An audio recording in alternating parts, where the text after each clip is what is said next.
like to reiterate my pride in having served as assistant to President Nixon for the first 4 years that he served this nation as President of the United States. It is, and I know that it will be, the high point of my life. And I want to express appreciation to all of the people with whom I served in that White House during those 4 years, who have given so much and worked so hard to meet the standards that all of us believed were set before us by the President and by ourselves.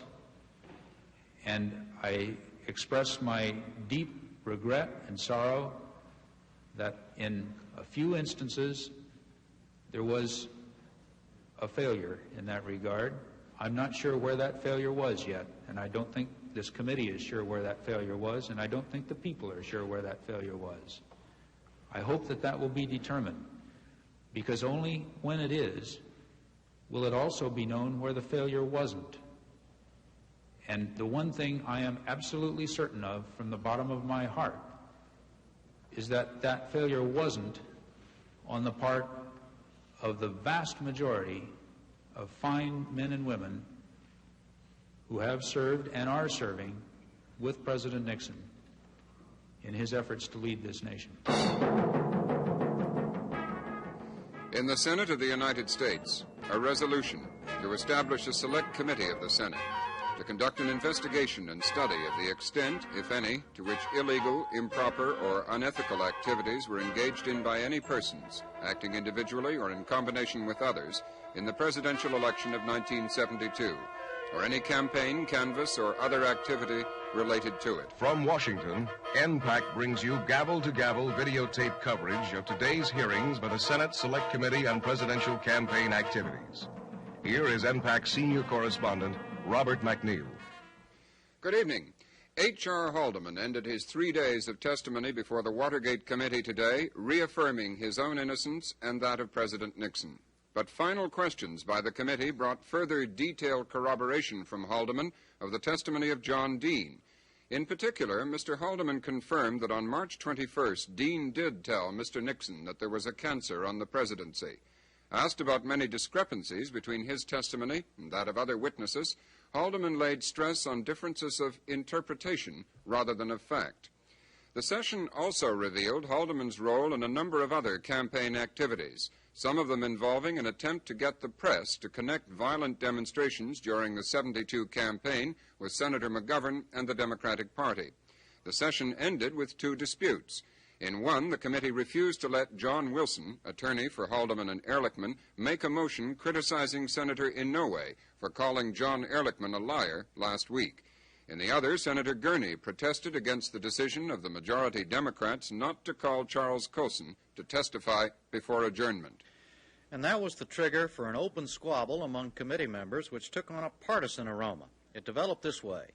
First, in executive session early today, the committee voted to put off the appearance of the former White House special counselor until the committee returns in September. The vote was 4-2 on straight party lines, with Senator Weicker, a Republican, abstaining. Then late in the afternoon, as you will see, Chief Counsel Sam Dash started questioning H.R. Haldeman on a Colson memo to Haldeman regarding the ITT controversy. This upset Senator Gurney, and he renewed an earlier plea, made apparently in private, to go ahead with Colson now. The upshot of the ensuing public discussion between Senators Gurney and Ervin is that the committee will probably be asked to vote on the Colson question again. The thing that started it all, Colson's ITT memo, made its own news, and Peter Kay has a report on its contents and background.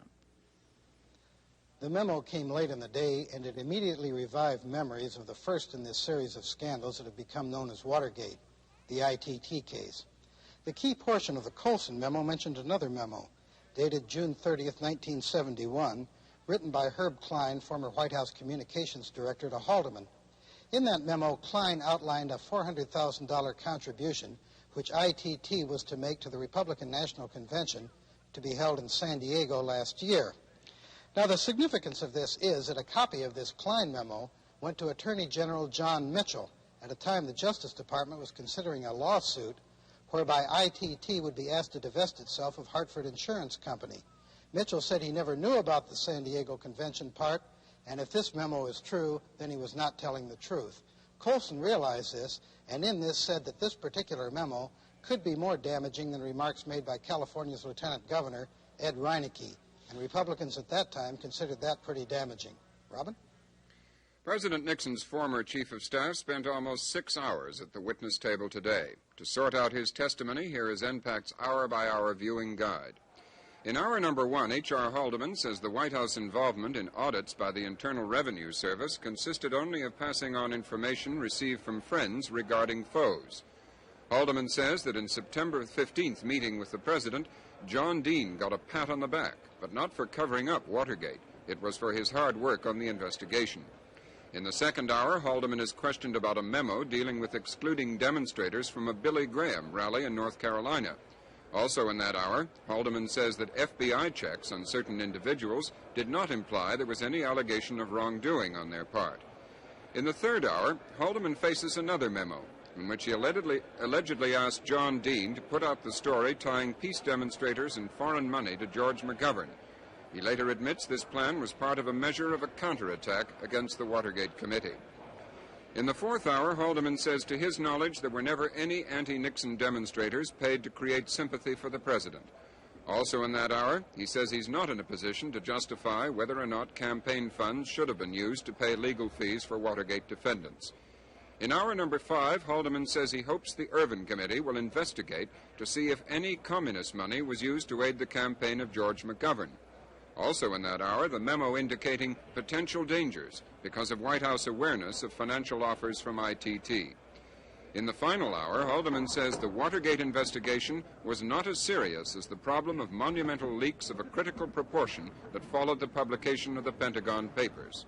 Now to the hearings, as Senator Irvin brings the committee to order. The committee will come to order. At a meeting of the committee this morning, it was decided that the committee will call the following witnesses. Mr. Helms, General Walters, Assistant Attorney General Peterson, former Attorney General Kleindienst, former Acting Director of the FBI Gray, and General Cushman, and then recess. Since the senator from Georgia has been compelled to be absent from the committee, a good part of the recent examination of the witness in order to handle the agricultural bill on the floor of the Senate. And for that reason, since he's had no opportunity to interrogate the witness, without objection, the chair will recognize him first for that purpose. Thank you very much, Mr. Chairman, and I shall attempt to be as brief as possible inasmuch as I must preside over an executive session of the committee very shortly. Mr. Haldeman, we've had evidence here before the committee, witnesses and exhibits inserted in the record about various memorandums concerning the White House request for audits into individuals' tax returns. Will you comment on that? I can only comment to the extent, Senator, that there had been over the time that I was in the White House a number of inquiries made or pieces of information brought to the attention of various people within the White House from time to time that there were potential questions that should be investigated regarding business or financial activities of individuals, and there was a concern or a feeling that the IRS had been, during the time of our administration being out of office, and subsequently even during the time that this administration came into office, there had been considerably more zeal shown by the IRS in looking into potential questions of those who were supporters of this administration than the zeal shown in looking into inquiries that were directed or raised regarding those who were known and vocal opponents of the administration. And these factors would be brought to the attention of various people at the White House from time to time with a query as to why there wasn't some kind of an investigation into the dealings of some particular person with regard to some matter, and those would be referred to the IRS. That would be the context in which I recall the question being raised. Here, I believe, is a talking paper prepared for you to use with Secretary Walters, I believe, who was then Secretary of the, or Director of the IRS. And here's paragraph C. H.R. Haldeman, H.R.H., I assume that means you, should tell the Secretary Walters must be more responsive in two key areas, personnel and political actions. First, Walters should make personnel changes to make IRS responsive to the President. Walters should work with Fred Malek immediately to accomplish this goal. Parentheses note, there will be an opening for a General Counsel of IRS in the near future. This should be the first test of Walters' cooperation. Did you use this talking paper? Could I see it, please, Senator? Certainly. We got another copy of this? No, I'll show it to you and then ask you to return it to me. I don't know what I want to raise. Thank you.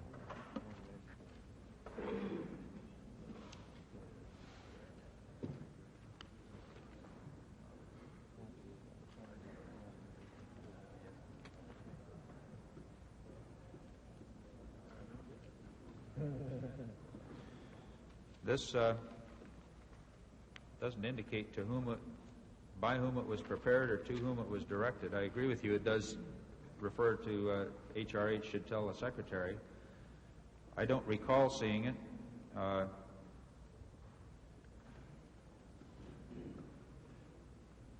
Did you ever have... Some of the items in discussion or referred to in here, it doesn't seem to be dated either. Is there any further identification of this paper? That was one of the exhibits that Mr. Dean placed in the record when he testified here. I think that was purported to be a talking paper for you to use in discussions with the Secretary of the Treasury to try to make the Bureau of Internal Revenue Service more responsive politically and more responsive to the request from the White House about audits of foes of the White House tax returns. Senator Talmadge, I'm sure that you would not ask any question which isn't relevant. Would you mind indicating the time factor here and the relevancy of this within your resolution, if the chairman will permit it? It all has relevance, I think, to the 1972 election. Apparently that's what it was geared up for, and it's within the purview of our committee if it relates to that. I would think certainly that if you have a paper relating to trying to make the Internal Revenue Service more politically responsive, that it certainly would be in the purview of this resolution that created this committee. I was concerned about the date of it. If it had been back in 1969 or 70, I would doubt it. When was Walters Revenue Commissioner? Do we have the dates here before the committee somewhere, some member of the staff? Perhaps Mr. Haldeman would know. Haven't any idea. Well, it was after 1970 because Mr. Thrower was before him, and it was and there were some documents relating to Mr. Thrower in 1970, and Mr. Walters came in after Mr. Thrower. One of the portions of that document does relate to Mr. Thrower, I believe.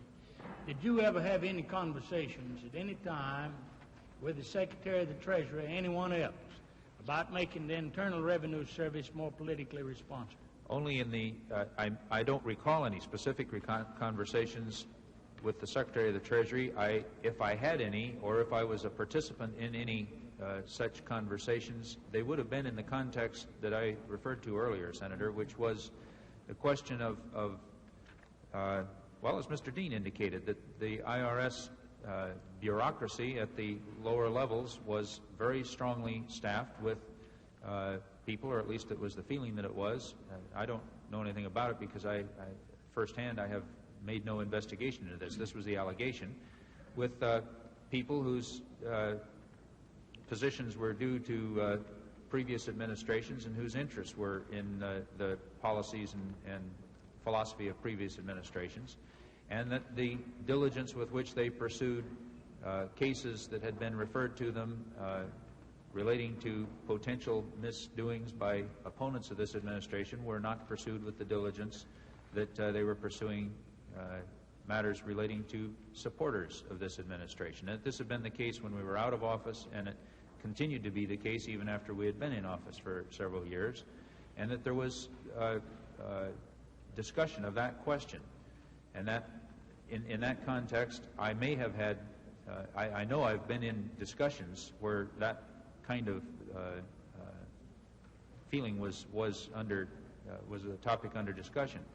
I have not, I don't believe, ever met any commissioner of the IRS other than Mr. Cohen, who was commissioner before we came in and who is now the attorney for the Democratic National Committee in their lawsuit, and took a deposition from me some weeks ago. Did you or anyone, to your knowledge, within the White House ever request the IRS to make a political appointment, to make an audit of any taxpayer? In the sense of referring information that had come to our attention, or information that appeared to indicate a reason for an audit, it's quite possible that was done. I recall no specific such requests. Now, would they be foes of the administration or friends of the administration? These would be inquiries or information that would come in from friends of the administration regarding foes of the administration. Do you remember a particular effort? Or those who were considered to be. Do you remember a particular effort to get a so-called get Clark Clifford? No, I don't. You don't recall that? I know that there was considerable, no, wait a minute, Clark Clifford. He's a prominent Washington attorney, as you know. I'm sorry, I was thinking of a different person. Do you recall any effort to quash an audit of any friendly taxpayer? To quash an audit? Or to stop an audit, or stop an investigation? No, I do recall, as I say, the concern here of the balance between the zeal that was applied to inquiries into supporters as contrasted inquiries See if I of understand opponents. your statement now. It was the feeling of you, else some in the White House, that perhaps the officials in the IRS were more zealous in their audits of friends of the administration than they were foes. Is that your statement? That was the contention that was raised, yes. Let me say this, Mr. Haldeman. I'm the second-ranking member of the Senate Finance Committee, and our jurisdiction is the Internal Revenue Service, among others, as you know. And we've tried our dead-level best to keep that totally non-political, non-partisan, totally objective, without favor, without fear to any taxpayer in the United States, and I certainly hope we can continue to keep it that way. I'm sure, sir, that you've attempted to do so, and I hope that you have been successful. Thank you. I believe my time has expired, Mr. Chairman. And would you please return that exhibit? Yes, sir. Can I get a page to come up here?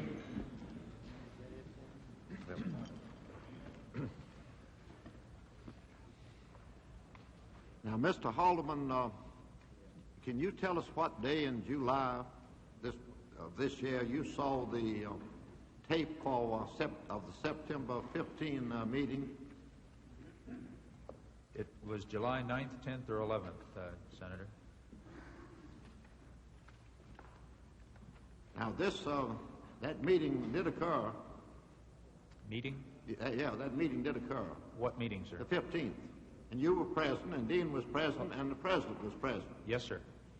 And it occurred in the Oval Room, what's called the Oval Room. That's correct. And you knew that virtually every conversation the President held in the Oval Room or in his office in the Executive Office Building from the spring of 1971 down to a few days ago was recorded, did you not? Yes, sir. I'm not sure of the precise date when it started, but in that general area. You also knew that the telephone calls received by the President in those two offices were recorded. On that one particular phone, yes, sir. So the President undoubtedly has the tape in his possession of the September the 15th meeting. That's my understanding. Now, that was the day that the indictments were handed down. Yes, sir. And the people indicted were Hunt, E. Howard Hunt, who was then still on the, at the time of the break-in, was still on the White House payroll and had an office in the executive office building until, Excuse me, sir. I don't believe that's correct. It's my understanding he was not on the White House payroll. You're not certain about that, are you? No, sir, but it's my understanding that he was terminated at the White House some months prior to that. Yes, but don't you know that he had an office in the executive office building until after this, and some of his personal belongings and some of the things he'd been working on, the papers, were still in his office in the executive office building at the time of the break-in? I'm not aware of his office setup. I know that there were materials of his still in an office at the OB, yes. And he had been a consultant to the White House. Yes, I understand he had. And when did you learn about the break-in of the Ellsberg's psychiatrist's office? I'm not sure. Sometime in March or April of this year. Well, the evidence here is that it occurred in September 1971. So this man who some people would claim, and I would claim, was an accessory to the fact, accessory before the fact of burglary, was on the White House payroll for a long period of time after that. Now, were you responsible in any way for that fact? I was neither responsible for it nor aware of the fact of the earlier action. Now, in addition to Hunt being indicted, rather, you know that Hunt at that time was also doing some work for the committee to re-elect the president. I don't know that I did, Mr. Chairman. I do know that now, yes. Yes. Another man indicted was G. Gordon Liddy, who was, at the time of the break-in, the chief legal advisor to Secretary Stanton's committee to re-elect the president. Finance committee to re-elect the president. Yes, I knew he was the general counsel at the Finance Committee. And James W. McCord, Jr., who was indicted, and he was the chief security officer of Mitchell's committee to re-elect the president. I learned that after the break-in, yes. And the other four indicted were Cuban Americans from Miami, Florida. So 3 of the people indicted were connected with the committees to re-elect the president. I had been at the time of the break-in. Yes. Now, you, of course, read the newspapers, didn't you? Yes, sir. And if you'd read the newspapers, don't you know the newspapers on July the 31st indicated that broke the story that $84,000 in campaign funds had been routed in the form of Mexican checks to the bank account of Bernard L. Barker, one of the Cuban Americans who was one of the men called red-handed in active burglary. I'm sure I read that at the time it was printed, yes. And it did not appear about the same time that, in addition to that, $25,000 Dalberg check, which had been contributed to the Finance Committee to re-elect the president, was also involved in a deposit with the Mexican checks totaling $189,000, making a total deposit of $114,000 in the bank account in Miami of Bernard L. Barker, one of the burglars. Mr. Chairman, I can't confirm all those facts. If you're quoting from newspapers at the time, I'm sure I read those in the newspapers at the time. Well, I can assure you they appeared in the Washington Post. Okay. On the dates of these things appeared. And also it appeared on August the 22nd that the committee to re-elect the president had purchased electronic scale. Were you familiar with that? No, I don't remember. Oh, that was their security system equipment. Well, anyway, when the meeting was held on the 15th day of September, those facts had all appeared in the newspaper. I'm sure they have. Had you ever discussed any of these facts with the President? As they appeared, I'm sure that I did, yes. Or that he discussed them with me. Well, didn't they engender a reasonable suspicion that since these campaign funds were in the hands of, had been in the hands of the Finance Committee to re-elect the President, and the expenditure had been controlled by the committee to re-elect the President, didn't that engender in your mind a reasonable suspicion that something was wrong in the committees to re-elect the President? Absolutely. There was no question, Mr. Chairman, that there was something wrong. The question was who was wrong, how far up did the level of wrongness go, and who specifically was involved. And from your discussion with the President, you know the President was aware of those facts. In a general sense, yes. And all prior to the 15th day of September, yes, 1972. Sir. Yes. Now, in that day, there was a day they handed down the indictment of 7 men. And none of the high officials in the Finance Committee to re-elect the President or the Committee to re-elect the President, except the Chief Counsel, George G. Gordon Liddy, was included in the indictments. That's right. Now, Dean has testified in substance that on that day he was called to the Oval Office of the President and had a conversation in which, after the indictments were handed down and no high official, that is, neither Magruder, nor Mitchell, nor Stans had been indicted, and he was called to the office of the President, and the President told him that Bob, meaning you, had told him of the fine work he had done on the Watergate battle. Is that not so? He said that, and is that not true? I don't have Dean's testimony before me, Mr. Chairman. Well, you were there. Did the President call Dean into the Oval Office? Yes, sir. Did he congratulate Dean on the fine job he'd done in connection with the Watergate affair? No, sir. He did not make, as I have said, he did not make the statement that Mr. Dean said he made, and he did not open the meeting by congratulating Mr. Dean. Well, did he commend his action in any respect? Only as I indicated at a later point in the meeting. You said that the President thought that it was time to commend him, didn't you, in your statement? Or something substantial there? Time to give him a pat on the back, yes. So what because is he had been working hard on this matter. What's the difference between a congratulation and a commendation? It's a question of how it's put and for what purpose. Well, he did commend him. He, at a later point in the meeting, not at the opening, as Mr. Dean indicated, at a later point in the meeting, made the comment that Dean had done a fine job. He had been working hard on this. He knew that Dean made the point at the opening of the meeting that it had been a tough 3 months. Yes. Now, what had he done, to your knowledge, other than to sit when FBI interrogated witnesses and hear what the witnesses on the committee to re-elect the President and any White House aides may have said to the FBI?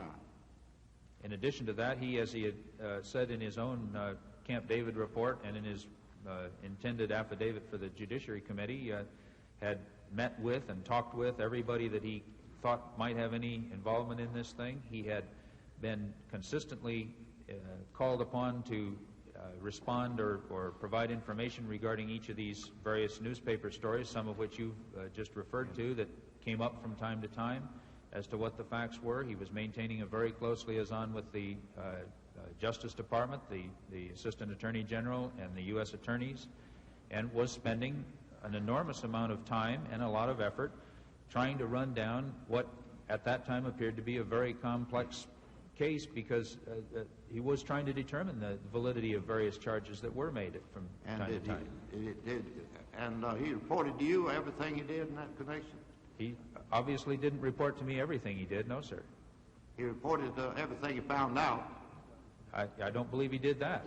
At the time, I thought he was reporting, well, anyway, in general, everything. He did not report any details to me, Mr. Chairman. Don't you know that when you have a man sitting here monitoring the counsel for the President, sitting and monitoring interviews of witnesses by the FBI, that has a tendency, natural tendency to keep those, to inhibit those witnesses making a full disclosure? No, sir, I don't know that. It's my understanding that that's not an unusual procedure, and that, in fact, the counsel for the Democratic National Committee sat in all of the FBI interviews with the members of the Democratic Committee staff. I think that was the procedure that was being followed in those investigations. Well, don't you think that has a tendency to keep a witness from disclosing anything he thinks might be unpleasant news to the person sitting there? I shouldn't think so, no. Well, your understanding of human psychology and mine may differ slightly on that. Each one of us is entitled to our own opinion. My 10 minutes is up.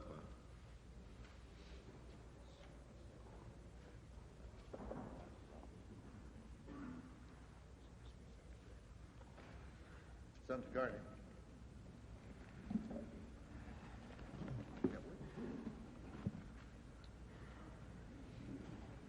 Mr. Haldeman, yesterday we got into the March 13th, 1972 meeting between Dean and the President very briefly.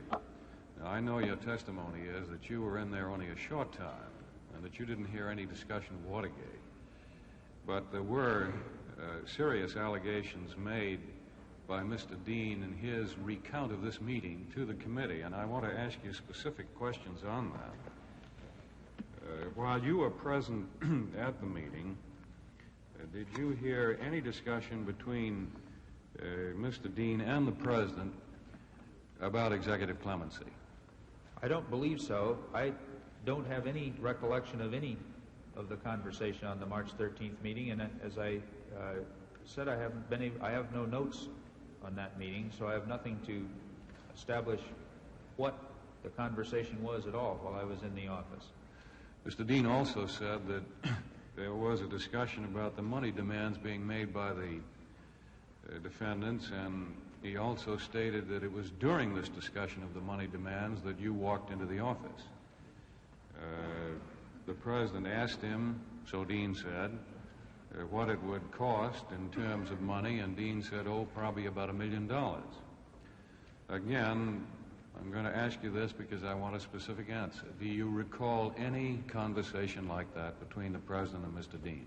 No, sir, I don't. And if I could make a comment in that regard, on the 13th, Mr. Dean's testimony, as I recall it, and apparently you have it there and could verify this, was that the meeting was principally, the 13th meeting was principally for another purpose, I believe regarding executive privilege or no, I think that was the day that the Judiciary Committee had requested that Mr. Dean appear to testify before that committee, and that and I believe Mr. Dean's testimony was that the principal matter under discussion with the President in the March 13th meeting was that question of Dean's appearance before the Judiciary Committee, and of course the executive privilege and lawyer-client privilege questions that arose from that. He testified, as I recall, that occupied the major portion of the meeting, but that toward the end of the meeting, the discussion turned to this matter of Watergate, and specifically the questions of clemency and the money demands. Now, the log shows, Senator, that I was in the meeting during the first 12 minutes of the meeting, not at the end of the meeting. Therefore, if the discussion, as Mr. Dean has testified, turned to these matters at the end of the meeting, this would indicate it turned to those matters at a time I was not in the meeting. Therefore, I cannot, if he's right on that part, I can't confirm or deny what was said. Well, if he's right on, or if his contention is that I was in the meeting at the time this was said, then it must have been said at the beginning of the meeting rather than at the end, which is unlikely since the purpose of the meeting was something else. Yes. And I would further substantiate my belief that those matters, clemency and money demands, were not discussed at the March 13th meeting because they were in fact discussed at the March 21st meeting in such a way as not to seem, at least, that they had been discussed earlier. They seemed to be coming out for the first time at that time. He also mentioned, excuse me. Go on. Well, he also mentioned that at the March 13th meeting was the time that he made some allusion to the process of handling this money, and saying that he had learned things that he had never known, and that next time around he'd be more knowledgeable, which he was saying in the way of a quip, and at which I laughed. That happened on the March 21st meeting. I can't imagine that I would laugh at the same joke a week later that he had used a week earlier. What you're saying is he may have been confused about the date of the meetings that these matters came up. I think that's right. Now, just one or two more specific questions, because I do want to pin this down. On the matter of executive clemency, he said that the President said that he had discussed this matter with Ehrlichman, and that he had also discussed it with Colson. Do you recall any such discussion while you were present? Not at the March 13th meeting, nor at any other time in that. Now, just one other question. These, of course, are highly critical matters. If they had occurred, then both you and the President would have been, at least as of that date, knowledgeable that cover-up was going on and that possible serious criminal activities were going on. Isn't that correct? Yes, it would be. So then my question is, it would be pretty unlikely that you would forget those things if indeed you had been present had they been discussed. I think that's correct, although I have to say, Senator, that this was a period when the President was starting to acquire information, and consequently I was getting information that I had not had before. And once we get up to March 21st and into the time after that, I do find it difficult to recall what items came to my attention and then thus into my knowledge at which points in time, except by reference to those things where I have notes. And I do not have notes on the March 13th meeting. That would indicate, incidentally, that there was no discussion while I was in the March 13th meeting that was of sufficient importance that I would feel compelled to make a note on it. Has the President ever discussed with you at some later date after March 13th that he had discussed these matters we've been talking about with Dean on March 13th? No, sir. No. Let's turn to the March 21st meeting. There's discrepancy in the testimony there, too, March 21st meeting.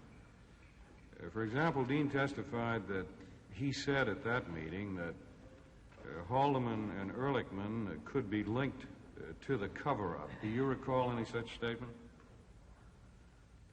I recall in the period of the meeting at which I was not present, in his review of all the various potential problems relating to the Watergate matter, his reference to a problem that he felt Ehrlichman might have with regard to the Hunt situation, and a problem that I might have with regard to the matter of the $350,000. I don't recall any direct statement that Haldeman and Ehrlichman have these problems in the sense that you just said. Do you recall any direct statement by Dean that it was his opinion that Haldeman, Ehrlichman, and Dean were indictable? No, sir. In connection with the Watergate? No, sir.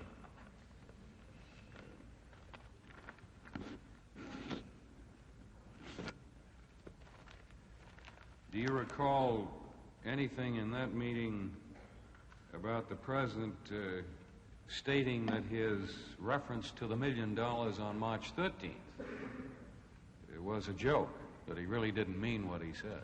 No. Do you recall any discussion by Dean about Magruder's false testimony before the grand jury? There was a reference to his feeling that Magruder had known about the Watergate planning and break-in ahead of it. In other words, that he was aware of what had gone on at Watergate.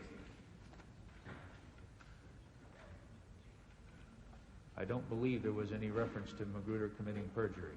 As I'm talking about, and I'm sure you know from your listening to the testimony and probably reading excerpts, Dean and Magruder conferred about Magruder's testimony before the grand jury prior to his appearance. Now, Dean at some time, and It may have been at that meeting, and but I cannot firmly establish that, did refer to his having met with Magruder prior to his grand jury appearance. He made it quite clear that he had not coached him on what to say or anything of that sort, but had worked with him in the way that I understand an attorney works with a client in preparing him for a questioning by giving him the kinds of questions, asking him the kinds of questions that he might expect the grand jury to ask him and allowing him to answer. But you have no recollection about coaching on perjured testimony? No, sir. Dean stated that he gave a written report in November about Watergate to you and to Ehrlichman. Can you tell us anything about that? I think it was in December, wasn't it? Well, it was either November or December. Is that one that he's put into evidence here? I don't recall. I haven't seen it if it is in evidence. Counsel is not here. The point is,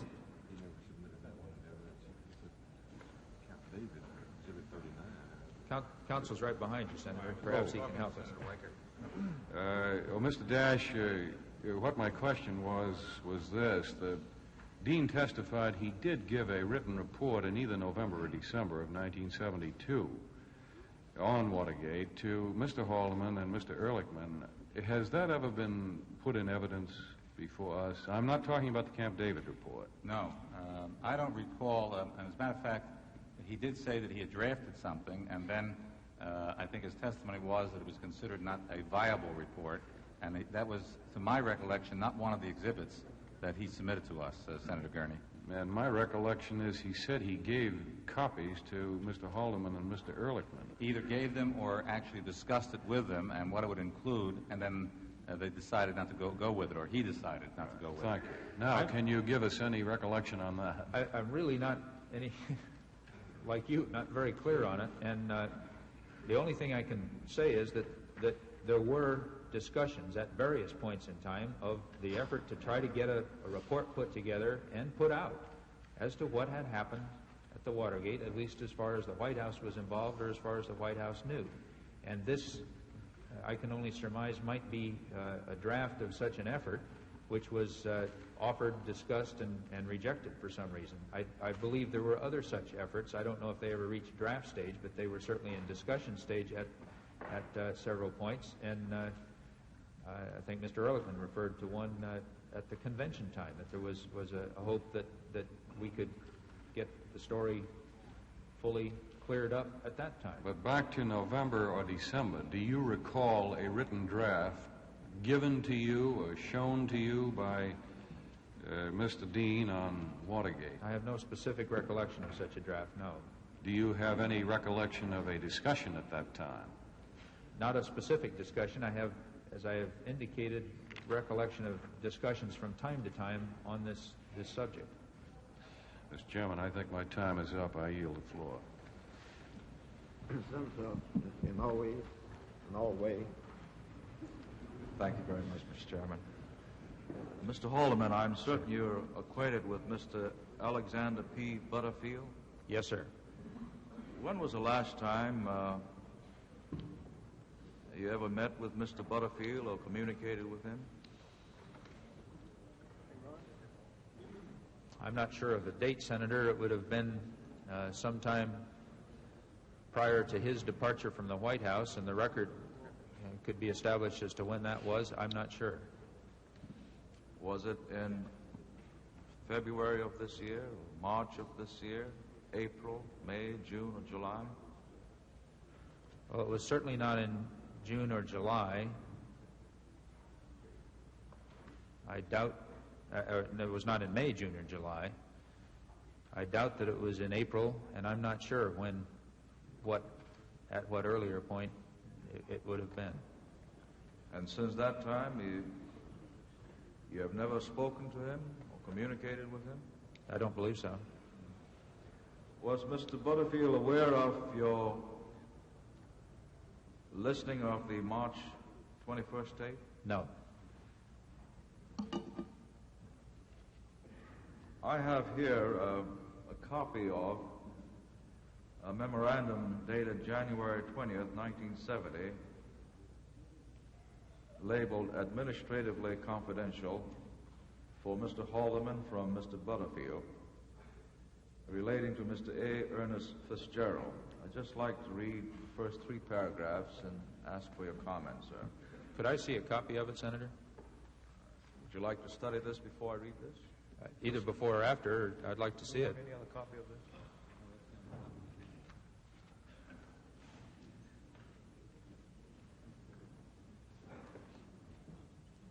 Thank you. January 20, 1970.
Mr. Chairman, may I ask the senator from Hawaii if he'd be kind enough to indicate the relevancy of this document, which is dated January 20, 1970?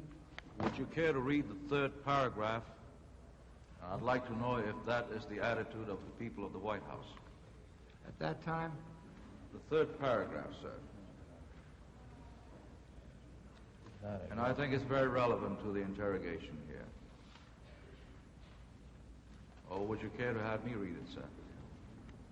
If I can pick out the 3rd paragraph, which appears to be an indented paragraph, Yes, sir. it doesn't help me much. I'll read it for you, sir.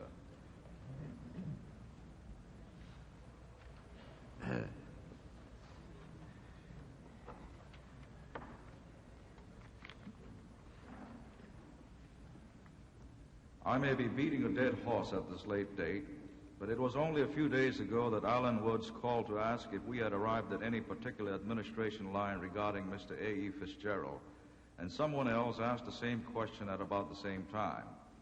You'll recall that I relayed to you my personal comments while you were at San Clemente, but let me cite them once again, partly for the record, and partly because some of you with more political horse sense than I will probably want to review the matter prior to next Monday's press conference.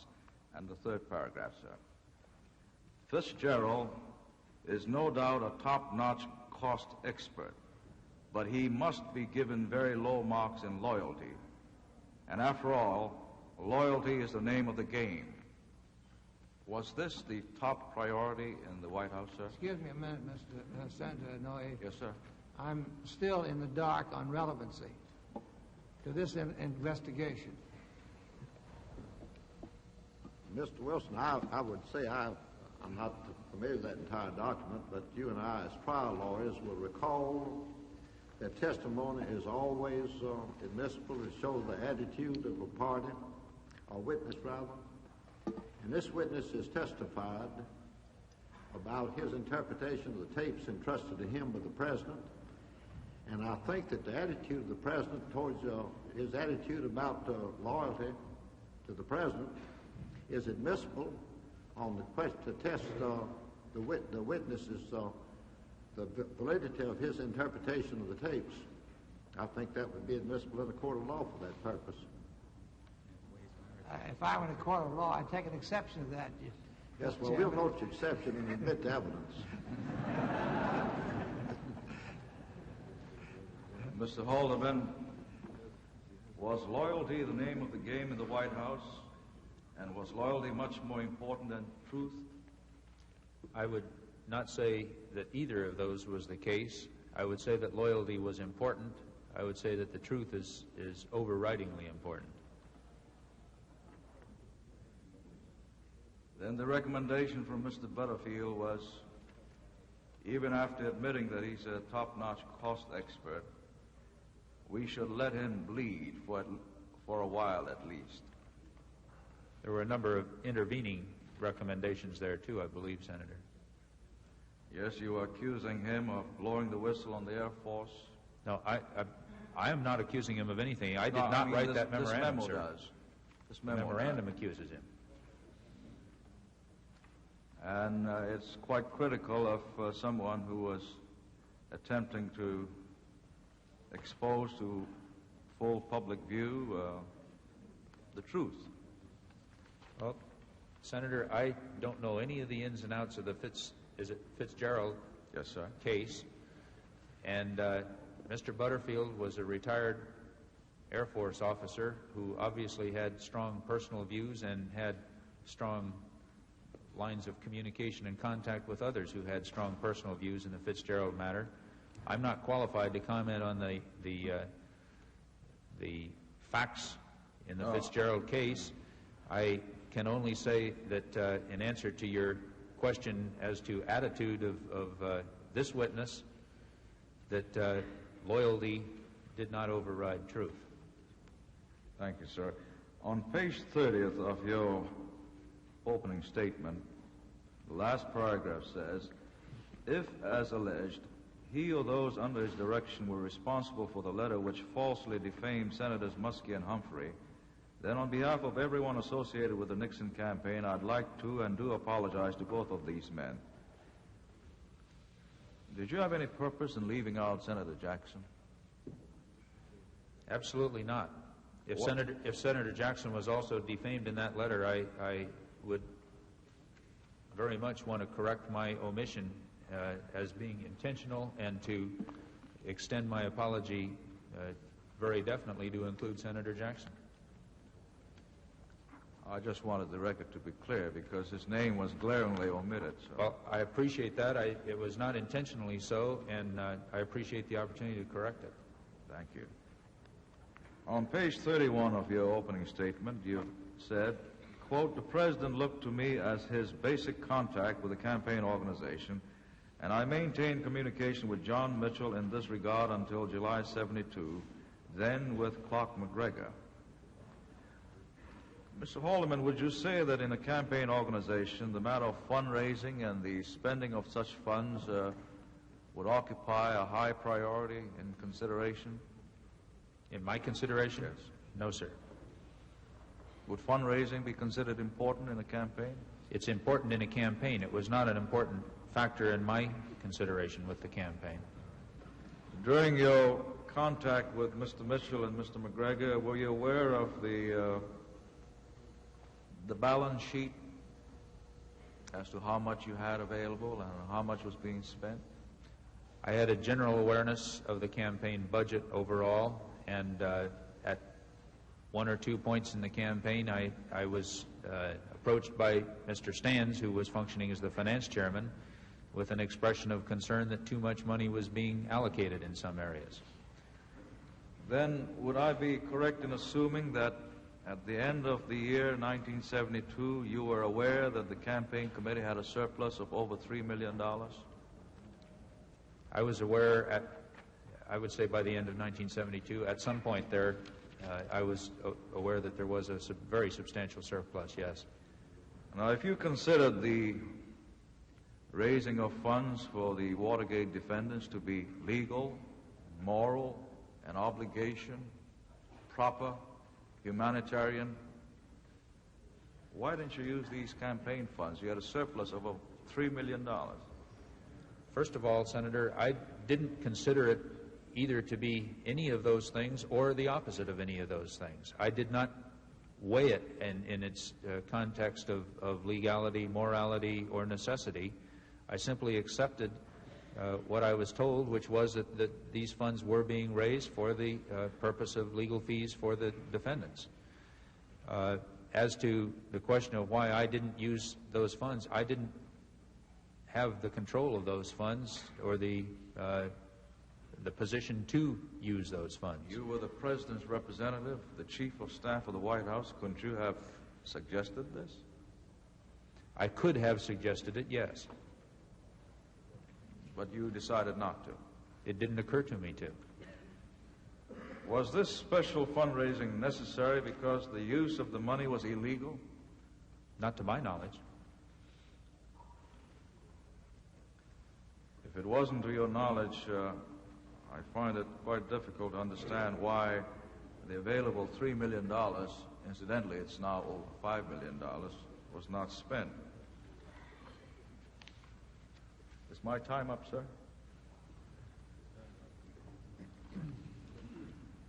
Just is. Thank you very much, sir. Thank you. Senator Weicker. Before Senator Weicker goes into questions about White House strategy toward anti-Nixon demonstrators, we're going to take a break. Public television's coverage of the Senate hearings on Watergate will continue after a pause for station identification. Unabridged coverage of these hearings is provided as a public service by the member stations of PBS, the Public Broadcasting Service.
From Washington, NPAC continues its coverage of hearings by the Senate Select Committee on Presidential Campaign Activities.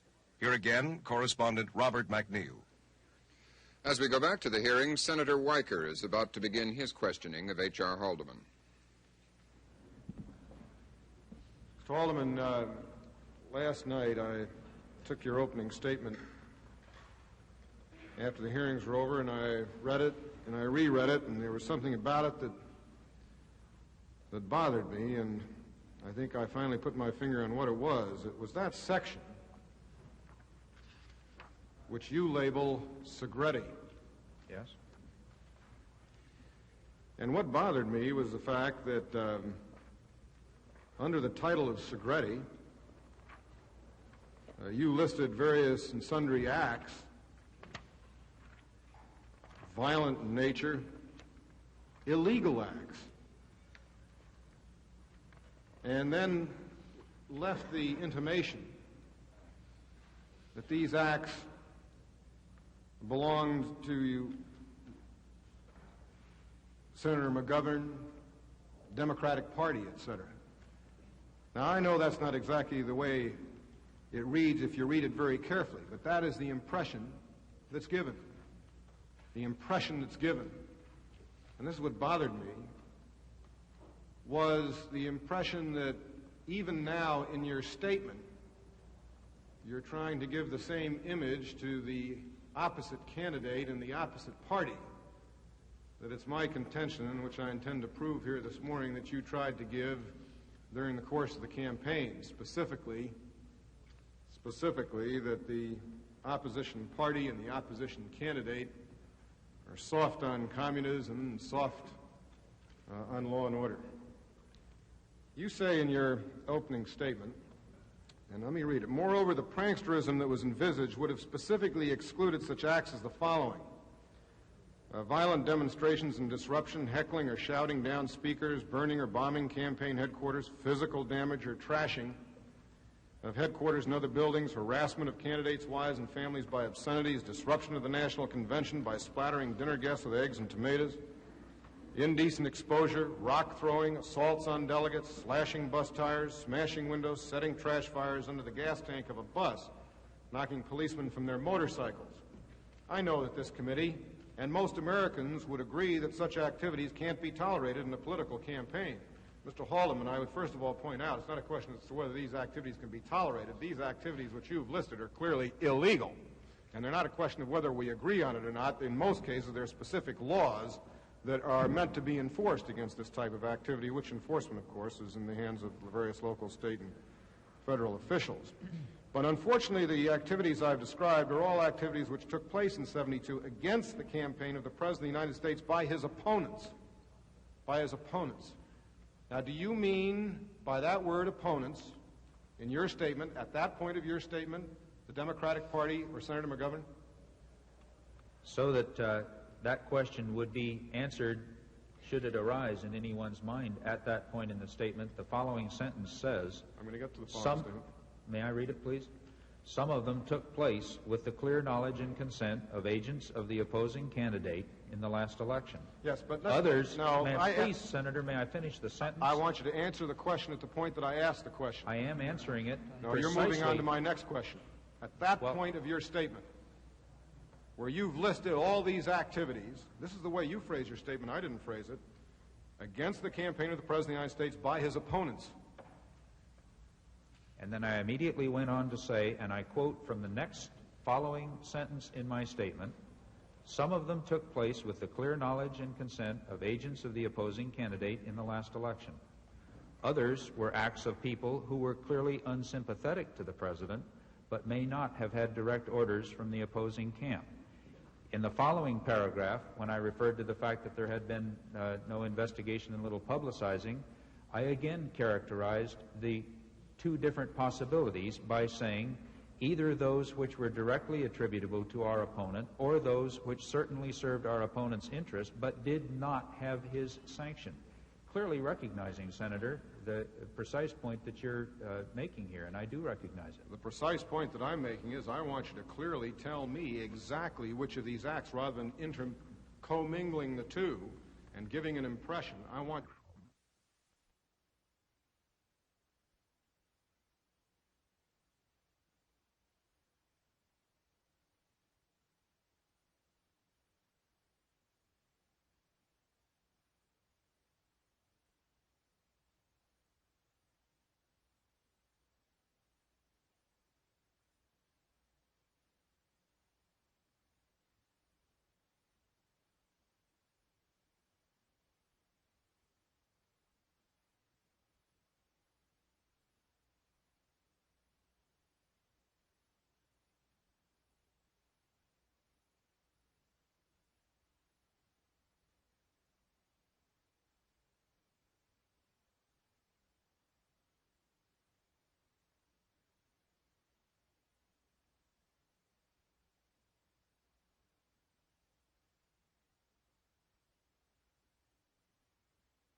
violent in nature, illegal acts, and then left the intimation that these acts belonged to Senator McGovern, Democratic Party, etc. Now, I know that's not exactly the way it reads if you read it very carefully, but that is the impression that's given. The impression that's given, and this is what bothered me, was the impression that even now in your statement, you're trying to give the same image to the opposite candidate and the opposite party. That it's my contention, and which I intend to prove here this morning, that you tried to give during the course of the campaign, specifically that the opposition party and the opposition candidate are soft on communism and soft on law and order. You say in your opening statement, and let me read it, moreover, the pranksterism that was envisaged would have specifically excluded such acts as the following: violent demonstrations and disruption, heckling or shouting down speakers, burning or bombing campaign headquarters, physical damage or trashing of headquarters and other buildings, harassment of candidates' wives and families by obscenities, disruption of the National Convention by splattering dinner guests with eggs and tomatoes, indecent exposure, rock throwing, assaults on delegates, slashing bus tires, smashing windows, setting trash fires under the gas tank of a bus, knocking policemen from their motorcycles. I know that this committee and most Americans would agree that such activities can't be tolerated in a political campaign.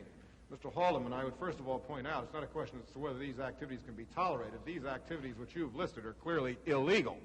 And they're not a question of whether we agree on it or not. In most cases, there are specific laws that are meant to be enforced against this type of activity, which enforcement, of course, is in the hands of the various local, state, and federal officials. But unfortunately, the activities I've described are all activities which took place in '72 against the campaign of the President of the United States by his opponents. By his opponents. Now, do you mean by that word opponents, in your statement, at that point of your statement, the Democratic Party or Senator McGovern? So that that question would be answered should it arise in anyone's mind at that point in the statement. The following sentence says, I'm going to get to the following statement. May I read it, please? Some of them took place with the clear knowledge and consent of agents of the opposing candidate in the last election. Yes, but others. No, please, Senator, may I finish the sentence? I want you to answer the question at the point that I asked the question. I am answering it. No, precisely. You're moving on to my next question.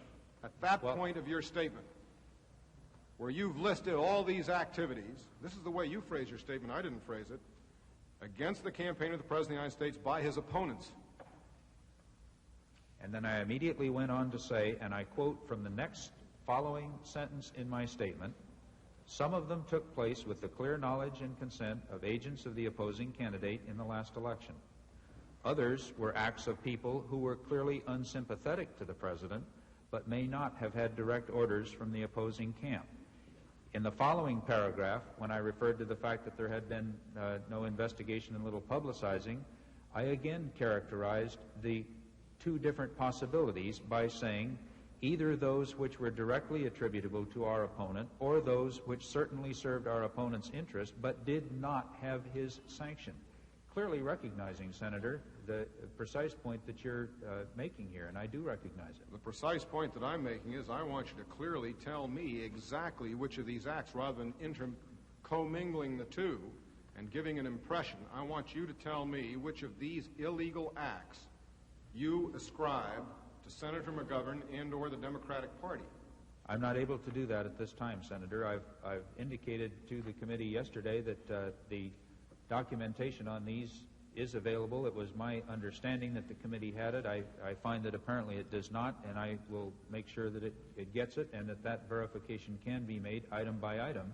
And I would emphasize that this is a such as list. There are a number of other items, and this is put in general terms, such as burning or bombing campaign headquarters. The material that will be furnished, or that I thought had been furnished, cites the specific headquarters, the specific dates, the specific incident that took place, the nature of and extent of the damage that the bomb did, and that sort of thing.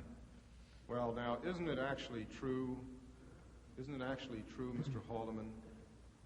Or let's cite your next paragraph.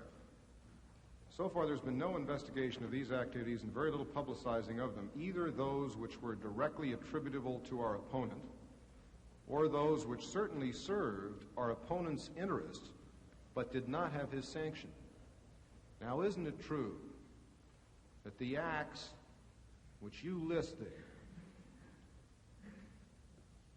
didn't serve your opponent's interests, that they did, on occasion, serve your candidate's interests? If they did, I can't conceive of how they did, sir. All right. I want to submit to you, I'd like to submit to you a document on White House Station, memorandum for Mr. H.R. Haldeman from Ronald H. Walker. And I think all members of the panel have a copy, and now I submit this copy to you.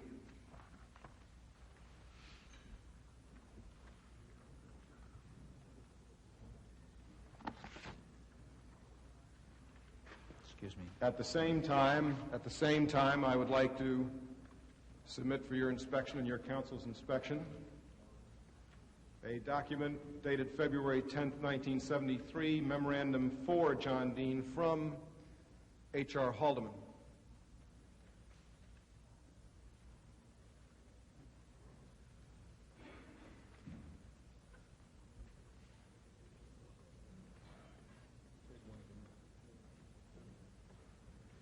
All right, now let's discuss the first memorandum which I presented to you. Administratively Confidential, the White House, Washington, October 14th, 1971, 5 p.m. Memorandum from Mr. H.R. Haldeman from Ronald H. Walker. Ray, Charlotte, North Carolina demonstrations. 1. The most recent intelligence that has been received from the advance man, Bill Henkel, in the USS, United States Secret Service, I gather, is that we will have demonstrators in Charlotte tomorrow. The number is running between 100 and 200. The advance man's gut reaction is between 150 and 200. They will be violent, with a penciled underlining of violent. They will have extremely obscene signs, underlining obscene. And next to the word obscene, penciled in writing, which to me, and you'll have to confirm this, seems to be the same as the writing below your initialing. It appears to be yours. If not, I want you to say so, saying good.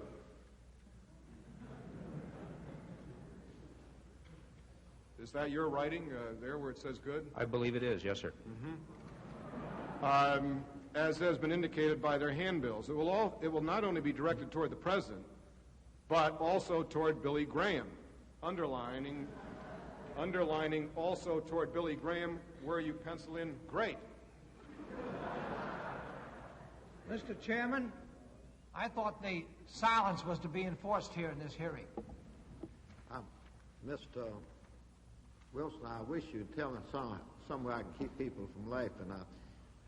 I've heard, I don't approve of it, and I wish they'd restrain themselves, and I've tried to restrain them, but I don't know. I've been told that the only thing that distinguishes humanity from what humanity, from a lofty attitude of disdain, calls the brute creation, is the fact that man laughs and the brute creation does not. But I'm going to request everybody to try to restrain their laughter. And it helps us to proceed in a more orderly fashion. While I'm on this, you know, I hate to hear all of this about things like this supposed to happen in that Garden of Eden, North Carolina. And nobody must laugh at that. Because I weep at it. I would also request, along with the chairman, the fact that order is kept in this room. This is an extremely serious matter. The document which is now being presented, the one to follow, I think probably get to the very heart of this entire investigation. And sometimes I might state I can testify about that because I went down to Charlotte on that occasion with the president, and I saw my constituent Billy Graham. And I can testify that there were about a handful of students or young people around with some placards there that it really didn't interfere with anybody. Two, according to Henkel and the United States Secret Service, and is also indicated on the handbills being distributed by the demonstrators, the Charlotte Police Department is extremely tough and will probably use force to prevent any possible disruption of the motorcade of the President's movements, and again, the penciling good next to that. And then the number three, I best read the whole exhibit. My instructions to Henkel are to control the demonstrators outside the Coliseum as much as he can with the help of the United States Secret Service and the police department from the city of Charlotte. He is to set up as fine a screening system as possible. There are 8,000 seats in the Coliseum. We've printed up 25,000 tickets. It is a known fact that there are demonstrators who have tickets. Therefore, it will be necessary for us to set up a screening system to eliminate anyone that has a false or fake ticket. We will set up our normal checkpoints using 25 veterans of foreign wars and between 50 and 60 ushers that are being provided by the local Republican Party. There will also be a volunteer lawyer corps to handle any legal questions that might arise as far as us denying entrance on the grounds of a phony ticket. The thing that bothers me is that we are, for the most part, paralleling the system that we had designed for the Wright-Patterson Air Force Museum dedication in Dayton, Ohio, realizing the attention that was drawn to the techniques used there and the concern that has since been expressed by Ziegler, Warren, and most vehemently by Pat Buchanan. The feeling is that the press corps, especially the liberals, are very much aware of how the demonstrators are being handled. And although the White House has not been identified with these processes, we are very much suspect. Buchanan maintains that they will be the lookout for demonstrators and how they are being handled, and it is his feeling this could be extremely damaging to the President's posture, even if the White House is only indirectly involved. The Billy Graham people have been of great help, but they've got their own problems with citizens' organizations sponsoring the Billy Graham Day, and have pretty well backed off from any of the arrangements with the exception of the crowd building. Therefore, we've got very little support in handling demonstrators in the hall. Question, should we continue with our plan to prevent demonstrators from entering the Coliseum? Under yes, the initial H, and the pencil notation, as long as it is local police and local volunteers doing it, not our people.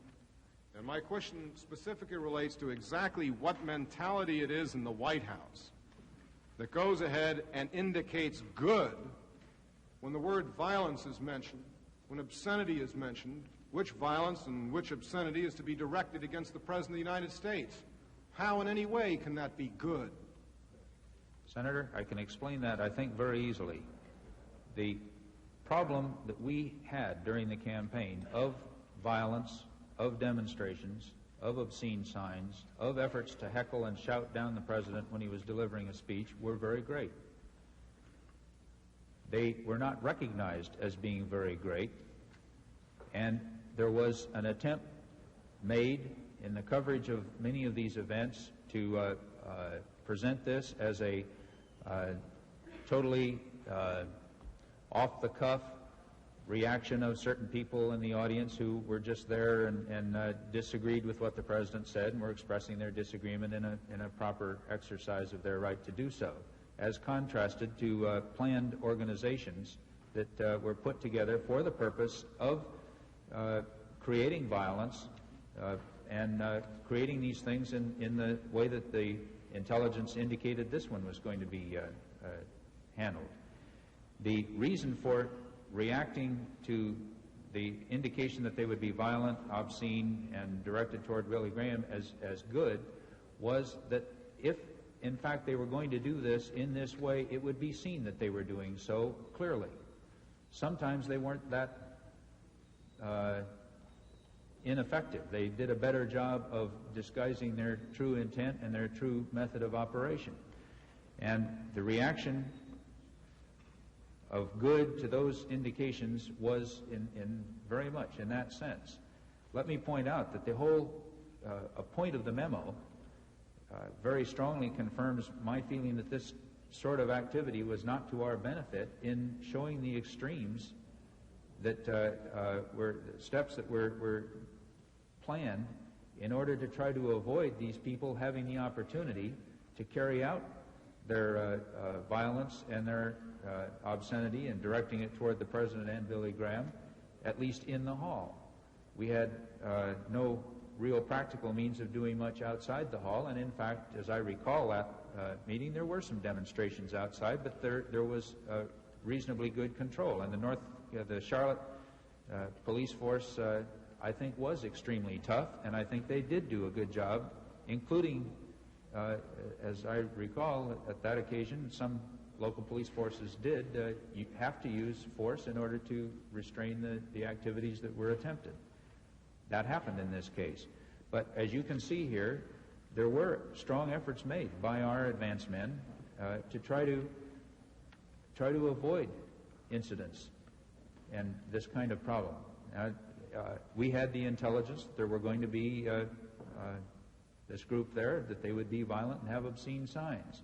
That at least would show up with the public there and the press there, and in a place like North Carolina where the people are wise enough not to feel that that's a very good thing to do, that it would put this in its true perspective. To be continued. I've been informed by the chairman that that's it, so I say to be continued. I can't resist temptation stating that I was at that meeting. It was one of the most orderly meetings I've attended. There was no disturbance inside the hall. The president paid a very well deserved tribute to Billy Graham, and Billy Graham made some very complimentary remarks about the president. There were some people out with placards that were excluded from the hall by the police. And incidentally, I read in the paper yesterday where the federal judge down in Charlotte held that these particular young people had been improperly excluded from the meeting. Well, that constitutional rights have been. Mr. Chairman, that was the problem we were dealing with here, was the question of how you do properly exclude or include people in a meeting of that sort. It was a difficult problem to deal with. I appreciate your tribute to the people of North Carolina, and I affirm they well deserve it. Senator Montoya. Thank you, Mr. Chairman.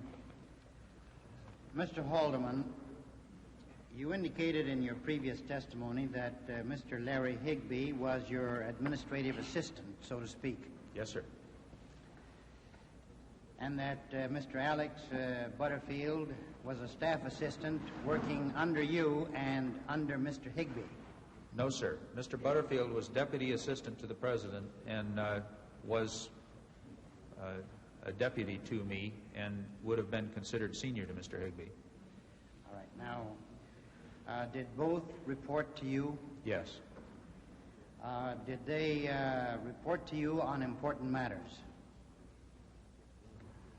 Did they report every time on important matters? I can't verify that they reported every time. They had areas of responsibility, Senator, that they carried out without the necessity of reporting to me. Well, was it the requirement with respect to their duties that if anything unusual was going on in the White House and they were involved in it, that they had to report to you? No, sir, not if they were able to deal with it on their own. The instruction would have been just the opposite, as was our policy and our standard procedure. Any man in the staff had the clear understanding he should deal with all matters that came under his responsibility as best he could, and should not refer them upward unless thus there was a necessity for him to do so. Did you have staff conferences with them on occasion? Yes. Was Mr. Strawn also included in the staff conferences? Yes, there were several different procedures at different times, and I'm not able to establish which procedure was in effect at which time. There was a period during which I attempted to hold a twice-weekly meeting of a group that included Mr. Butterfield, Mr. Higbee, Mr. Strawn, also Mr. Curley, Ray Price, John Dean, and several others, who, for the purpose of coordinating their work in somewhat the same sense that we held the senior staff meeting each morning. But this procedure, because of the time of day that we tried to do it, didn't work out very well because I was not able to attend many of those meetings, and therefore we dropped it. Well, I noticed that Mr. Strawn would present you with memoranda on different occasions with respect to activities going on in the White House and also at the CRP. Was he the one who would transmit what was going on in the offices of Mr. Higbee and Mr. Butterfield, or did you obtain independent information from them? I worked directly with Mr. Butterfield on matters that he felt he needed to bring to me, and directly with Mr. Higbee on a much more frequent basis on matters he felt he needed to bring to me. Are you acquainted with the project which was launched in the White House to develop an enemies list? I'm aware of the existence of enemy lists or opponents lists, yes, sir. And what do you know about it? I know that from time to time we received from within the White House and from outside the White House, from supporters of the administration, both in the Congress and in the general public, complaints that people in and out of government were being treated by the White House in ways that people that were opposed to administration policies and specifically who were vocally expressing public opposition to administration policies, and this would most frequently relate to the position on the war in Vietnam, because that was the policy most thoroughly under discussion. The people who were expressing vocal opposition were at the same time being extended extra courtesies by the White House in the form of invitations to social events and other functions at the White House, appointments to honorary boards and commissions, inclusion on delegations to events and that sort of thing. And I'm talking about enemies, not friends. No, sir. That's what I'm talking about. People who I'm talking about complaints by friends that people who were opponents and were vocally expressing their opposition were being, in the view of our friends, treated like friends in the sense of receiving these special courtesies from the White House. And you were compiling a list of these people? And as a result of the concern by our friends that we were, in their view unwisely, extending these courtesies to the people who were opposing administration policies, and on some occasions people who, after receiving an invitation to the White House and being at the White House, used that as a platform for getting extraordinary publicity for their expression of opposition. That, as a result of these complaints, there was a program of drawing up a list of those who, in prominent public positions, were believed to be expressing opposition to administration policies and who therefore should not be receiving these courtesies. This was in the same context as a list of those who were supporting such policies and who should be extended such courtesies and who many times weren't. Have you seen Exhibit 50, which has been introduced by Mr. Dean in evidence here? I'm not sure that I have. I'd like to see it. Or Exhibit 10. Now, I'll read you some names. Now, what do these people have to do with the Vietnam War? Excuse me, sir, but could I have copies of those? Let me just read them to you, and then you can comment on it. Mr. Eugene Carson Blake, Mr. Leonard Bernstein, Arnold Picker, Ed Guthman, Maxwell Dane, Charles Dyson, Howard Stein, Allard Lowenstein, Morton Halperin, Leonard Woodcock, Dan Shore, Mary McCrory, Lloyd Cutler, Thomas Watson, Tom Wicker, Clark Clifford. Now, that's the list. You want to see the... No, sir, I don't need to see it. I would think that the public record of the time would indicate that a number of those people were, in fact, quite vocally and publicly opposing administration positions on the war. Why did you label them as enemies, then? Didn't they have a right to comment on the war? Why, certainly they did, but they didn't have a right to be extended the courtesy of the President's hospitality in order to express their opposition. Well, are you in effect telling me that this enemies list was compiled so that it would serve as an exclusion list for the White House? In effect, yes. Why was so much time wasted in the White House with memos and communications between staff members in trying to compile this list, then? First of all, I don't believe a great deal of time was wasted in doing so. The time that was expended in doing it was for the purpose that I've indicated and was in a part of carrying out the effort of the White House to extend our policies, to carry out the policies of the administration, rather than to provide a forum for the expression of opposition to them. If your objective was, as you have stated it, why was there an effort to involve IRS in auditing some of these people, and why were there orders from the White House to the FBI to check on some of these people? I'd like to know what those orders were, and perhaps I can respond to them, sir. All right.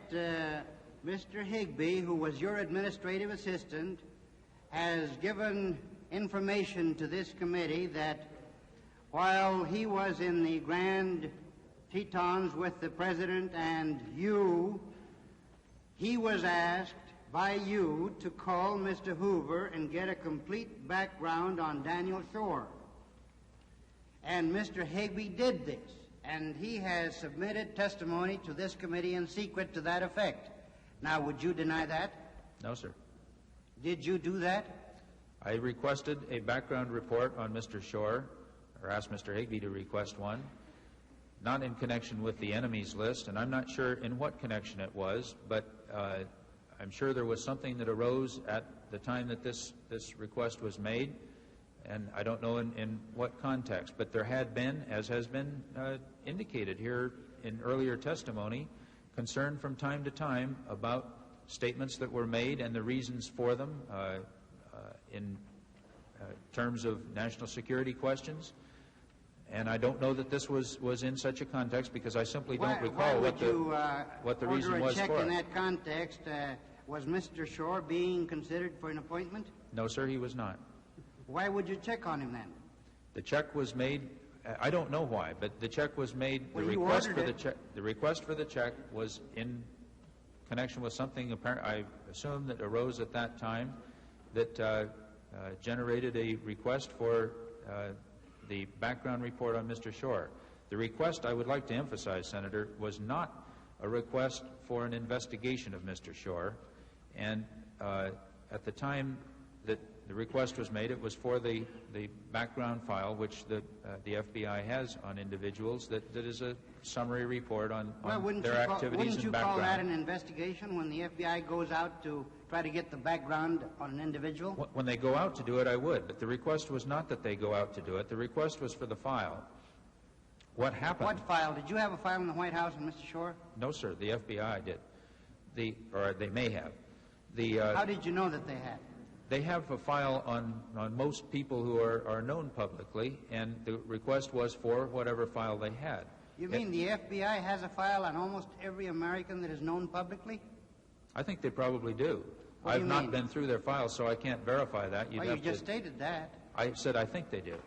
Well, now, assuming that Mr. Shore is one case, now I'll give you an instance where you ordered FBI checks on 8 other individuals. Did you do that? I don't know.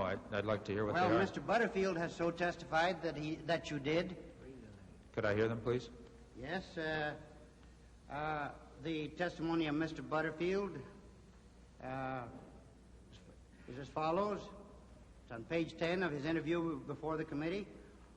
And this is his testimony. Haldeman and occasionally Ehrlichman had requested an FBI check on non-appointees.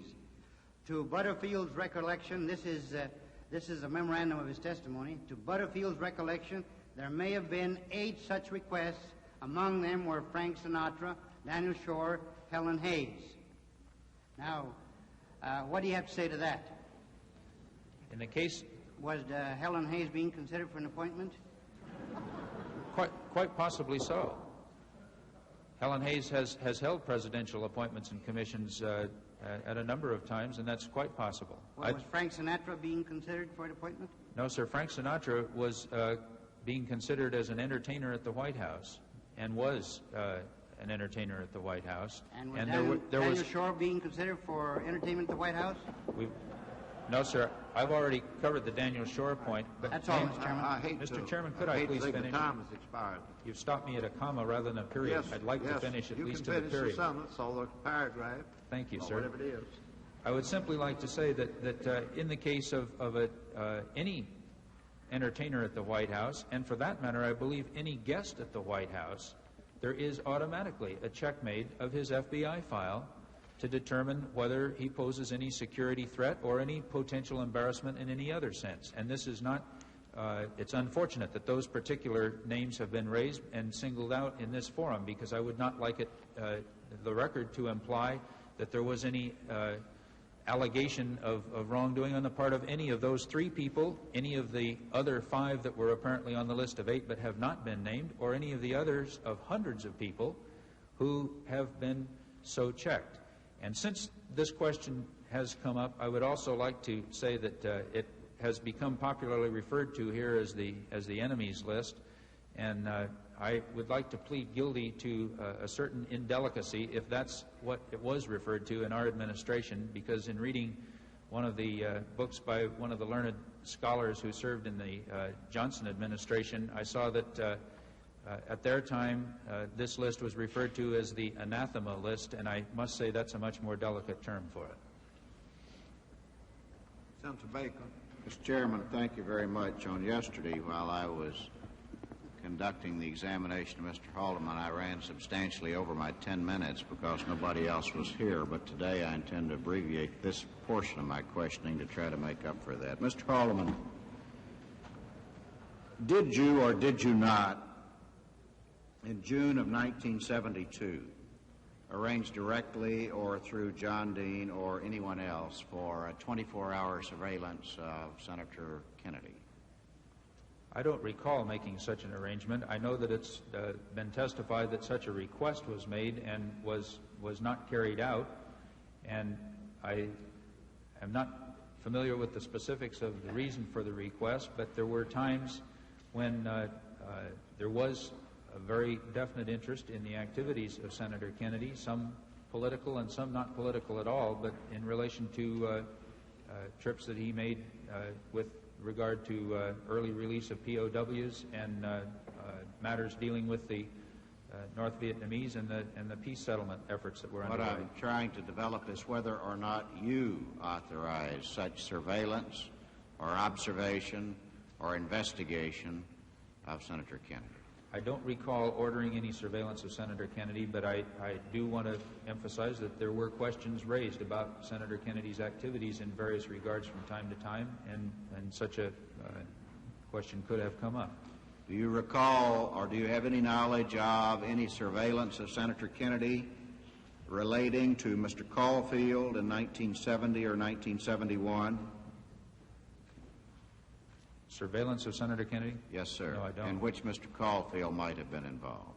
I don't recall that, but I was not familiar with Mr. Caulfield's activities. Do you recall any surveillance of Senator Kennedy in 1969 in which Mr. Ulasewicz may have been involved? No, sir. Do you have any information about Mr. Ulasewicz's observation, investigation, or surveillance of Senator Kennedy at any time, Mr. Haldeman? I have no familiarity at all with Mr. Ulasewicz's operations in regard to any individuals. I was not familiar with what he was doing or with what his objectives were or what his results were. Did you read the Washington Post this morning? You're referring to the article at the top of the page? I did see it. Did you read it? I've read through it quickly. I can't say that I'm fully familiar with its contents. I skimmed through it in the car on the way down. Do you have any information about that? Can you tell us whether or not Mr. Ulasewicz did, in fact, maintain facilities in New York City to try to gain information about the so-called Chappaquiddick situation? No, sir. Did you have any involvement in that? No, sir. Do you know who did? No, sir. Do you know whether it happened or not? No, sir. Mr. Haldeman, in this abbreviated round of questioning, I'm going to put a question you may want to think about, and I'll come back to later if there's another round, and I think there will be another round. In the previous examination, I asked you whether or not, as the closest man to the President, except for his own family, running a taut ship as his chief of staff, you knew or should have known that something was going on based on newspaper accounts, other information that you might have gained and otherwise. And you indicated, I believe, that you still don't know what went on, but that in retrospect you do see road signs or indications that maybe you would interpret differently now than you do then. Is that essentially a correct summation of your reply? I don't believe I said that I saw road signs that I would now interpret differently. I may have.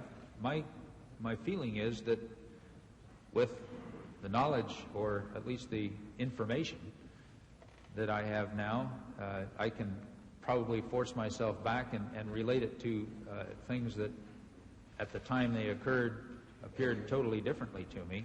But I would like to emphasize that in relation to the White House, which was my area of concern and my area of responsibility, other than whatever was undertaken by Mr. Dean, and I don't profess or nor do I allege that anything was or wasn't undertaken by him, only going by what's been said here, that was the area in which I was not familiar, and was the only area that I'm aware of today in the White House where there is any reason to, even with the information I now have, any reason to feel that something was overlooked.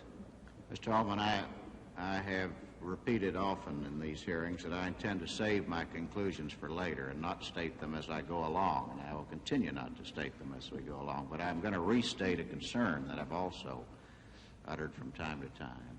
What is there about the White House operation in this or any previous administration with which you're familiar?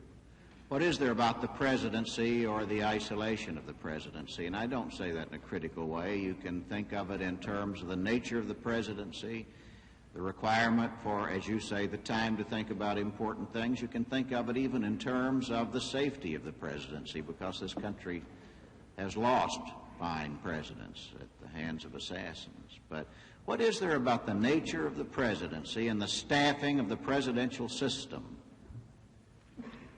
that would either fail to ascertain that something was going on or interpret it in a way that did not lead in a different direction? Now, you may or may not accept my premise, but as I said on yesterday, how can you read the newspapers? How can you listen to the television? How can you hear that Hunt and Liddy and McCord were involved with, or at least Liddy and McCord were involved in official positions with the committee to re-elect the president? How could all of these things come to your attention, even if you assume that they were true, even if you start with the assumption that the charges and allegations are without foundation and basis in fact?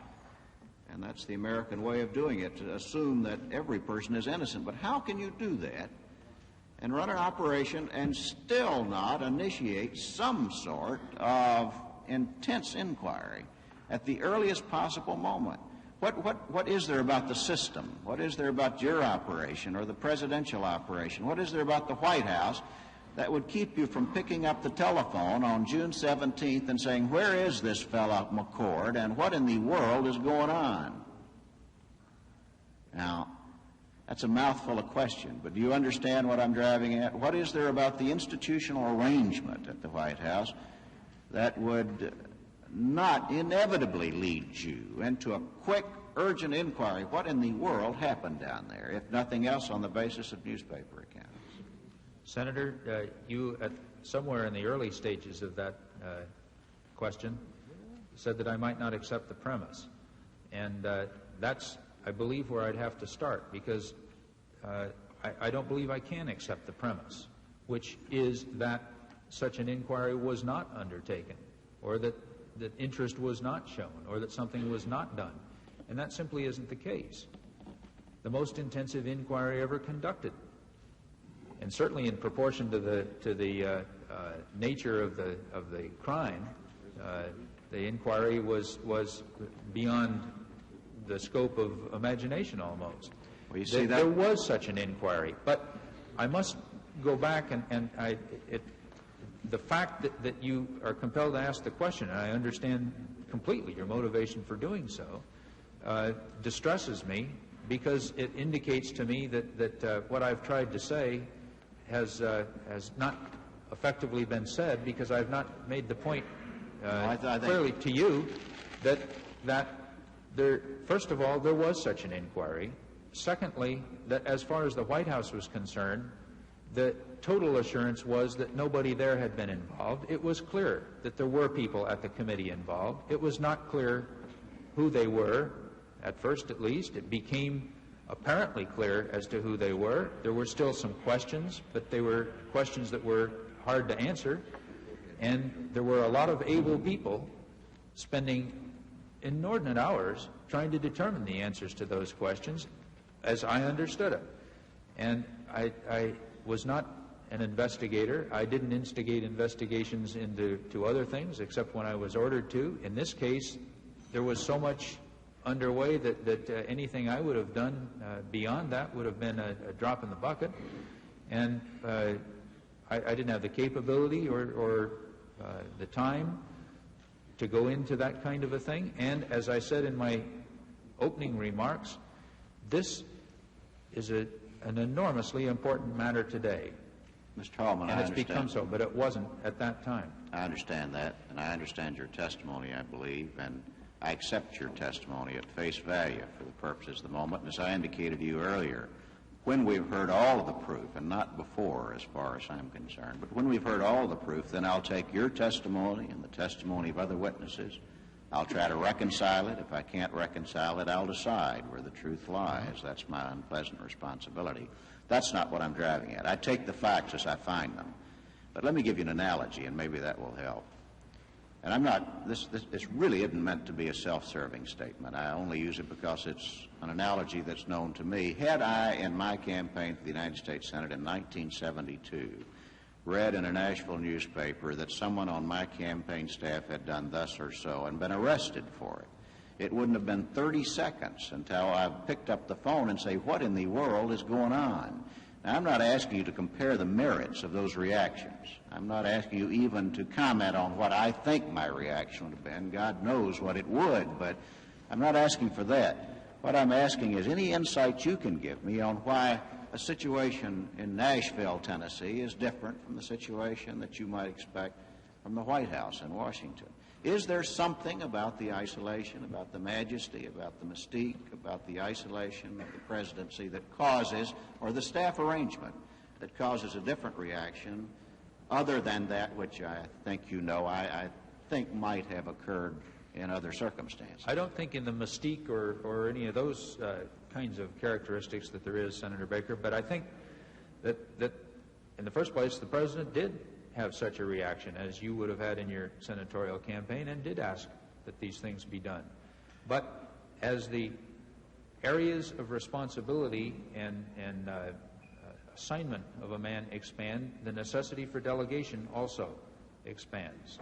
And having been involved in some earlier campaigns of Richard Nixon, I can tell you from personal knowledge that years ago he would have been on top of this with all fours and would have been pursuing it personally with great diligence. Even in 1968? No, I don't think so in 1968, because in 1968 he delegated strongly the management of his campaign and the responsibility for the management of his campaign, and he by great self-discipline, kept himself away from the operations of the campaign. And as President of the United States, he exercised an even greater degree of self-discipline in that regard and did require of himself this delegation. And while he raised these questions, he looked to other people to carry out the responsibility of developing the answers to them. And he thought that that's what was being done. Do you think it could have been done otherwise? Do you think he could have been on all fours, as you say, on top of this thing? I think he could have been if he had been willing to give up the Vietnam negotiations and the follow-up on the domestic initiative plans that he was trying to get underway prior to the election to offer as voter choices, and if he had been willing to suspend the preparation of the budget for the next fiscal year and that sort of thing, but I don't think he possibly could have done so unless he had been willing to do that. I'm going to, as I do with all the other testimony we receive and most of the advice we receive in the committee, I'm going to accept that at face value. I'm not going to promise you that's where I'll finally come down when we finish, but at some point I want to examine with you more why the presidency operates as it does, why it may or may not be necessary for it to do that vis-a-vis politics and campaigning. I would welcome that opportunity. Thank you, Mr. Haldeman. Mr. Haldeman, it appears from my previous, your answers to my previous questions, that prior to September the 15th, 5 burglars were caught in the Watergate, the Democratic National Headquarters, with campaign funds belonging to the Nixon Committee in their pockets. A short time thereafter,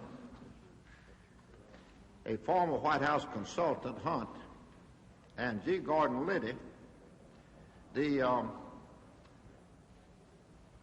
chief legal officer of the Stands Committee, were also arrested, charged with procuring these 5 burglars to do the burglarizing. Now, certainly President Nixon had some control over his committee. Did he at any time, to your knowledge, summon John Mitchell, the director of the committee to procure his reelection, or Jeb Stuart Magruder, the deputy director of that committee, or Maurice Stans, the head of the finance committee for his reelection, or Henry W. Sloan, Jr., the treasurer of that committee, or Robert Mardian, or any other person into the White House and demand of them how it happened that burglars were caught in the headquarters of the opposition political party with funds donated for his reelection in their pockets. He did not call any of those people in and demand that. He had been told Told by whom? That we've reiterated a number of times. He'd been told by Mr. Mitchell, as Mr. Mitchell has said. Mr. Mitchell said that he didn't tell him and the president didn't ask him. I believe Mr. Mitchell said that he had met with the president shortly after the Watergate and had talked with him about it at that time. But Mr. Mitchell testified with the most absolute positiveness that he never told the president about any of these things, and the president no time asked him about it, notwithstanding the fact that he met with the president on many occasions in reference to the campaign. But, Mr. Chairman, we're dealing with 2 different things here. One is the fact of the Watergate burglary, which is the point that you've cited, and that, as I understand it, Mr. Mitchell did talk with the president about shortly after the burglary. Oh, he called him up and told him he's sorry that matters had got out of hand, and he hadn't exercised as much supervision. But he also testified the president didn't ask him any questions about what he's talking about, as I recall the testimony. Well, at that point, I believe the president had been told what the facts were as they were known at that time. I don't believe he had anything to question him about other than what Mr. Mitchell talked with him about. The things that developed from that time on, the president was not aware were developing. The stories and things that went back related to the earlier event. Mr. Haldeman, we haven't got a particle of testimony so far that the president himself personally took any active interest in any time between June the 17th, 1972 and May the March 1973, except to making inquiries allegedly through Dean as to how this all happened. Through Dean, through Ehrlichman, and through me. Huh?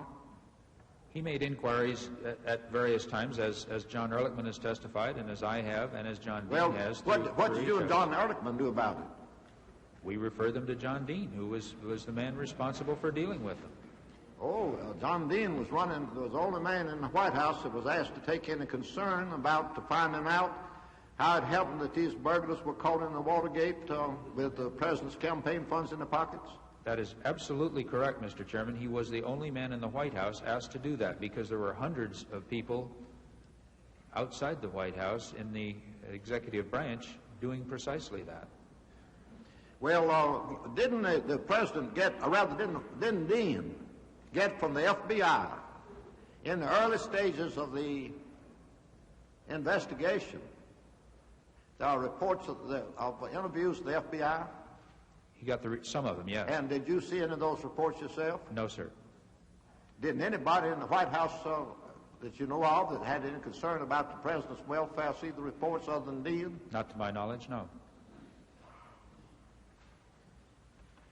Now, we've had a good deal of question here about what was said in the meeting of the 13th of March, 1973, which you attended for only 10 minutes, I believe you said. Now, you undertook to express an opinion or to draw an inference that Dean did not say to the president certain things which allegedly occurred in your absence by reason of your interpretation of the record for March 21st. Excuse me, sir. It's my understanding that the allegation by Mr. Dean was that they took place in my presence, not in my absence. Well, you were there 10 minutes.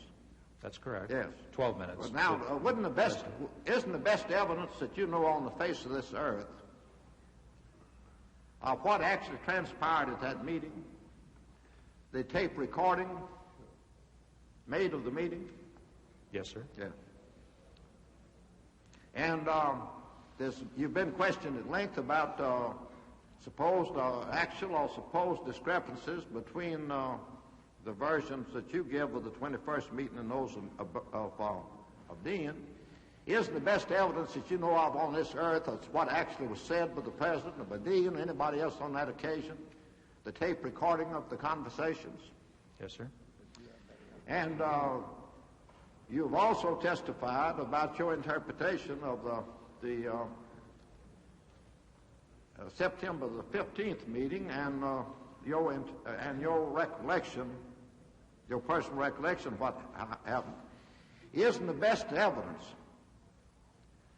known to you on the face of this earth concerning what was actually said at that meeting, with the tape recording of that meeting? Yes, it is. Yes.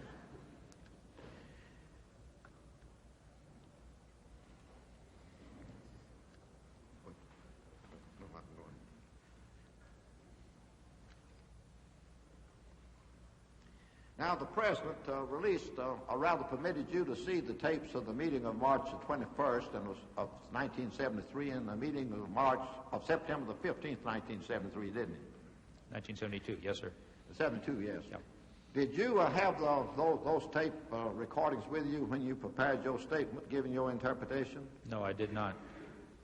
And what did you have in the way of documentary evidence at the time you prepared your statement about giving your interpretation of what occurred at the meeting of September the 15th, 1972 and March the 21st, 1973? I had no documentary evidence. I had only my recollection. I'm frank to concede you impressed me as a very highly intelligent man. But do you not concede that your memory may be somewhat fallible, like that of other human beings? I do readily concede that, Mr. Chairman. And don't you think that the best thing to check these alleged discrepancies is for this committee to have access to those tapes? In the context that you put the question, I agree with you, sir. And the President gave you access to the tapes, and you've come down and testified before this committee as to your interpretation of the tapes. And the presidency has not been destroyed, and the Constitution hasn't collapsed, and the heavens haven't fallen, have they?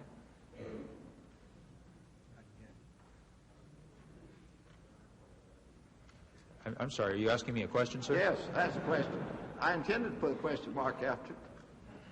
I'm not sure what the question was. I thought you were making a statement. I'll ask you again. I said, notwithstanding the fact that the President gave you access to these tapes, and notwithstanding the fact that you have testified publicly as to your interpretation of what the tapes meant, the presidency has not been destroyed, and the Constitution has not collapsed, and the heavens haven't fallen. Now, there's a question mark there. I don't know whether to answer yes or no, but I agree that the heavens have not fallen. But you don't know about the Constitution of the Presidency. And the Constitution of the Presidency also still stand. Well, good. I'm glad that I expect I've used up about my 10 minutes and thereabout. I do have one or more other questions later. Let's see now. Ed, I believe you. Senator Garney, he's supposed to. I've given him a strict orders. Mr. Haldeman, the resignation of John Mitchell as chairman of the committee to re-elect was certainly a major event in 1972 in this whole Watergate affair. Could you tell us what you know about that? Did you discuss this with the President, and what were the discussions had between you about Mitchell's resignation? I did discuss it with the President. I discussed it with Mr. Mitchell. And I can say that that resignation, or the decision by Mr. Mitchell that it would be imperative that he resign, developed over a period of some days prior to the time that he actually did submit his resignation. He came reluctantly but irrevocably to the conclusion during those days that there was no other course that he could follow for the personal reasons that are no longer very personal, I guess. He was having a very serious problem, and he's indicated that that was the case, and he so indicated to me at the time. And he felt that there was no way that he could handle that except by relieving himself of his responsibilities as the President's campaign director. And when he arrived, I had advised the President of this developing view on Mr. Mitchell's part during the time that he was expressing it to me.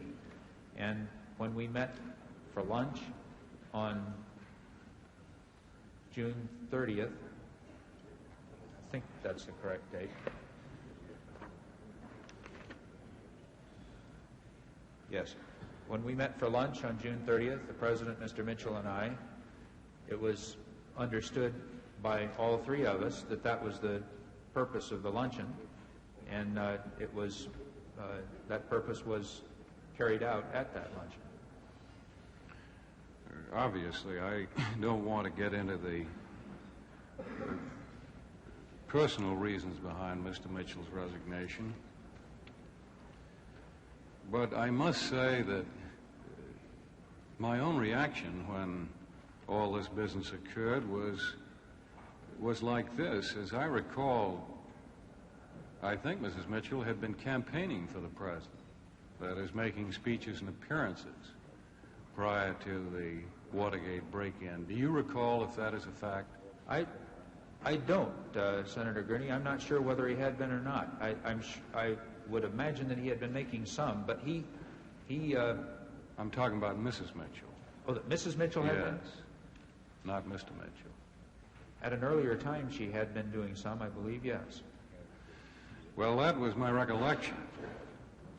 And I must say that, now this is my own personal reaction from reading about the resignation of Mr. Mitchell in the paper when the event occurred, and the reason for it, the personal reason. It struck me as rather strange.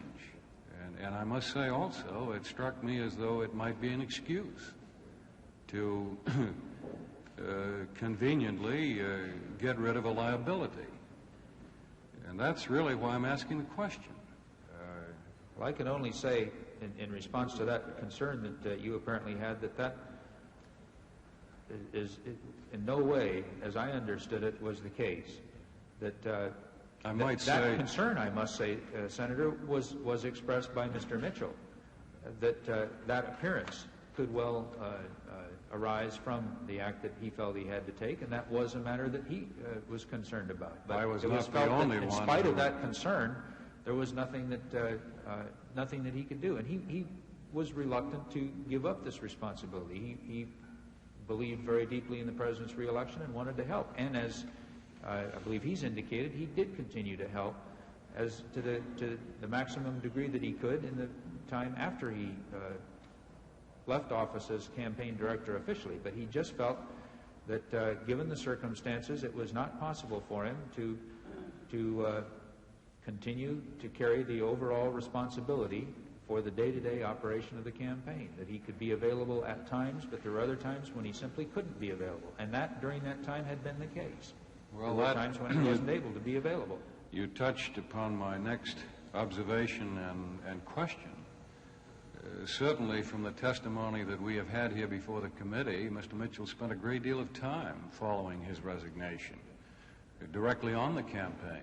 I can't recall now all of the meetings, but there were regular meetings, as I recall, of the so-called group, that is the top people that were planning the campaign, and there is almost the appearance that while he wasn't campaign director, and I would assume that he didn't spend 100% of his time on it, but nonetheless he spent a great deal, and there is the appearance that perhaps the change was more in name than in fact. No, it was not more in name than in fact. It was very much in fact, and there's a vast difference between the responsibility that one feels if you're a conscientious man, if you are the responsible executive officer of an organization and responsible for the management and running of its day-to-day operations, as contrasted to being a consultant available to that organization to be of whatever help that you can on your time availability. When you take on a job as a campaign manager, and I'm sure your campaign managers have felt the same responsibility, you take on a 24-hour, 7-day-a-week job, and you work at it on that basis, and you that's one of the problems of political life, is that you must pretty much discard any other responsibilities and any other demands on your time, especially during the period of a campaign. And that was the problem that Mr. Mitchell was faced with, was that the total demand of the responsibility of managing the campaign versus the really zero demand, but still continuing opportunity to participate and be of help in whatever way he could, following his relief from responsibility. Well, now let me put the direct question. In these conversations which you had with the President and Mr. Mitchell prior to his resignation,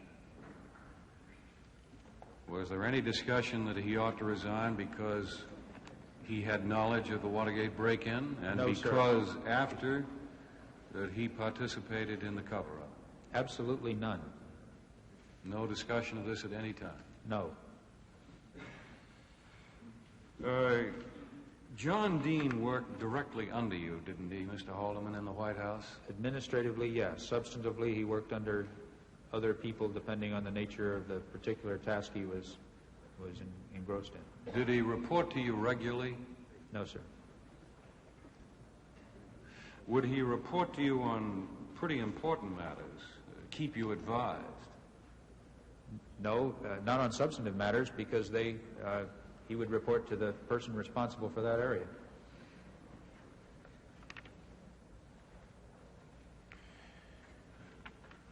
There was one statement that Mr. Dean made about his recollection of the March 21st meeting that struck me as being bizarre, to say the least. That was a statement that the President at some time during the meeting, and I'm paraphrasing now, said, I'm impressed with your knowledge about this Watergate affair, Mr. Dean. I think you ought to brief the Cabinet on it. Do you recall any such statement as that? I think I do. I think it was in that meeting, and I do recall a suggestion that he should do so. Well, that struck me as strange, and I remember asking, I think, Mr. Dean at the time, that if he had apprised the President of all the details about Watergate, that he, John Dean, knew at that particular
You touched upon my next observation and question.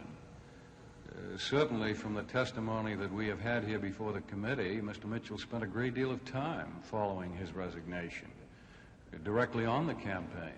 I can't recall now all of the meetings, but there were regular meetings, as I recall, of the so-called group, that is the top people that were planning the campaign, and there is almost the appearance that while he wasn't campaign director, and I would assume that he didn't spend 100% of his time on it, but nonetheless he spent a great deal, and there is the appearance that perhaps the change was more in name than in fact.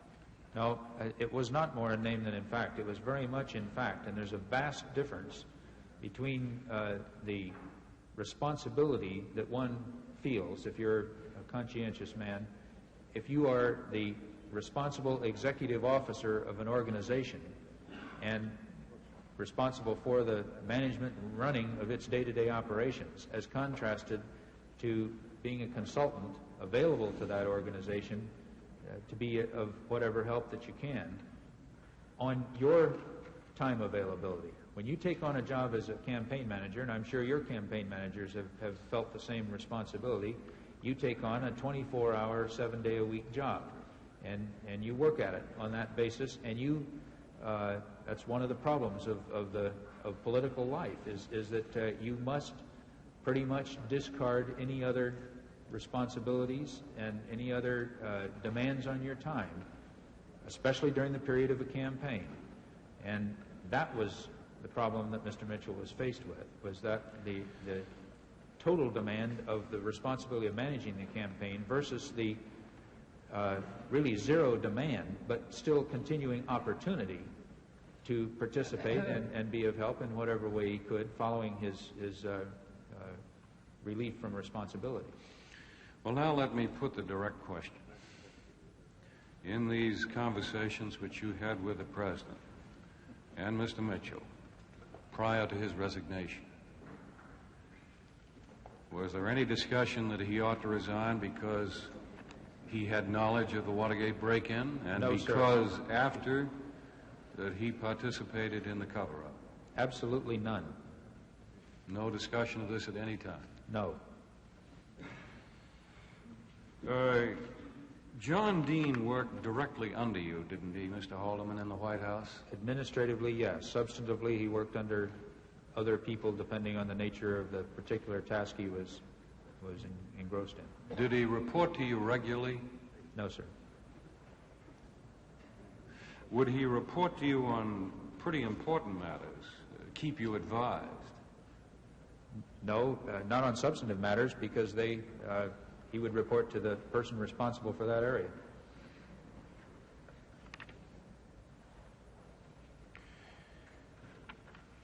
There was one statement that Mr. Dean made about his recollection of the March 21st meeting that struck me as being bizarre, to say the least. That was a statement that the President at some time during the meeting, and I'm paraphrasing now, said, I'm impressed with your knowledge about this Watergate affair, Mr. Dean. I think you ought to brief the Cabinet on it. Do you recall any such statement as that? I think I do. I think it was in that meeting, and I do recall a suggestion that he should do so. Well, that struck me as strange, and I remember asking, I think, Mr. Dean at the time, that if he had apprised the President of all the details about Watergate that he, John Dean, knew at that particular time, break-in, the talks, of course, in Mr. Mitchell's office, and the Liddy plans, and also the great involvement in the cover-up, why in the world anybody would want the Cabinet briefed on that? Because it was a total recount of something that obviously was very illegal. Would you like me to speculate on a reason? That's all I really can do. But I think that as the President had in himself on a number of occasions and had sought to have done by others, was not talking in terms of trying to brief the Cabinet on each of these possible problem areas that Mr. Dean had laid out for him, which had to be dealt with, but rather to brief the Cabinet on the non-involvement of the White House, which Mr. Dean had again reaffirmed, and to assure the Cabinet that there was still continuing investigation, and that it still did not show any White House involvement in the Watergate, and to provide that assurance. Now, that was one of the areas that not just the Cabinet, but that the President wanted the people to understand. At that point, there was no certainty as to what the problems were at the re-election committee. There was a new uncertainty, let's say, and there were also new problems. I don't believe that the President intended that Mr. Dean brief the Cabinet on all of that range of problems. Round about this March 21st meeting, and I honestly don't recall now, and I haven't examined the transcript to find out exactly what meeting it happened in. I think it's the one that was held between you and Ehrlichman and Dean after you talked to the President. Anyway, the point of the matter was there any discussion at that meeting I just referred to, or any other in and around this time, about having John Mitchell step forward? I think that term was used. I might use this term, take the rap for Watergate. I don't think at that time. There was, in the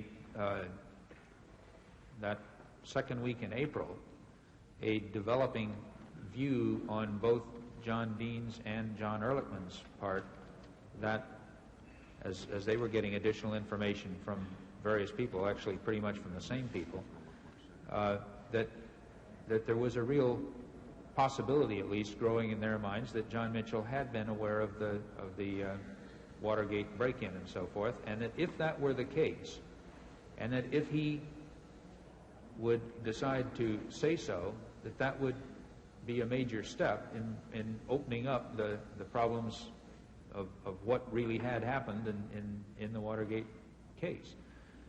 It was not discussed in terms of scapegoatism or someone taking the rap. It was discussed, and it was not discussed in terms of putting the pressure on Mr. Mitchell to do this. It was discussed in the terms of, if this were the case and if it happened, that would certainly be a major step in the direction of trying to unravel this whole thing. And that, unfortunately, now, as it gets talked about, gets misplayed, and it gets as frequently as happened in these hearings, through no fault of the hearings, but just inherent in the process. Something that one person says somebody else told him that someone else thought becomes a statement of fact by the party testifying at the time here, and that is unfortunate, but I'm afraid probably inevitable. The only thing that happened in the time of the March 21st meeting that would in any way relate to the point that you're raising was the incident that I recall happening after the meeting, that John Dean, I think, recounted as happening before the meeting. And for some reason, I have a physical picture of this one. We were standing on the top of the steps of the EOB, John Ehrlichman, John Dean, and I, after the meeting with the President, and before we went down the steps and across the street. And Dean was kind of looking out over the landscape and sort of musing to himself, and said, you know, maybe the way to deal with this whole thing now is to draw the wagons around the White House and let the chips fall where they may outside, because nobody in the White House is going to be hurt by a full disclosure process. But the problem with doing that is the question of what it does to Magruder and Mitchell. And he wasn't saying it in the sense that he knew what it would do to Magruder and Mitchell, but that that's where the problem would arise, he felt. In any of your meetings with Mitchell, or in any phone calls that you had with him in this time frame, March, April, did you ever say, now look, John, didn't you really know about this break-in, and weren't you deeply involved in this cover-up, and don't you think it's time to take the lead and unravel all this? I did not. That was, I believe, the essence of John Ehrlichman's meeting with Mr. Mitchell on April 14. My time has elapsed. I yield the floor. Senator Talmadge. Mr. Chairman, I yield back my time.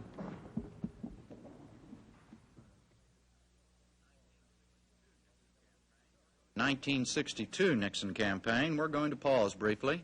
Public television's coverage of the Senate Watergate hearings will continue after this break for station identification. Unabridged coverage of these hearings is provided as a public service by the member stations of PBS, the Public Broadcasting Service.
From Washington, NPACT continues its coverage of hearings by the Senate Select Committee on Presidential Campaign Activities. Here again, correspondent Jim Lehrer. Picking up the testimony again, Senator Inouye is asking the questions.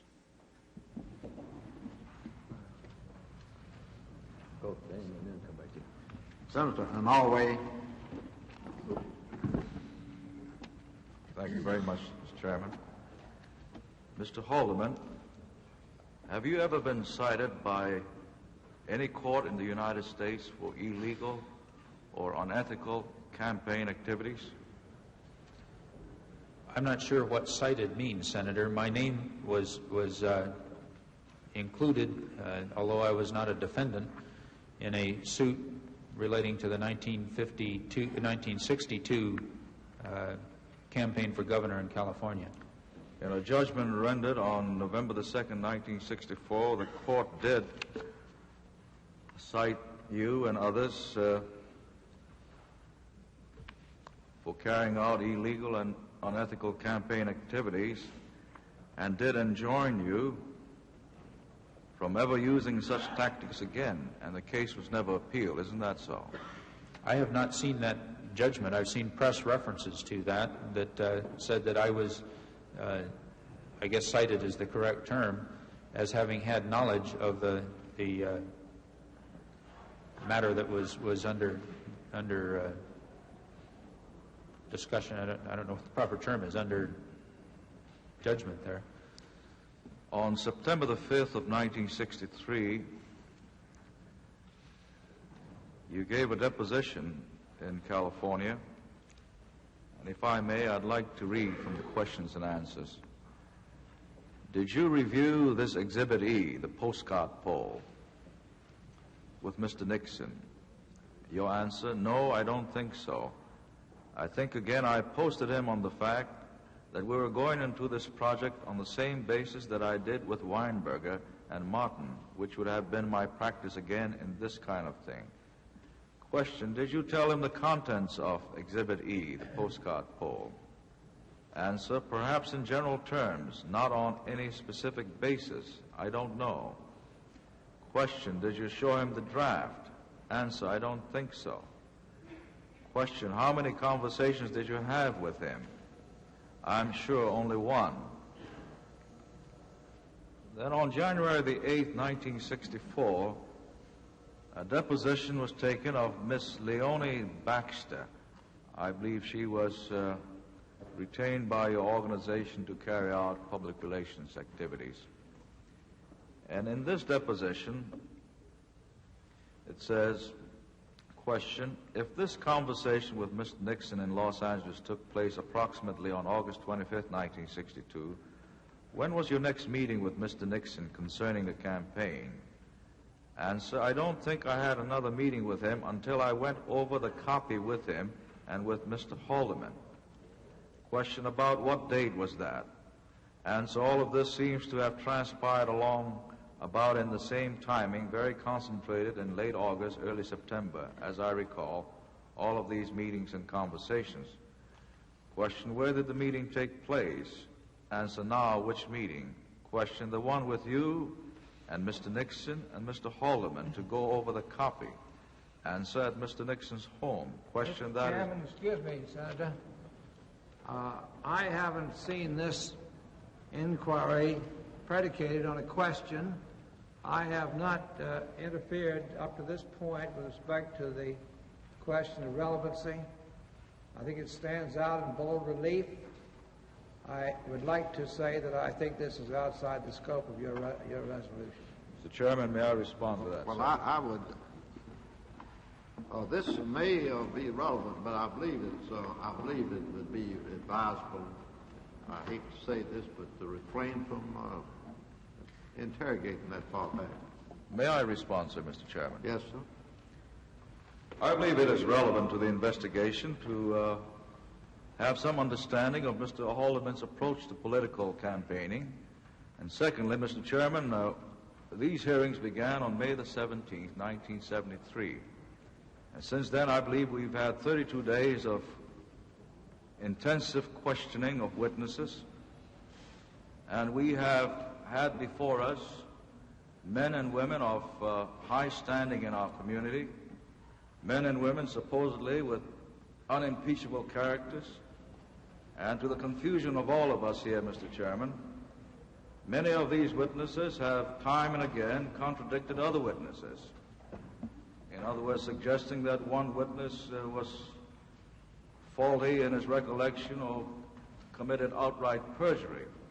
And I think it is relevant to this investigation to determine a witness's credibility. For example, when Mr. Dean was before us, no one objected to a question posed about reasons for his dismissal from his first job. And I believe this touched upon his credibility. Well, Senator, I would approximate this to the rule in criminal cases. So we're not trying a criminal case, but it's a good guide to follow. And I don't think that if you can ask the witness about his attitudes, but I do not believe we ought to go back that far to ask about specific acts. It's like trying a man for one thing and then proving he did some other things. And if we do this with Mr. Haldeman, then anybody in the committee would be entitled to recall every witness here and do the same thing, go back into their past actions and things. And I just think it's unwise to open the door. And I shall abide with the chair's rulings. I just wanted to compare these two depositions, one which says... I object to a discussion of the deposition. Well, I'd let the senator, I don't know how very well I could keep you from saying something within the sphere of your thing, and even though I thought it was wrong, I ought to do the senator from Hawaii the same way. But a description of these depositions is to let in the very thing I say is irrelevant. Well, I ruled that the senator will not... I will not ask the question, Mr. Chairman. I thought it might be a good opportunity for Mr. Haldeman to provide some clarification. These depositions are a matter of record. Anybody can pick this up and pull it. But they res inter alios acta or something like that. So I think we'd better desist at this point. Mr. Chairman, I thank you very much, sir. Mr. Chairman, would the senator yield just for a moment? Yes, sir. Mr. Chairman, I have received word that the Federal Aid Highway Bill is now pending on the floor of the Senate. It's a $20 billion authorization, and I'm the senior Republican on the jurisdictional committee, and I'd like to be excused from these proceedings until the Senate acts on that matter. Well, that's understandable. That's a very important bill, and you've been very instrumental in, after 75 or 80 conferences, getting a compromise bill. And since your views on the bill are almost the same as mine, I'll excuse you.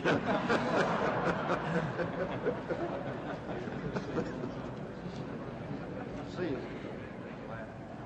I'm finished. Senator Weicker. Now, Mr. Haldeman, I had presented to you two documents. We briefly went over the first. Now I would like to ask you whether or not you can identify the second document. I only have one. I'd ask that both be given to you at that time. Here it comes, I guess. Have I a copy, please? The senator wanted me to have a copy. You have a copy right there. Is the second document dated February 10th? This is the second document dated February 10th, memorandum for John Dean from H.R. Haldeman. Thank you. Are there two copies? No, there's only one. I'd like another copy myself, Senator. Keep it.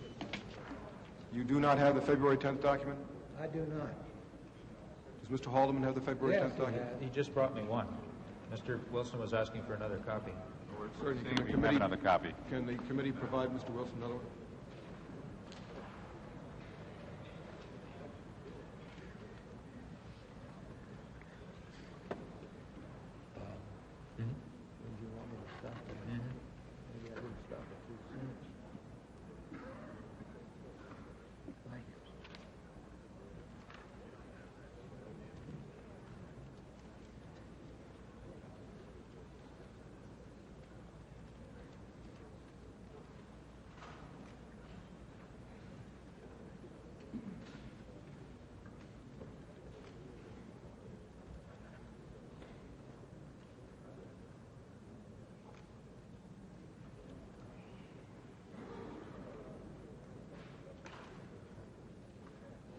All right, sir, I've read it. Mr. Haldeman, do you recognize this?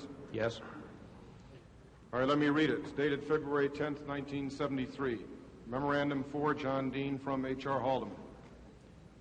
We need to get our people to put out the story on the foreign or communist money that was used in support of demonstrations against the president in 1972.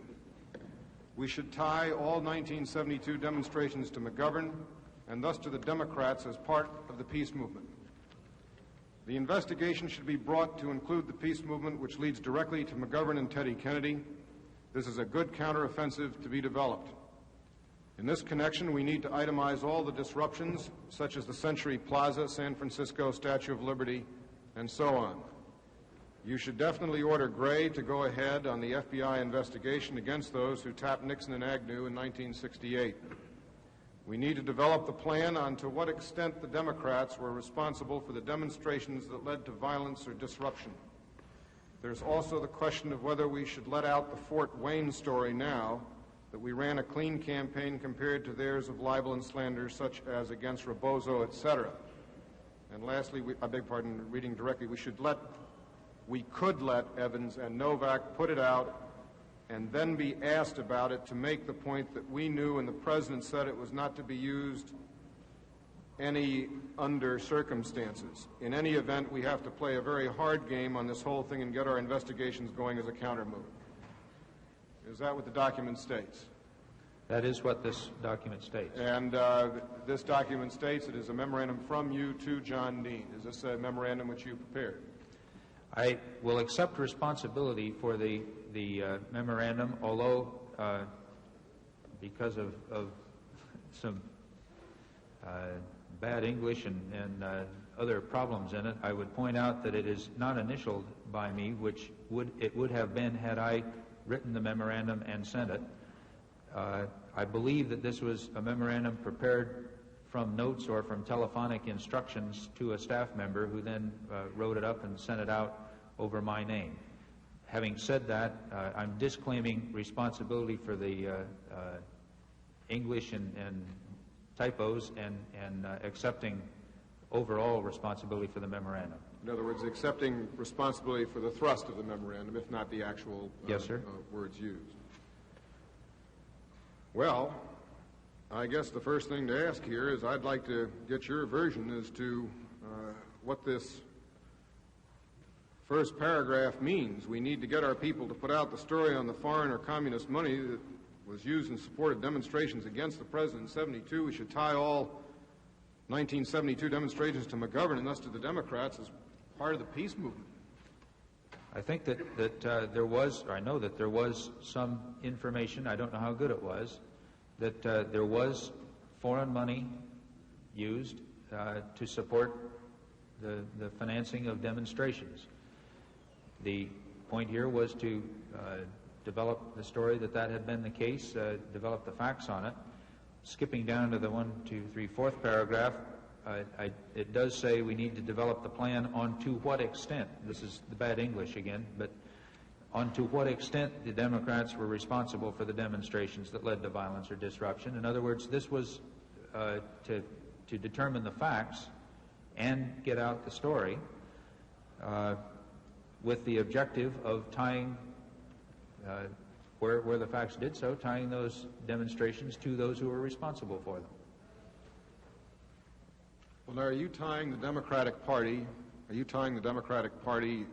let me ask you, what are you tying the Democratic Party to? Let's be specific. I'm asking to develop the plan on to what extent the Democrats were responsible for demonstrations that led to violence or disruption. You say we need to get our people to put out the story on the foreign or communist money that was used in support of demonstrations against the President in 72. We should tie all 1972 demonstrations to McGovern and thus to the Democrats as part of the peace movement. Now, this is one paragraph here at the head of this memorandum. That's right. I'm relating. Are you trying to tie the Democratic Party to communist money or foreign money? I'm trying to tie the demonstrations that were instigated by McGovern or McGovern campaign people to those people. I'm trying to get out the story of what the facts were in regard to the instigation of and financing of demonstrations. But now this is dated February 10th, 1973. And interestingly enough, I had made my own notes as to and I go back to your opening statement before this committee, and I expressed myself as to the image that you were trying to portray here, being rather clever with words as to these matters being linked to the Democratic candidate and to the Democratic Party. And I didn't receive, or I didn't get this particular memorandum until after I had made my own impression as to what thought you were trying to convey in your opening statement. So in other words, I had my impression of your opening statement as to trying to tie the Democratic Party and George McGovern to the image of being soft on communism, soft on law and order, and then all of a sudden this memorandum appears, and here you are suggesting as a counteroffensive that these entities, this individual and this party, be tied in with foreign and communist money, and that be tied into the demonstrations. What is it? Is this what you? Let me ask you: Is this what you believed during the course of the campaign of 1972? Was this to be the thrust of the attack? Let me, I don't understand your references to soft on communism and soft on law and order. Is there something that I've said that leads to that? Well, I think that you're definitely trying to make a link up here. I just have your own memorandum before me on that point. My own memorandum makes no reference to McGovern being soft on communism. No, it just tries to go ahead and link Mr. McGovern to demonstrations into communism. It tries to link Mr. McGovern or the McGovern campaign to the... And the Democrats. And the Democrats and the peace movement, to the demonstrations, and to the point that I understood there was backing on, or information on, that there was foreign or communist money used in support of demonstrations. If, in fact, those were the facts, it was my feeling that they should be known. No, you say you don't want to develop the facts. We need to get our people to put out the story on the foreign or communist money that was used in support of demonstrations. Because it was my understanding that that was the case. You mean to tell me that as the man closest to the President of the United States, you issue a directive linking the Democratic Party and the Democratic candidate to communist money, to demonstrations, because you thought that was the case. And you're willing to go ahead and do that as the man closest to the President of the United States. You're willing to throw that party and that name around in that fashion? Only if it is the case, Senator, and only... Isn't it your job before you issue a memorandum to make sure that it either is or is not the case? Isn't that what this country's about? That's why the memorandum was directed to the Council of the President, who had the facts, as I understood it, on this case. We need to get our people to put out the story. This is not a request for an investigation. If it were a request for an investigation, wouldn't this be the type of thing which certainly we should put into the hands of our law enforcement branches here in the United States, either the FBI, CIA, National Security Group, or any valid law enforcement branch?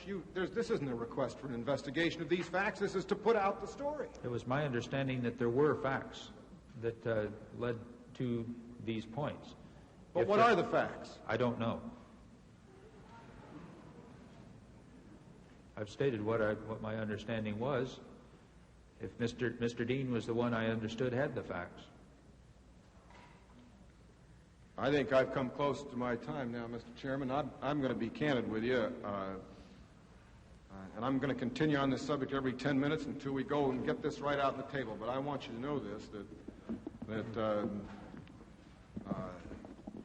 if I'm emotionally wrought up at this point in time, it is because these things have been imputed, or an attempt has been made, and I think we've stopped it here to impute these matters and other matters also to your party and to your candidate. Now, I'm going to tell you, my job is to go ahead and beat Democrats, and I've done a pretty good job of it, quite frankly, so I'm against you. And quite frankly, go into the record and find out who made some of the sharpest attacks on Mr. McGovern, attacks based on facts that were in the record. Fair enough. But this type of business here, when it emanates from the highest councils in the land, I think is a disgrace. And I think, quite frankly, the tactics, this is February 10th, 1973. I don't think there's been any change in tactics from the election campaign of 72 as to when you sit before this committee right now, Mr. Haldeman.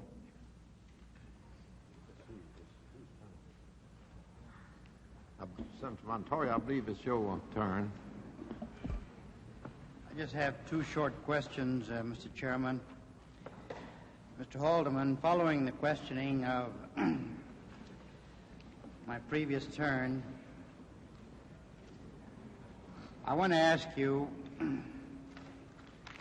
since you said that checks of people were routinely made by the FBI, why did you personally request FBI background checks on certain persons? I'm not sure without knowing what the specific circumstances were in each instance, Senator.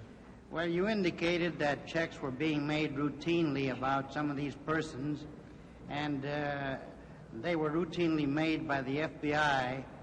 So why was there a need for you to request checks on these persons other than for the purposes that were outside of the scope about which your testimony alluded?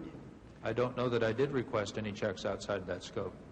Well, we went into the check on Mr. Shore, and Mr. Butterfield testified that there were approximately 8 persons on which you had ordered checks to his knowledge, and he mentioned 3. I don't know of the other 5, but I understand that you did order checks on many individuals. Where do you understand that, Senator, and who were they? I understood Mr. Butterfield to say that you had ordered checks on different individuals, but he knew of 8 checks that you had ordered, and he was only able to mention 3. And that, as I recall from what you read from the your staff report, which I have not seen, included requests from both Mr. Ehrlichman and from me. Now, why did you have to order these checks on certain individuals if the FBI was doing this routinely? That's the question I'm asking you. Without knowing the specific circumstance and the specific individual, I couldn't tell you, sir, but I would submit that there are, it's not unusual or unlikely that if, for instance, a pending invitation or to entertain at the White House, or a pending invitation to participate on a delegation or something of that sort were being considered, that it might well be a step taken to make a prior check before that was pursued in any way that could become embarrassing to the individual if, in fact, the check proved unsatisfactory. We found in a number of cases that people who were under consideration did have problems that did show up in their FBI files or as a result of FBI checks that resulted in a decision not to make the appointment or issue the invitation on a very proper basis, because to avoid embarrassment to the White House and to avoid embarrassment to the individual. Well, who was in the business of ordering IRS checks at the White House on individuals? It would depend, again, on the situation. I can't answer. What individuals had that authority? Basis. What individuals had that authority? I'm not sure. It would depend on a specific situation. Well, you were chief of staff there, don't you know? Don't you know of somebody that had the central responsibility to approve of these requests by personnel at the White House? The general procedure would have been for such requests to be made through the counsel's office. But there, I'm sure, were exceptions. Do you know whether Mr. Colson made any checks? I don't know. Do you know whether Mr. Caulfield requested any of this information? I don't know, but he was, of course, in the counsel's office. So. All right, now I want to ask you one final question. Now, the other day, I asked a question of Mr. Strawn, who worked for you, who was very dedicated in following your orders, and who expressed great concern that right after the Watergate break-in, that he might not have enough information, and he impressed this committee that he was almost shaking in his boots because he did not have enough information to adequately inform you at the White House upon your return from some trip. Now, I asked him a question which you know about already, and the question revolved around what advice, in view of his experience, he would have for the people, for the young people of this country, with respect to public service. And very dramatically, he answered, "Stay away." Now, I'm trying to elicit from you, Mr. Haldeman, you knowing this young man so well, and he having impressed me with his testimony and his sincerity and his soldierly dedication to duty, I want you to tell me, from your knowledge of this young man, what might have inspired him to make such an answer from his experience and background? Well, Senator Montoya, let me say that when he gave that answer, I found it one of the saddest moments of this hearing, because it's an answer that I would certainly give in exactly the opposite direction, and I would have hoped that Mr. Strawn would have answered in exactly the opposite way from the way that he did. You've asked my opinion of I'm going to ask you, what is your advice to the young people of this country? Because we are in the public service, and I feel that we should put this matter in proper context. To me, public service is a trust. Public service is an honor.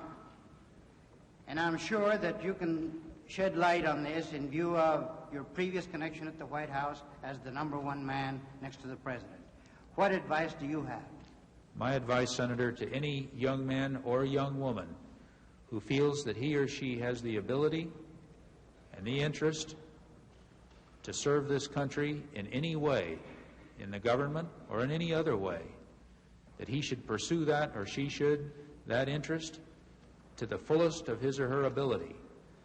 I think it would be tragic, and maybe the greatest of all the many tragedies that seem to be flowing out of this whole situation, if it would result in any individual who had decided at some point, or who had been thinking at some point of coming into the government to serve in elective office, in appointive office, or as a staff member to a member of Congress, or in the White House, or any of the government agencies, if that decision were changed as a result of what's going on here, that would be, in my mind, an overriding tragedy.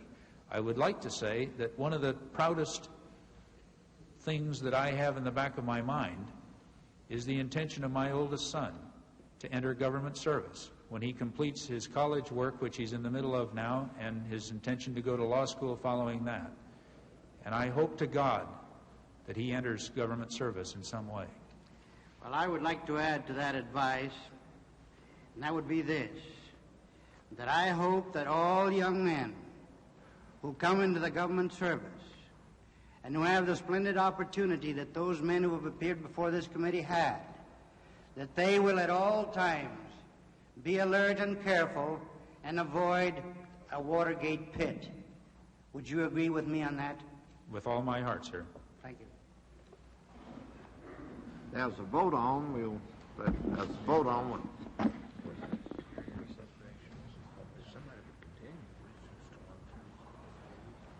The committee will stand in recess to 1:30 unless there's objection.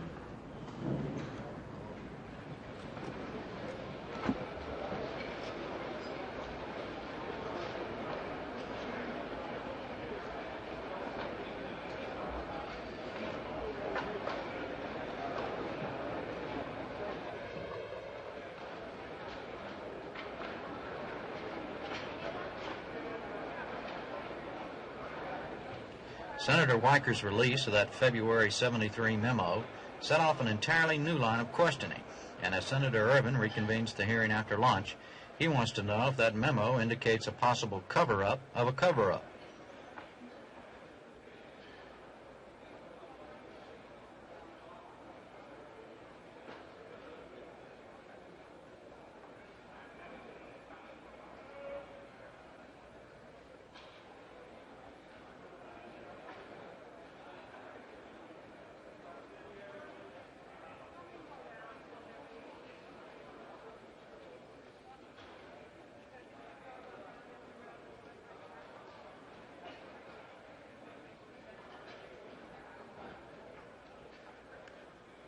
Been a number of inquiries as to whether the committee would have a Saturday session.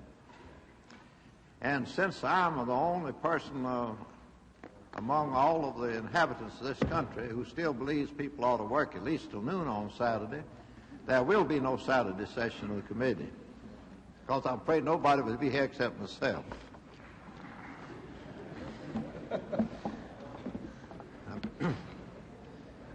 Johnny.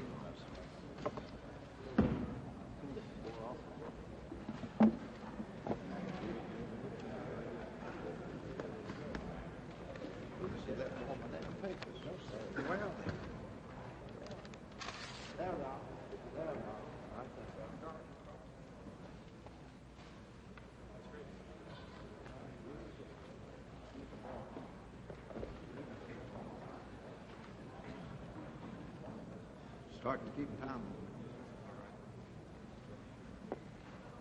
Mr. Haldeman, the presidential aides in the White House had a habit of writing memorandums to one another, did they not? They did write memoranda, yes, sir. And it's reasonable to assume that most of the matters that were discussed in the White House during 1972 and 1973 are embalmed, in a sense, in written memorandums still in the White House, unless they've been shredded or destroyed. Is that not true? No, I wouldn't believe that's true. A great deal was discussed that was never reduced to memorandum. But a great deal was reduced to memorandum, wasn't it? Some was. Not anywhere near any large proportion of what was discussed. For example, this memorandum that Senator Weicker was asking you about, from you to John Dean, dated February the 10th, 1973,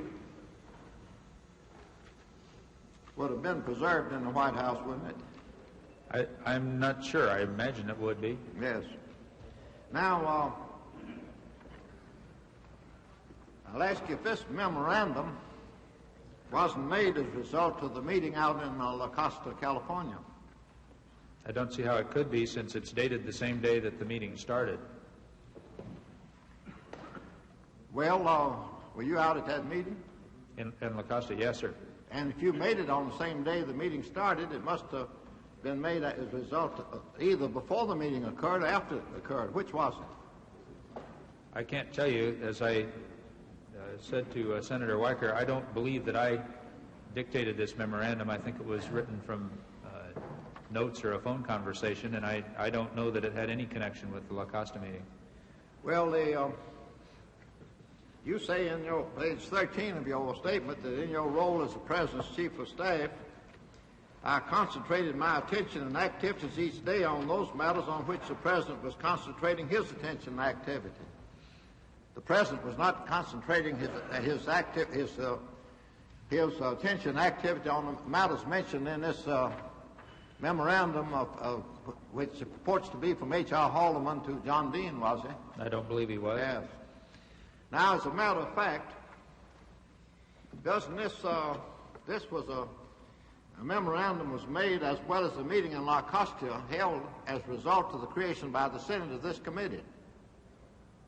Yes, sir. That was the reason. And wasn't it? Doesn't it reflect a purpose? If there was a cover-up, doesn't it reflect a purpose to cover up the cover-up?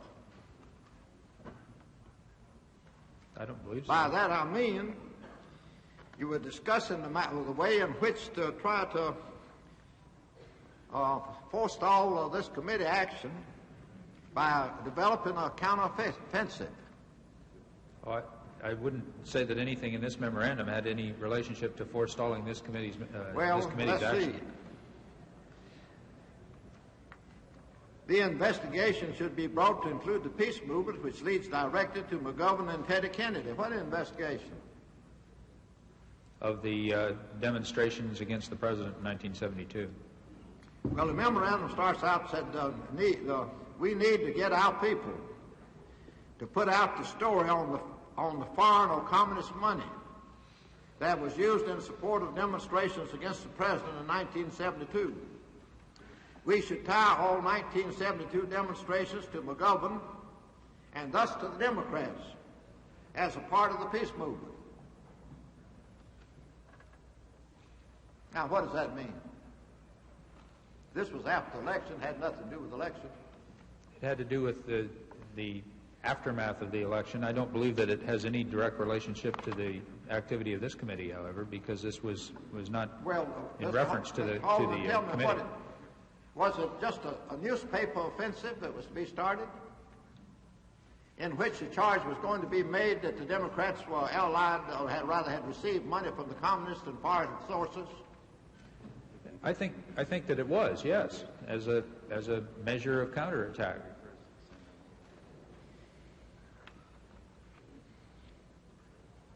Well, there's a memo on February the 10th, the same date, 1973, from Higbee to John Dean. As I'm sure Bob probably mentioned to you, we need to get a thorough itemization as quickly as possible for all disruptions that occurred in the campaign. We'll need this for our Watergate tactics with the Irving Committee. Right, but I don't see that as a means of disrupting or turning off the activity of the committee. I see it as a counterattack to the material that would be developed. Well, you said first a while ago, if I recall correctly, that this memorandum that purports to be from H.R. Haldeman and John Dean had no reference to this committee. I don't believe it did. Well, this memorandum from Higbee to John Dean, which is the same date, and does refer specifically that you'll need this for the Watergate tactics for the Irving Committee. Yes, I see that it does. Yes. Now, Higbee's your assistant, isn't he? Yes, sir. Was? Yes, he was. Now, I'm not going to question his length on this, but I do say you refer to something that about the Fort Wayne story. Maybe you ought to let that out now. There's also a question of whether we should let out the Fort Wayne story now. That we ran a clean campaign compared to theirs of libel and slander against such as Rebozo and so forth. We could let Evans and Novak put it out and then be asked about it to make the point that we knew and the President said it was not to be used under any circumstances. Now, isn't that an effort to manufacture something retroactively? It wasn't to manufacture something, and the reason that I don't believe I dictated this memorandum is that Mr. Dean had no knowledge, I don't believe, of what I was referring to in the Fort Wayne story, and I would not have sent any such reference to him. Well, do you think somebody was forging your name on this document? Is that what you're saying? No, I indicated to Senator Weicker that I took the responsibility for the document, but not for the dictation of it. It's not signed by me, and when I sent a memorandum of this sort that I dictated and read myself, I initialed it by my name. What is the initials on this H? I don't know what that is up in the upper right-hand corner, but that isn't... Isn't that for Haldeman file? Isn't that what that HF... I don't know, Mr. Chairman. My guess would be, since there's a date of 2/16, that it's for follow-up on the 16th. Well, whoever wrote this document addressed it to the man that was supposed to be looking after the White House's affairs, rather exclusively, I think, John Dean, didn't he? As regards to the Watergate, yes. But he also was involved in the analysis of demonstration intelligence. And so the thing is made, we could let Evans and Novak put it out. They're two columnists, aren't they? Run a column here yes, they do. In this country paper. And after it says, and then be asked about it to make the point that we knew, and the President said it was not to be used under any circumstances. Now, isn't that a statement that after it's put out in a column by Evans and Novak, that you all would naturally be asked about it, and you could say that you all knew about this all the time, but the President in the past campaign had directed that it not be put out under any circumstances? And that's precisely the case. Well, why didn't you say so? I did say so. So the President knew about it? The President knew about this particular story, yes. And he told you not to use it under any circumstances? That's correct. And it wasn't. And you knowing that, why do you deny authorship of this? Do you deny authorship of this? I deny dictating this memorandum, but I have accepted responsibility for its contents, Mr. Chairman.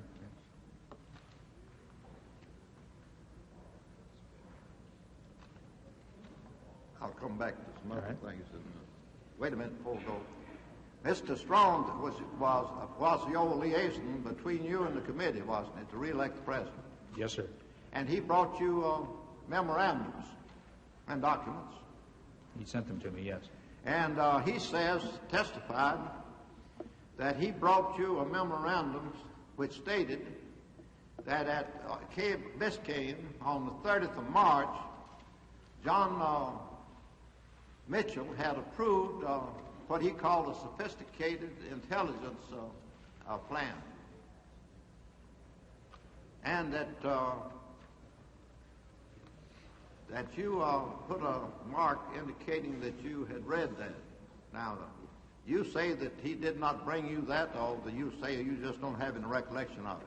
I said I didn't have any recollection of that specific item or of that memorandum in the clear, specific sense. I have no question that I was sent political memorandum number 18 to which he referred. I don't think it was quite as specific as you've just been in the reference to the thing. As I recall Mr. Strawn's testimony, which is the only thing I can go on, he said that among the other 30 items that he reported from that meeting was one saying the committee now has a sophisticated intelligence operation budgeted at $300,000. Now, did Mr. Strong have a custom of preparing what he called talking papers for you when you were going to have interviews with people? When I was having meetings with Mr. Mitchell. Well, right after the Key Biscayne meeting of March the 30th, 1972, Mr. Mitchell had an appointment with you, didn't he? In the White House? We met on April 4th. April the 4th. And Mr. Strong has testified here that he prepared you a talking paper mentioning this same subject as something you should make inquiry of Mr. Mitchell about. Now, do you recall that talking paper? No, I don't not specifically, but Mr. Strawn had a practice of preparing a paper that would include his suggestions of items that that I might want to raise at meetings with Mr. Mitchell. Now, I take it that you are not denying that he punished you such a talking paper, but you are merely stating that you have no recollection of having seen it. Is that correct? That's correct. Senator Garney.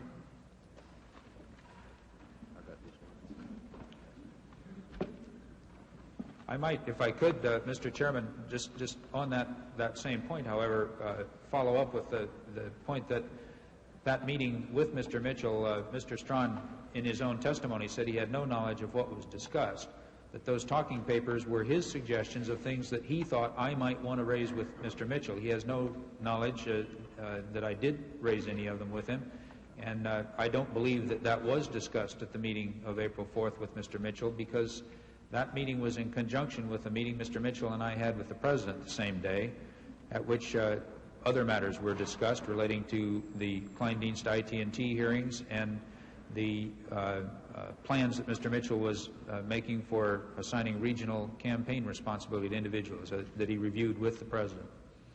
Senator Garney. Thank you, Mr. Chairman. I'm sure there are many more questions that could be asked of the witness on various phases of this whole Watergate affair.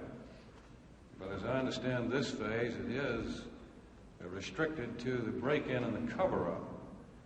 And I think the witness has testified very fully on that. Frankly, I can't think of any other questions that I could ask him that would shed any more light on those two issues. I think that the central theme of what we're trying to get at in this phase is the involvement or non-involvement of the President of the United States in the break-in and the cover-up. And as I say, I can't think of a single question to ask the witness on this. The committee has agreed, I think, we've discussed it in executive session, that it's important to expedite this phase of the hearings so we can get them over hopefully next week.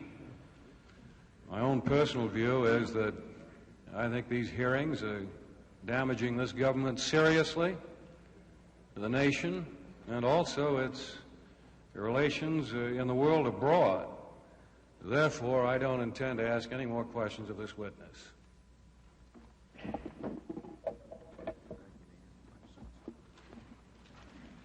Senator, in no way.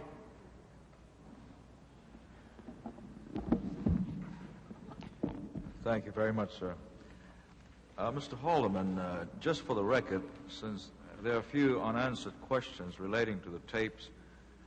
Will you tell the committee as to who knew about the existence of the recording system in the White House?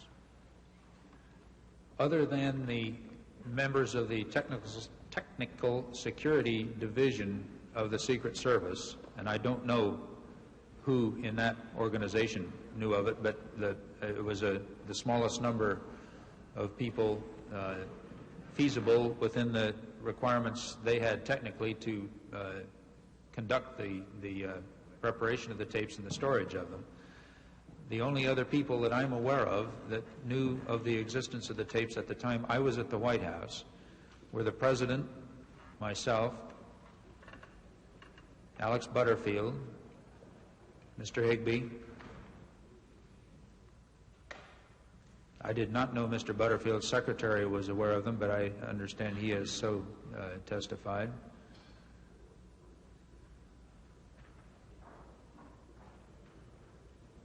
I don't believe anyone else did, and I don't recall whether Mr. Butterfield has indicated that anyone else did. If he has, and if you want to check those names with me, I can confirm my knowledge as to their knowledge. Did the Director of the Federal Bureau of Investigation, was he aware of this? Not to my knowledge. Was the Director of the Central Intelligence Agency aware of this? Not to my knowledge. Did you have a room that was secure with no recording devices where Mr. Helms could discuss highly sensitive matters with the President of the United States? Well, there were only two rooms, three, because the cabinet room also had this capability on a switched on and off basis. The only two rooms which were covered by this taping were the Oval Office of the President in the White House and the other office, the alternate office of the President in the Executive Office Building, and then, as I said, the cabinet room, which was on a switch. The others were automatic. Are you aware if the CIA director ever discussed highly sensitive matters with the President and had the discussion recorded? I don't know. I'm just bringing this up because I believe there are laws that would prohibit this, the compromising of the Central Intelligence Agency, but that's not our concern here, sir. What, in your mind, was the purpose of recording these conversations? So that the President would have for his own use and reference on an historical basis an accurate and precise record of everything that was said by him and by other people with whom he was conferring. Was it the intention of the President to eventually release all of the tapes? No, sir. It's my understanding that his intention was not ever to release the tapes. Then how would you account for the historical aspect of the tapes? For his own use? Now, on the July the 9th, 10th, or 11th, you were given the tape of September the 15th, sir? Yes. And I believe you also indicated that you were given other tapes. Yes, I believe. Can you recall the dates of these tapes, sir? I'm not sure. They were of other meetings during the March-April period, and I'm not sure which ones. Meetings involving what people? The President, Mr. Dean, and myself. Well, no, they didn't involve me. President and Mr. Dean. In your response to Mr. Montoya's inquiry, you suggested that you were not acquainted with the mechanism of the taping device, the tape machine. In fact, you didn't know, you weren't aware that you had different speeds. I believe I indicated that I was aware. I wasn't aware of what speed to set this at, and I had to experiment with the switch.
who knew about the existence of the recording system in the White House?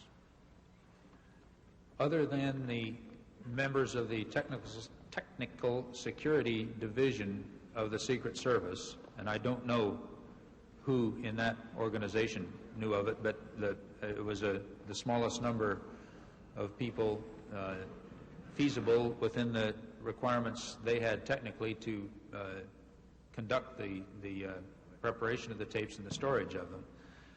The only other people that I'm aware of that knew of the existence of the tapes at the time I was at the White House were the President, myself,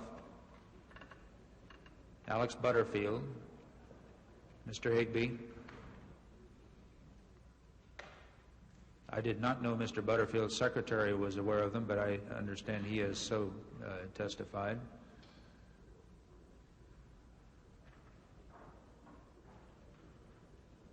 I don't believe anyone else did, and I don't recall whether Mr. Butterfield has indicated that anyone else did. If he has, and if you want to check those names with me, I can confirm my knowledge as to their knowledge.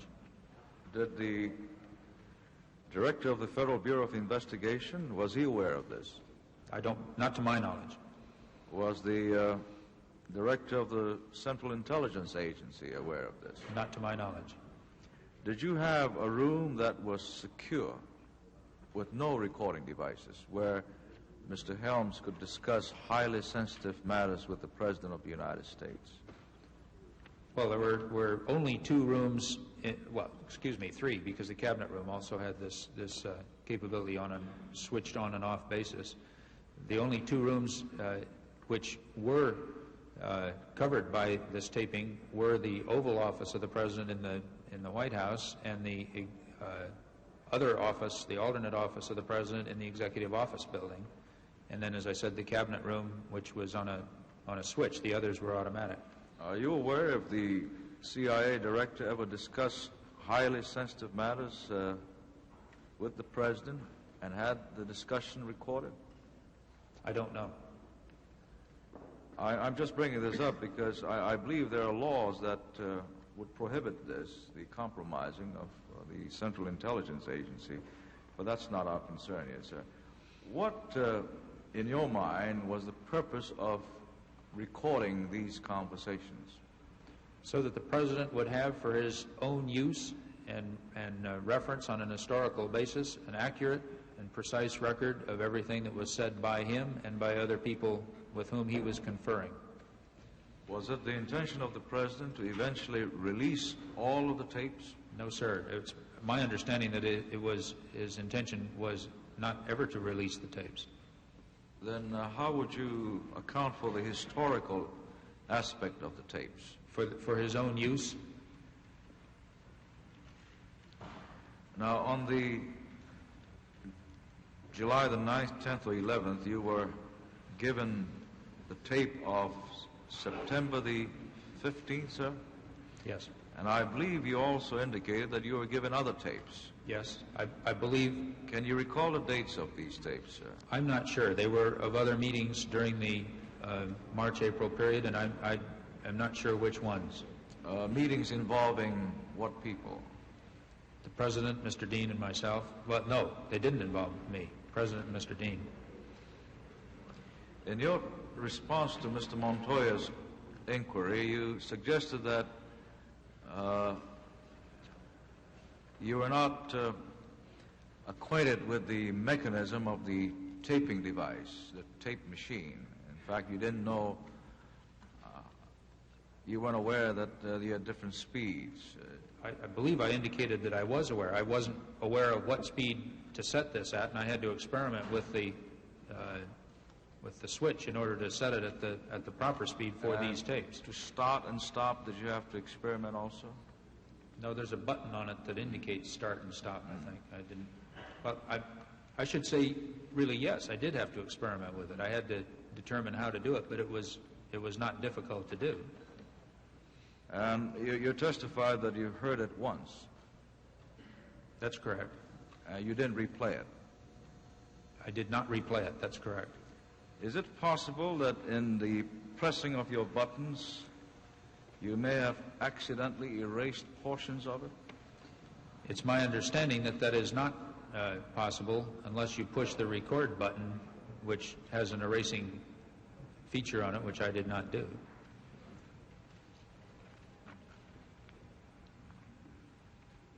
I can assure you, Senator Inouye, that I did not make any effort to erase or in any other way alter the tapes that I listened to in any form. If I may ask a final question on the tapes, it has been suggested that there is some connection between July 9th, 10th, 11th, and the 13th of July. And I will draw the picture for you. So on the 9th, 10th, and 11th, on one of those days, you listen to this tape of September the 15th.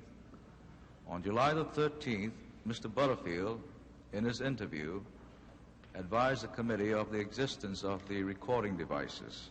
And that's why earlier this morning I asked you if you had any conversation with Mr. Butterfield. Is there any connection between these dates? Absolutely none, Senator. I did not have any conversation with Mr. Butterfield. I did not know on July 13th, or in fact until it became publicly known that Mr. Butterfield had informed the committee of this. Thank you very much, sir. I believe my time is up. We have a vote, sir? Senator Inouye, yes, we do have a vote, and since there are no other members of the committee present, I'll take the next sequence of examination. In a moment, Senator Baker will inquire further about the President's access to Watergate information. Public television's coverage of the Senate hearings will continue after a pause for station identification. Unabridged coverage of these hearings is provided as a public service by the member stations of PBS, the Public Broadcasting Service.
From Washington, NPACT continues its coverage of hearings by the Senate Select Committee on Presidential Campaign Activities.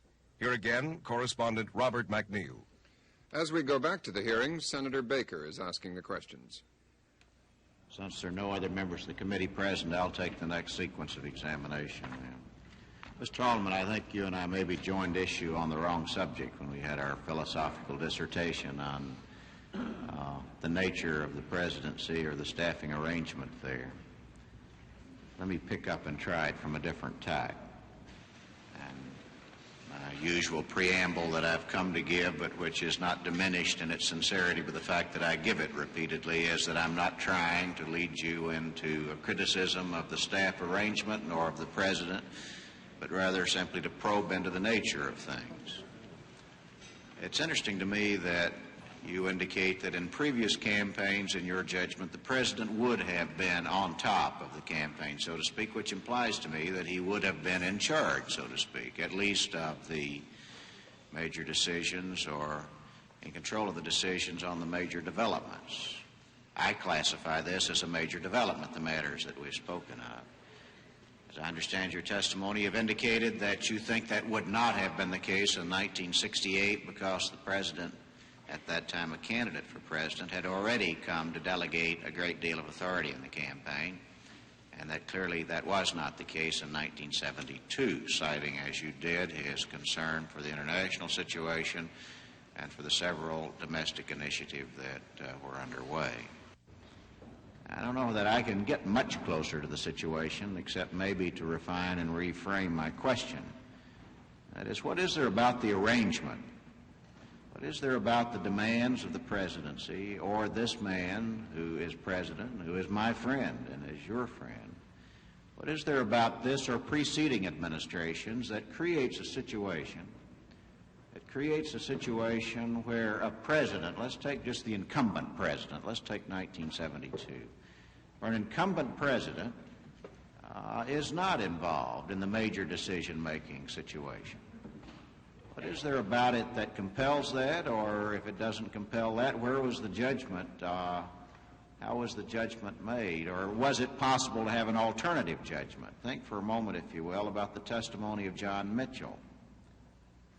John Mitchell testified, I hope this is not unfair to him nor the committee, that no, he didn't know about the break-in before it happened, but yes, as soon as he found out, he devoted the rest of his time to keeping the president from knowing. That's obviously an oversimplification, but that's, I believe, close to what John Mitchell testified. And now take your testimony that no, you didn't know about the break-in and you didn't know about the cover-up, but that the arrangement and circumstances were such that you don't know that you should have known under those circumstances. I believe in your statement you say the question is not what did the president know, but how could the president have known. I think that's essentially what you said. And that might be a good place, as the preachers say, to take our text. Let's take that part of your statement. Have you got your statement before you, and could you turn to that part? Could you read that section of your statement? Do you know what page it is? No, I sure don't. Okay. And I can't even find a copy of it up here. But now here's a copy. I'm not sure. The question of how the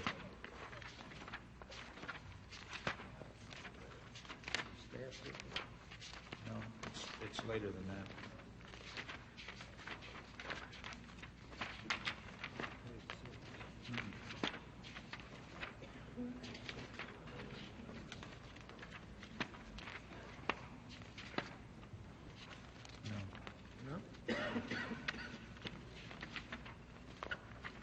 I found it, page 49. Page 49, the second paragraph. The question is asked, how could the president not have known?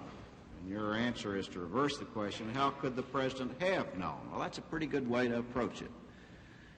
Now, you understand my concern. I'm concerned for any situation that would keep the president from knowing. I'm concerned with an analysis of the staffing arrangement at the White House in this or previous administrations, or the nature of the presidency, or the demands that you think about foreign policy or domestic initiative that would prevent the president from knowing.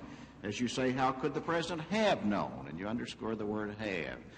I'm concerned for the arrangements, the relationships that exist, may have come into being over many administrations that would create a situation where the query is put, how on earth could the president have known? Because here we're dealing with a matter that has turned out to be a matter of extraordinary importance. Now, let's examine just for a minute. The president read newspapers, as the chairman is fond of saying, and I'm sure he watched television. He got his daily news summaries. He had an extremely energetic and dedicated and loyal staff. They were aware. They weren't isolated. I use the term isolated from time to time, but not in that context. They're aware of what's going on around them. But what is it that caused you or anyone that you know of to decide that this wasn't a matter of such urgency that you go walking into the Oval Office and say, Mr. President, there are two major figures in the committee to re-elect the president that got caught in the Watergate down there.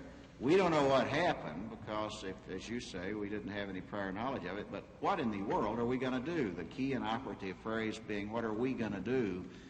That is, giving the president the opportunity to decide. Now, describe for me in more detail how that did happen or how that might be avoided in the future.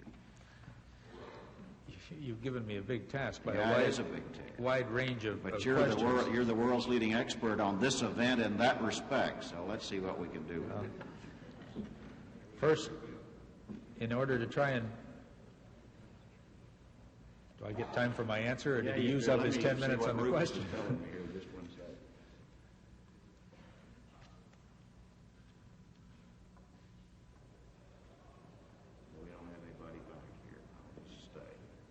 Go ahead, sir.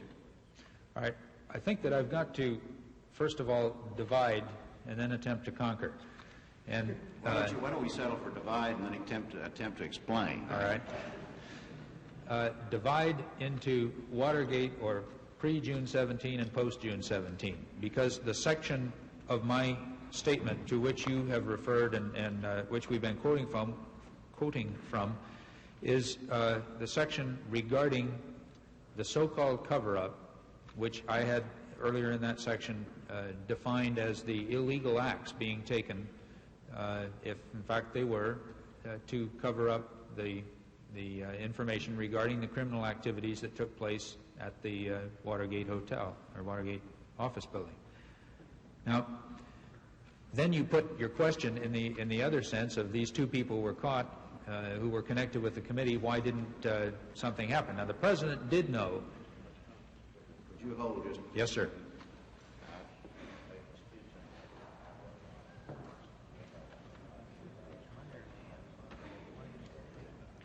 Go ahead, sir. The chairman was pointing out we have only 5 minutes left to vote on final passage on the highway conference report.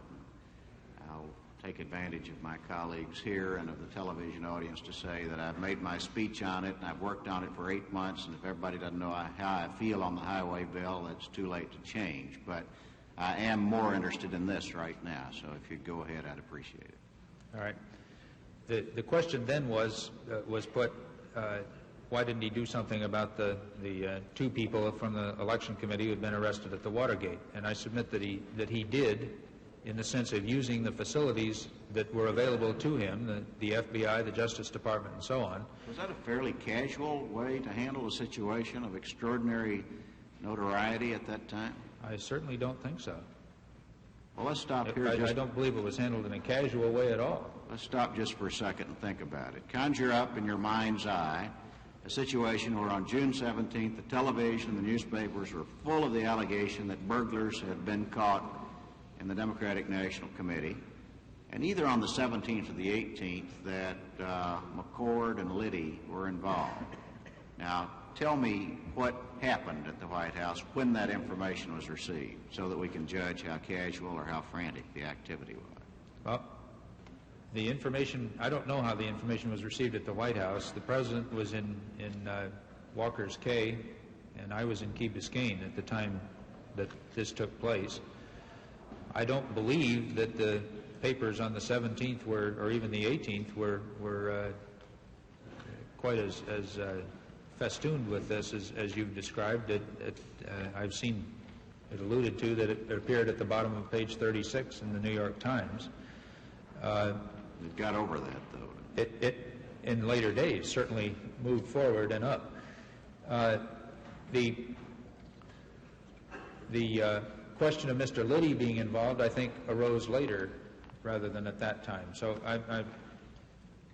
that's to characterize the situation as it was right at that weekend. I don't know what there was at the White House in this. Mr. Ehrlichman has testified that he was the only guy in town at the time, and that he was in contact with various people in regard to this information as it was coming in from the Secret Service, apparently via the Metropolitan Police. Can I interrupt you for Sure. a moment there? Let's examine that nook and cranny just for a second. Assume that you were aware, and I do assume you were aware, that the President had delegated virtually all of his campaign political responsibility to other people, as you say, to free him for other concerns. Would that or not heighten your sense of responsibility to look into political matters as a result of his withdrawal from political decisions and the monitoring of political events? Not mine personally, as long as I was satisfied that other people were doing so on a satisfactory basis, and I was so satisfied. Were you still satisfied in the days following June 17th? Yes, I was satisfied that the effort was being made. It wasn't a fully successful effort, and there were questions that remained and new questions that arose. But as questions remained and as new questions arose, those were pursued also. Let's adopt the lightning bug syndrome, or I guess better, the lightning bug theorem that the chairman alluded to in most colorful terms. That is, the lightning bug illuminates from behind and has a better view in retrospect than he does about where he's going. I don't know where we're going, but looking at it in retrospect, could you devise a situation for us? Can you conjure up a set of affairs where a president would be more keenly in tune with the political consequences of a situation and still not neglect his foreign policy and domestic initiative? Can you see how it might have been handled differently? Yes, but, well, that's accepting that he wasn't attuned to the political consequences. I think he was. Let's make one thing perfectly clear. And that is that by these questions, I'm not implying a criticism, indictment, or a finding against the President nor of the staff system. I'm trying to look now into the future to see how these interrelationships existed now, how they might exist in the future. Can you give us some advice on how the staffing arrangement or how the political undertaking might have been done differently so that it would have reacted in a different way more quickly, say, to the Watergate situation? How could you do that and still be president? I think you could do that, but I'd be interested in your view about how it might be done. I'm sure there are probably countless ways, and each president of the United States from the first to the present one has had a different staff system than any of the others. And each of them, I'm sure, has found his staff system to be suited to his way of operation, and I'm sure that each of them has found failings in his staff system, including the incumbent. I don't think you can lay out a formula, Senator Baker, that is a way that a president's office should be staffed or conducted that will solve the problems that might arise. I think that has to be worked on in the terms of the man who holds the office, the way he wants to work. And if you look at just our recent presidents, the ones that you and I are personally familiar with in terms of their operation, there were vast differences in the way each of those men personally worked, and vast differences in the way the White House staff was structured to work with that man. And I would submit that a White House staff, the reason that a White House staff, the principal staff as contrasted to the support staff of the White House, the reason that it changes completely in its totality when there's a change of president is exactly that. Each man, it's a uniquely personal office. It really is, but let me agree with you. We probably can't lay out, certainly not in what's left of my 10 minutes, a different modus operandi. We probably can't describe how the staffing arrangement vis-a-vis the political undertaking, vis-a-vis the president's personal preferences could be redesigned, but let's see if we can draw any inferences from it. This is patently over-philosophical, but would this suggest to you that politics and the presidency are so intertwined that you can't separate them, that a president must continue to be a political president? Oh, there's no question about that, and I don't think there's any question but that this president is a political president. I think every president must be. I'm disturbed with the impression I have that I guess one of our most political presidents, in effect, withdrew from the political scene to the point where... Oh, no. I wouldn't say that he withdrew from the political scene. I would say he withdrew from the mechanics of the operation of his political campaign. It's quite a difference. Well, are we about to draw the inference that maybe it's necessary for a president to be more involved in the nitty-gritty of politics in a campaign? No, I would not draw that inference, even with the ghastly evolvement of what's developed from a mistake that was made at some point by some people within that campaign. I don't think that that mistake by its commitment would indicate that it would be desirable for a president to get into the mechanics of a campaign. I would submit, if I were managing your campaign for senator, that it would not be desirable for you to get into the mechanics of that campaign. I think you're better off, any candidate is better off conducting his personal part of the campaign, stating the issues, debating his opponent, leading the charge, and leaving the mechanics of the operation up to his campaign managers. But I realize that again, is a uniquely personal question that must be dealt with in the terms of the way the individual candidate chooses to act. My time's expired, but if we get another round, I'm going to ask you, so you might think about it, how you would have gone about designing a system that would have prevented this. Thank you, Mr. Chairman. Senator Montoya. Mr. Haldeman, going back to your memorandum of February the 10th, your version of it still puzzles me. Let's see if we can put this in proper context and give the main thrust of the memorandum at the same time. I believe the pertinent sentences in this memorandum are the following. We need to get our people to put out the story on the foreign or communist money that was used in support of demonstrations against the president.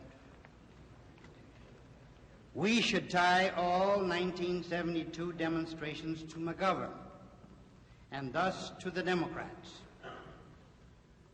And in the following paragraph, this is a good counteroffensive to be developed.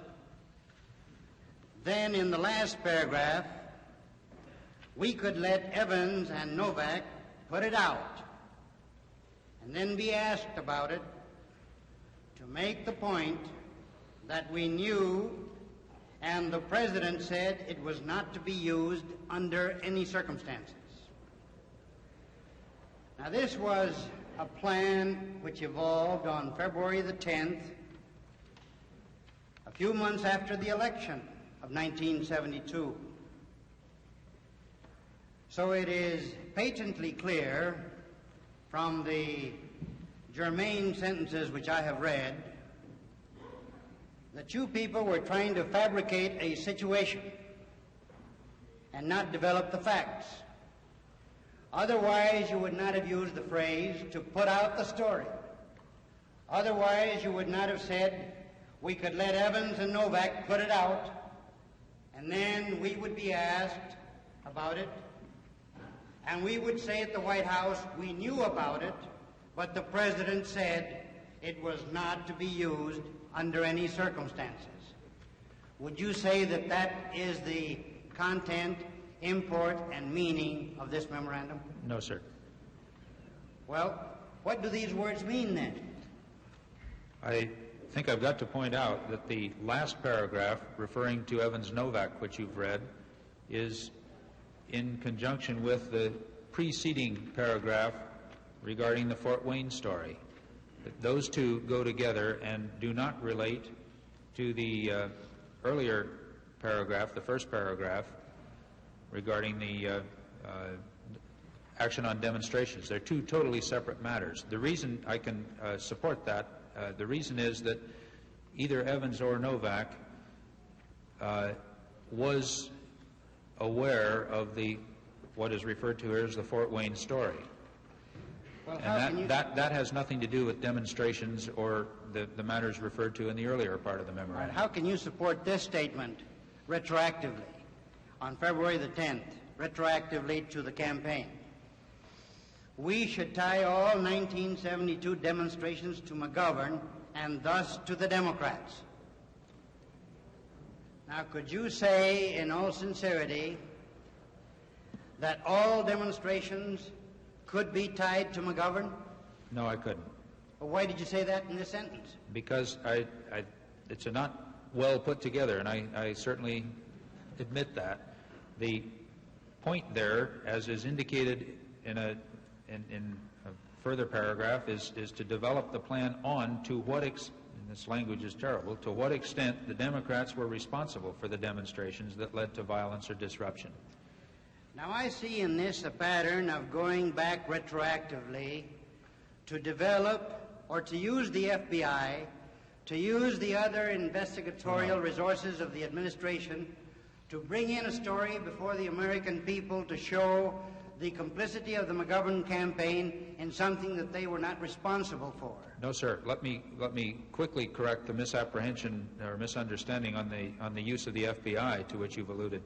The one paragraph in here that says you should definitely order Gray to go ahead on the FBI investigation against those who tapped Nixon and Agnew in 1968, again, has nothing to do with demonstrations. That has to do with a point that had been raised by the President at an earlier time that he had been informed that his campaign and he himself had been tapped, wiretapped by the FBI on order of the White House during the 1968 campaign.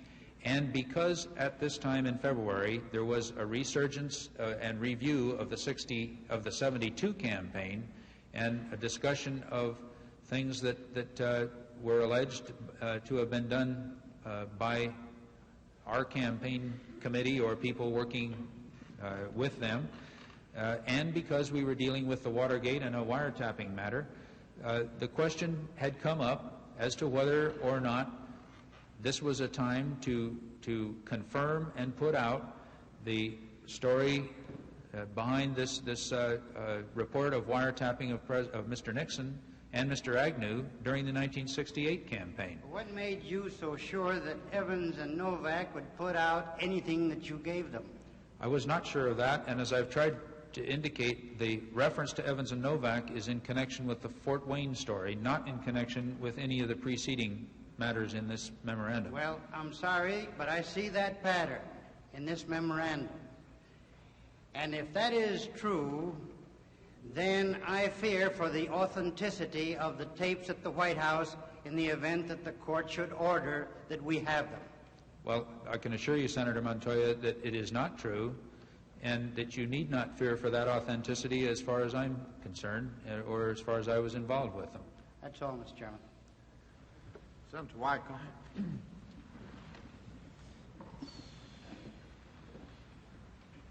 I'd just like to make one very simple point so that it doesn't go or get flown past us unanswered.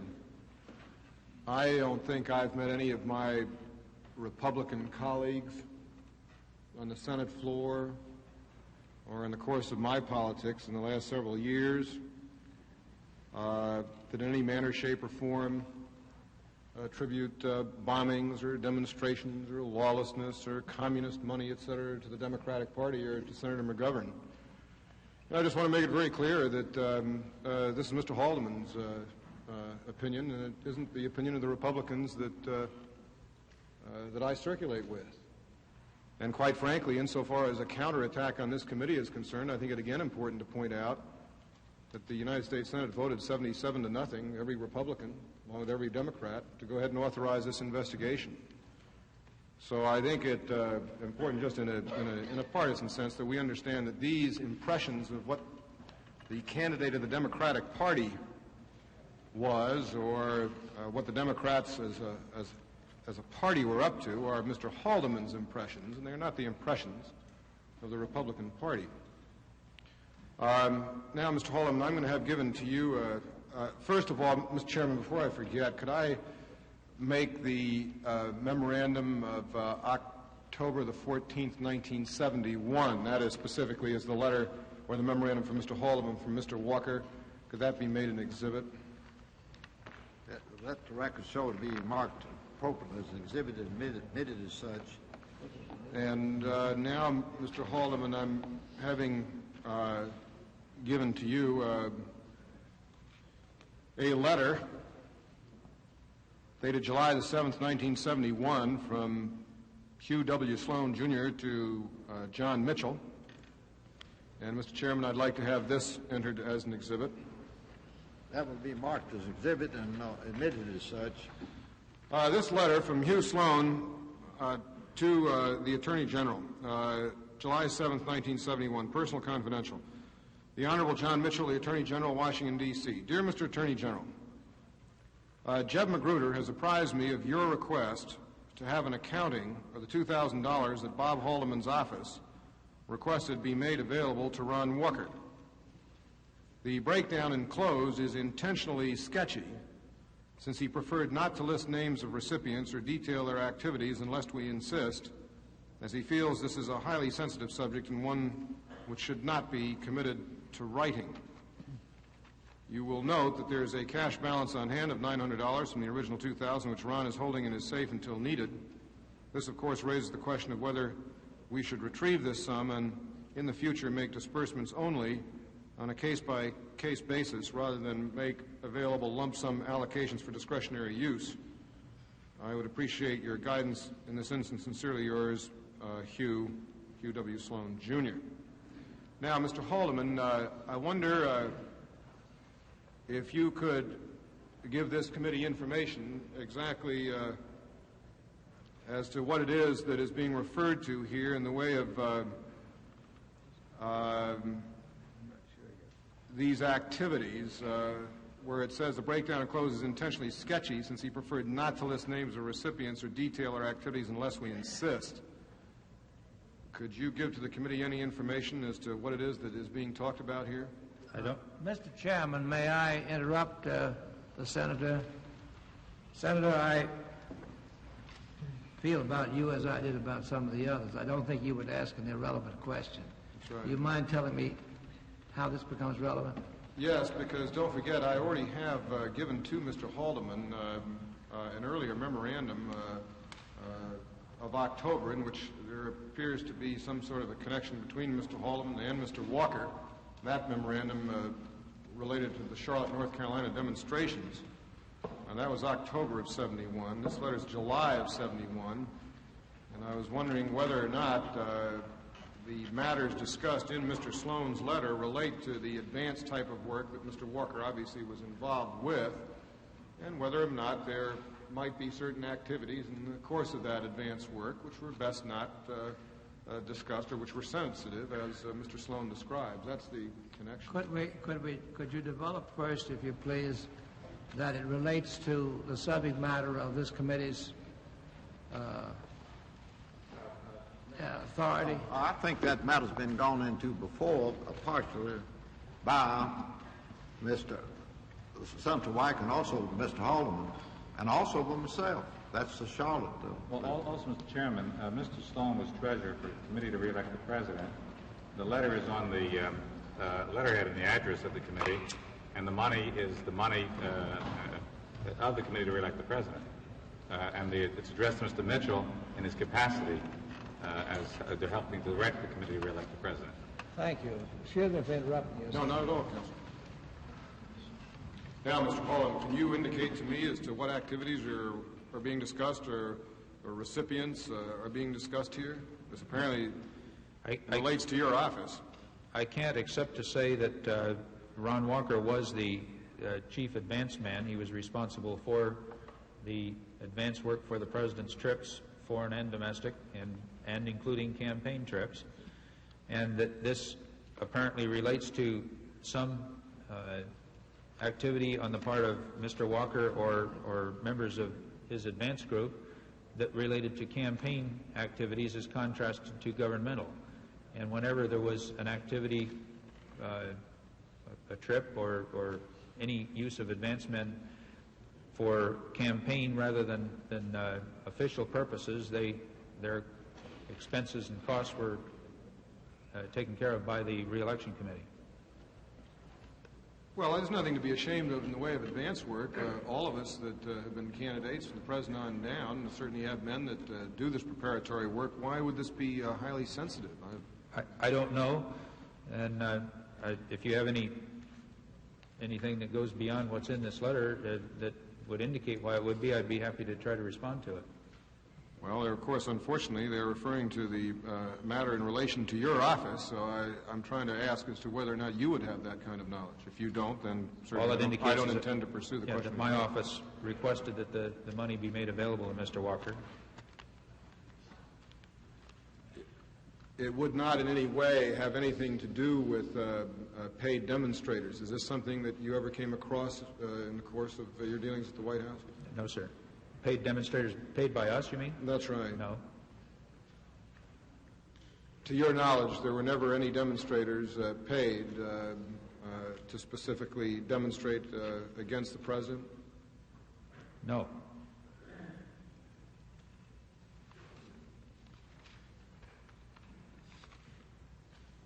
Now, to move on to some testimony which you gave yesterday.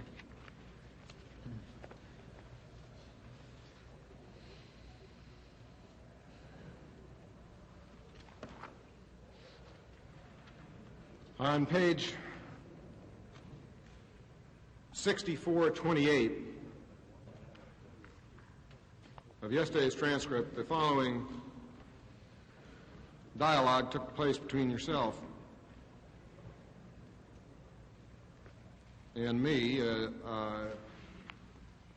Senator Weicker, well, would you consider Mr. Magruder at the outset to have been someone whom you had confidence in? Mr. Haldeman, yes, sir, he was. Senator Weicker, is this one of the reasons why he went to the committee to re-elect the president? Mr. Haldeman, it was one of the reasons, yes. Senator Weicker, well, now we have had Mr. Magruder before this committee testifying as to certain things that he did. Are these matters that you feel that you should share responsibility for? Mr. Haldeman, no, sir, I don't feel that I should share responsibility for them. I was not part of this. I was not part of his doing them. I feel a deep sense of sorrow if, in fact, that has been discussed here as what happened, because I think it a very tragic thing. But I feel no sense of responsibility in those areas because I was not involved in those areas. And during the course of yesterday's questioning, I tried to find out or tried to solicit from you a statement as to who was responsible for these persons of integrity, which was the word that you applied to them when they first came to the White House, having fallen into their present state of affairs. And then I came across the following memorandum, which I will now have presented to you, which I think might supply part of the answer. And if you have anything to add to it, I want you to comment, because this was a memorandum of January the 21st, 1970, administratively confidential memorandum for Mr. Haldeman from Jeb Magruder, Ray monitoring system. Now, let me point out that the system that, without reading the entire memorandum, this is entirely, I would consider, legal and proper monitoring. It's relative to monitoring the news by Mr. Magruder, etc. Nothing wrong, nothing improper. But it's interesting to note at the bottom where it says approve, disapprove, comment. A statement is made in your handwriting which I wonder couldn't best describe the reason for everything that we've had said before us here during the course of these hearings. Because where it says approve, disapprove, and comment, and your handwriting is, I'll approve whatever will work, and I'm concerned with results, dash, not methods, with an H. Don't you feel that might not have been the psychology that led to the excesses which we've had described to this committee? No, I certainly don't.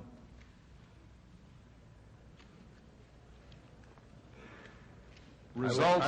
I would since you've referred to the memorandum, could I read the memorandum? You sure can. And it's a long, dull memorandum, but I think we're on a subject now. You're which I've indicated to one set of things perfectly without talking about what my comment related to.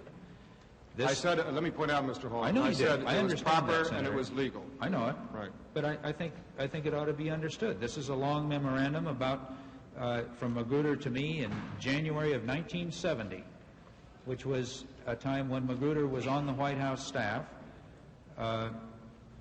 working in Herb Klein's office as Deputy Director of Communications for the Executive Branch. And the subject is monitoring system. And the memorandum says, recently you have had a number, I'm going to read this fast because it's dull, but I think it ought to be in the record. Recently, you have had a number of comments regarding the effectiveness of our monitoring system. I have indicated to you that this system is not, at this point in time, working effectively and that I plan to act on it when I moved over to Herb Klein's office. Rather than wait until I move, I thought it might be better, excuse me, this is before he had moved over apparently. I thought it might be better to give you my thoughts on why it is not operating effectively and what options we have to solve this problem. As the system is set up now, we have a number of people here and in the RNC, the Republican National Committee, who are supposed to monitor the media. That is, monitor what is reported in the media. These individuals are to call in daily regarding the media, but because they are spread out and do not feel this is a priority situation, relatively little information flows in. This was a monitoring in local areas of media coverage in those local areas. This was true during the period of time Alex Butterfield handled it, and it continues to be true. My feeling is that this problem exists because it is spread out and has not become a priority situation. There are two groups in the White House who are basically set up to do this type of work, and probably they would be more effective. Pat Buchanan already summarizes the reports from these sources in his commentary. He basically monitors them at the present time, but it seems to me he could be asked to do an official monitoring report as he summarizes each of the media. This could then be used for immediate counteraction by the Communications Department. The advantage of this is that the monitor has no relation with the press and will give us an unbiased opinion as to what is happening with the media. The second group is the Communications Department itself. They basically review the news and are watching these same media on a regular basis. This group could indicate the coverage by the media and then initiate counteraction. The problem with this approach is that the Communications Department, because it relates directly with the press, has a tendency to want to get along with them rather than initiate counteraction. Although it is true that I would be there and could probably force the situation, it might not be as successful as it would be if the report came over from Buchanan and periodically had comments and so on from people like yourself. It is my personal opinion that the Communications Department would then do a better job in counteracting what has been reported. It's that memorandum which I was asked to approve or disapprove, and which I did not approve or disapprove, but put a question mark, because I didn't understand whether what he outlined here would work any better than what was happening or not. And I explained my question mark with the handwritten note, I'll approve whatever will work, and I'm concerned with results, not methods. That is in terms of this memorandum. And I submit that it's in terms of this memorandum and should not be extrapolated to cover a statement or an authorization or a non-authorization of anything other than the matters covered in this memorandum. Well, of course, Watergate, again, was a question of results without concern for methods, wasn't it? Not on my part. No, but certainly not on the part of anyone other than the committee to re-elect the president. Is that correct? It was on the part of somebody at the committee to re-elect the president. And when we get into the governmental sense, in the Ellsberg matter, again, results without concern for methods. Wouldn't that be an accurate description? The Ellsberg matter, I'm not commenting. I'm talking about the break-in. I'm not able to comment on. I had nothing I mean, don't you think that the method is very, very important? Let's first of all talk in a constitutional sense. Don't you think that it's very important as to how we arrive at a result in this country?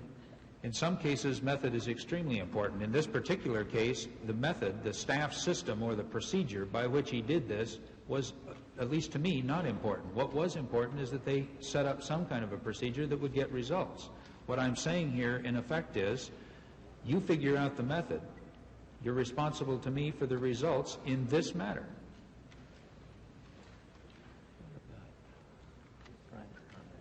Do you think it's important as to the methods that we use insofar as the election of a President of the United States is concerned, Mr. Haldeman? I'm sorry, Senator. I have Do you think that it's important insofar as the methods we use to elect a President of the United States? Do you think the methods are important? I certainly do. Do you think we ought to elect presidents on the basis of Watergate-type activities? No, sir. Do you think that we ought to elect presidents on the basis of digging up all the personal political dirt we can on their opponents? Putting it in digging up all the political dirt, it puts it in a terminology that makes it sound bad. I would say that it's very important to know the facts about an opponent in a political campaign, whatever they may be. And then lastly, do you think that in the terms of your memorandum on the Charlotte demonstrations, do you think maybe that rather than to intentionally expose the President to dangerous situations, that it's important that we protect him in every way rather than to go ahead and actually approve of violence and of obscenity, so that he gets put into an underdog role? I was not approving the violence. I was commenting on the fact that it was going to be apparent this time, apparently, that there was a plan for violence and obscenity where that had been covered up in other times. The rest of the memorandum goes on to quite painstaking and detailed activities designed to bring about the result that the chairman has described, which was that there were, in fact, no violent demonstrators or, as I recall, any hecklers or any other problems in the Coliseum or itself, but there were some outside. Well, we're not here. Let's put it that way. We went to a lot of work, as you can see, and got into the question. The chairman has indicated the result of it, some sort of lawsuit as to whether people had been illegally excluded from that meeting. The exclusion process was an effort to attempt to avoid the kind of confrontation that we did not want. Well, we're not here as a committee, let me assure you, because Richard Nixon was elected president. That's not why this committee sits. This committee sits not because of the results, but because of the methods. I understand that. Mr. Haldeman, I invite your attention to the bottom of page 36 and top of page 37 of your statement.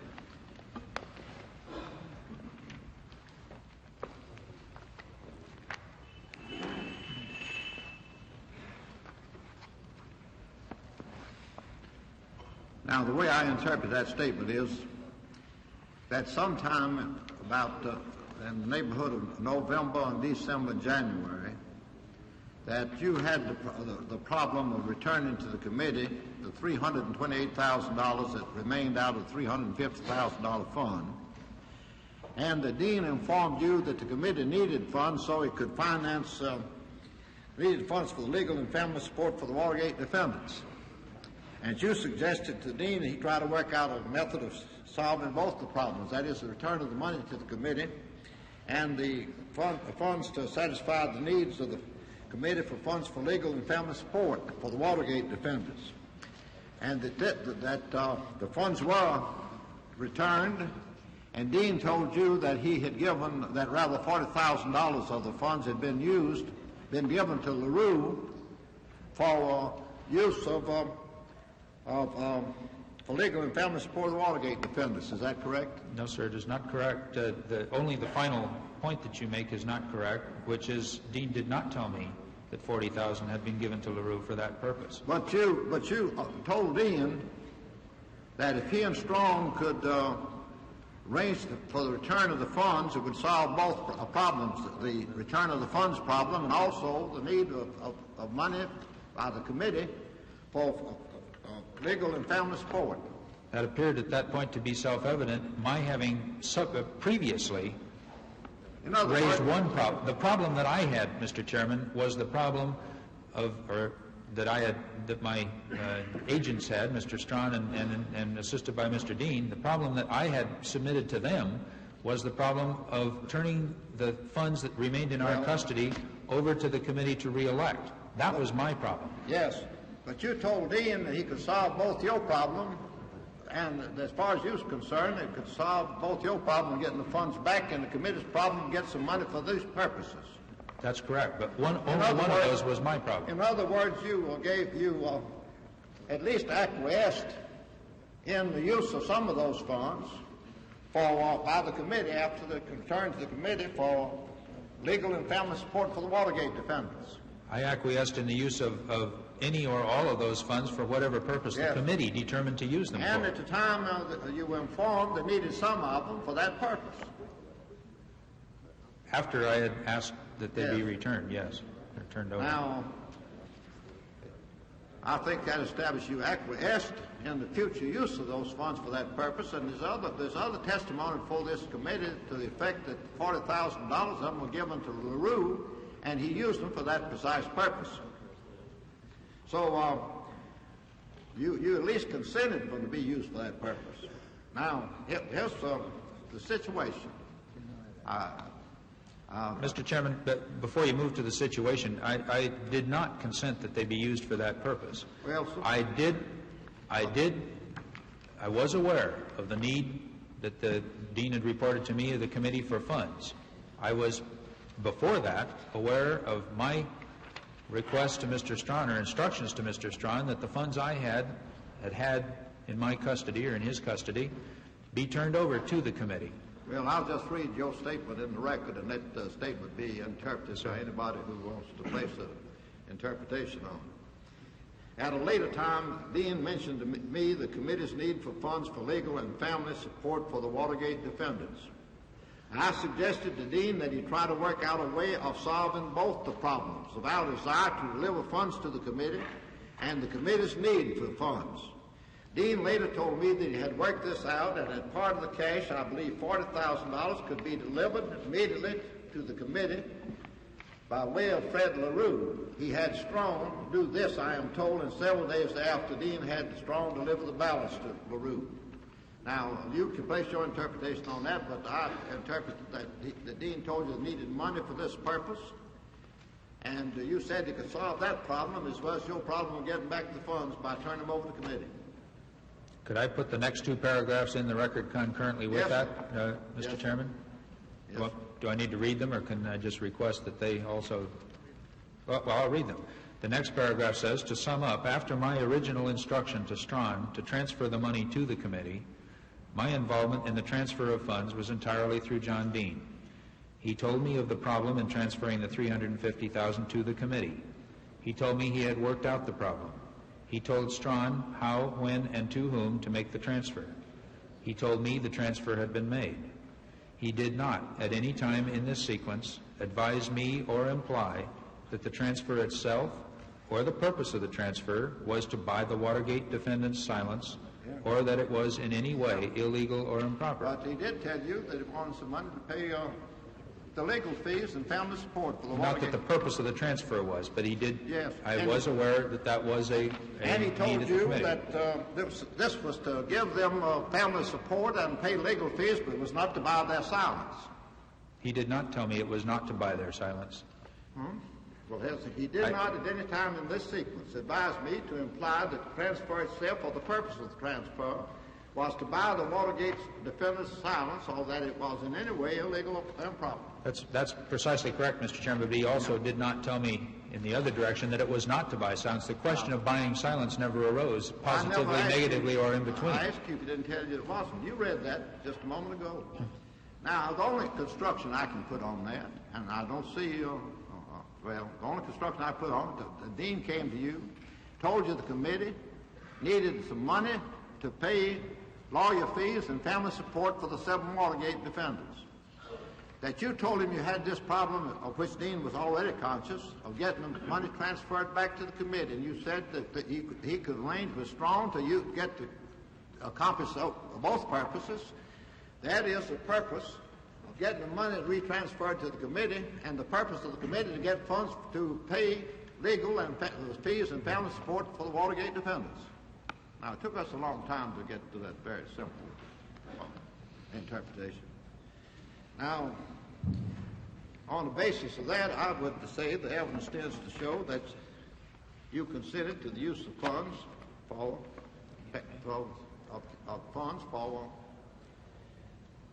payment to the families and the legal fees. Now, the evidence in this case shows that 7 men were indicted for breaking and for burglarizing and bugging the Watergate, including 3 employees of the committee to re-elect the president.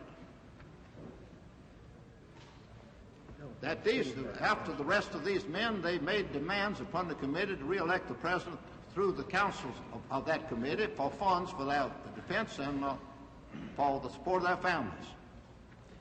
That thereupon, about $450,000 derived from funds which had been contributed for the political use of President Nixon's committees, or President Nixon, were paid to these 7 men, their lawyers and their families, with the consent of certain officials of the White House and certain officials of the committee to re-elect the president. Now, you made some distinction yesterday when you were interrogated by Mr. Dash between campaign funds and some raised in the primary of 1968. Now, all of these funds were contributed by individuals to advance the political activities and the political interests of President Nixon in one way or another.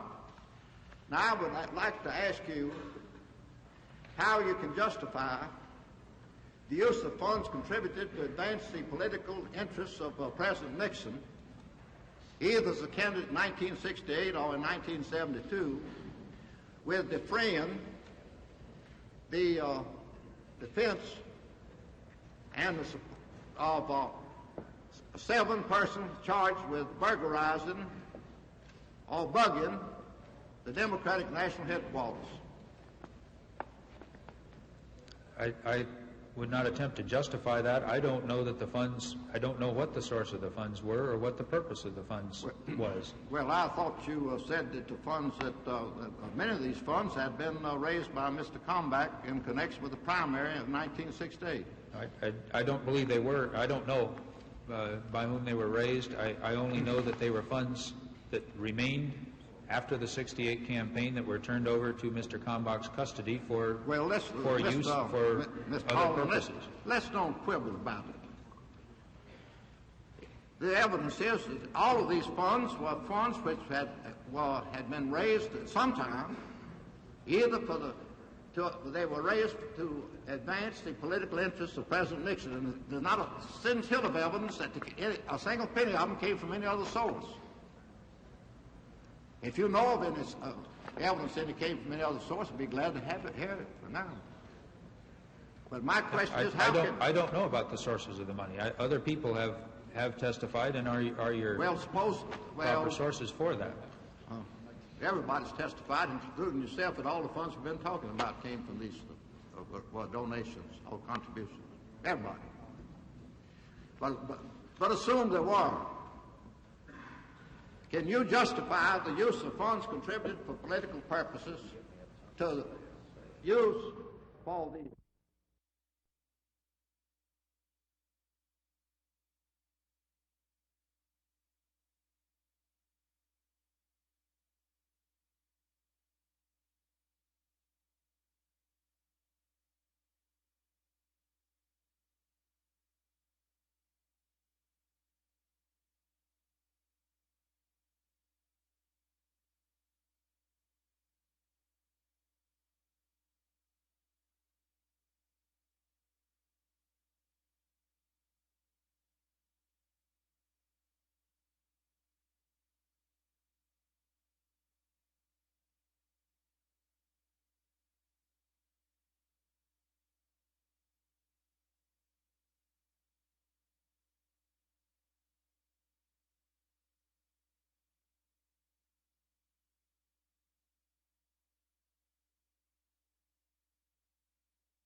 get to that very simple interpretation. Now, on the basis of that, I would say the evidence tends to show that you consented to the use of funds for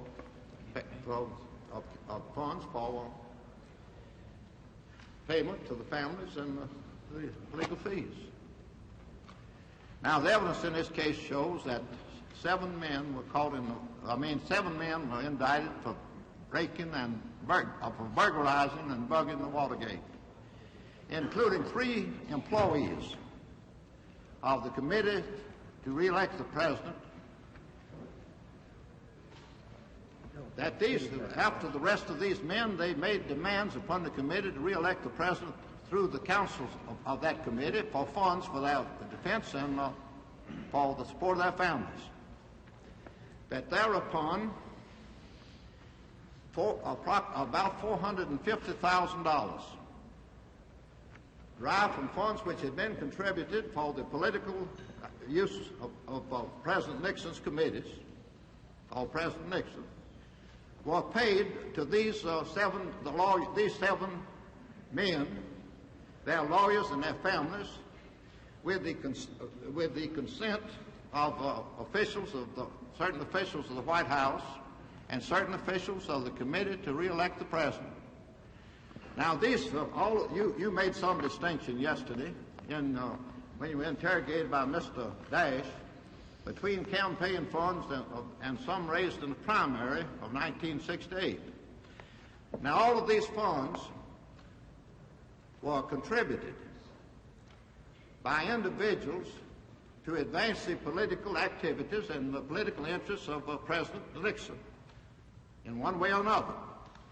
Now, I would like to ask you how you can justify the use of funds contributed to advance the political interests of President Nixon, either as a candidate in 1968 or in 1972, with defraying the defense and of 7 persons charged with burglarizing or bugging the Democratic National Headquarters.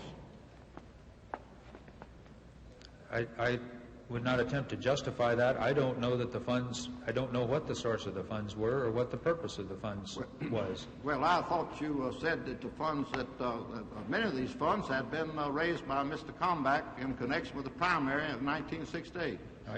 I don't believe they were. I don't know by whom they were raised. I only know that they were funds that remained after the 68 campaign that were turned over to Mr. Kalmbach's custody for use for other purposes. Let's don't quibble about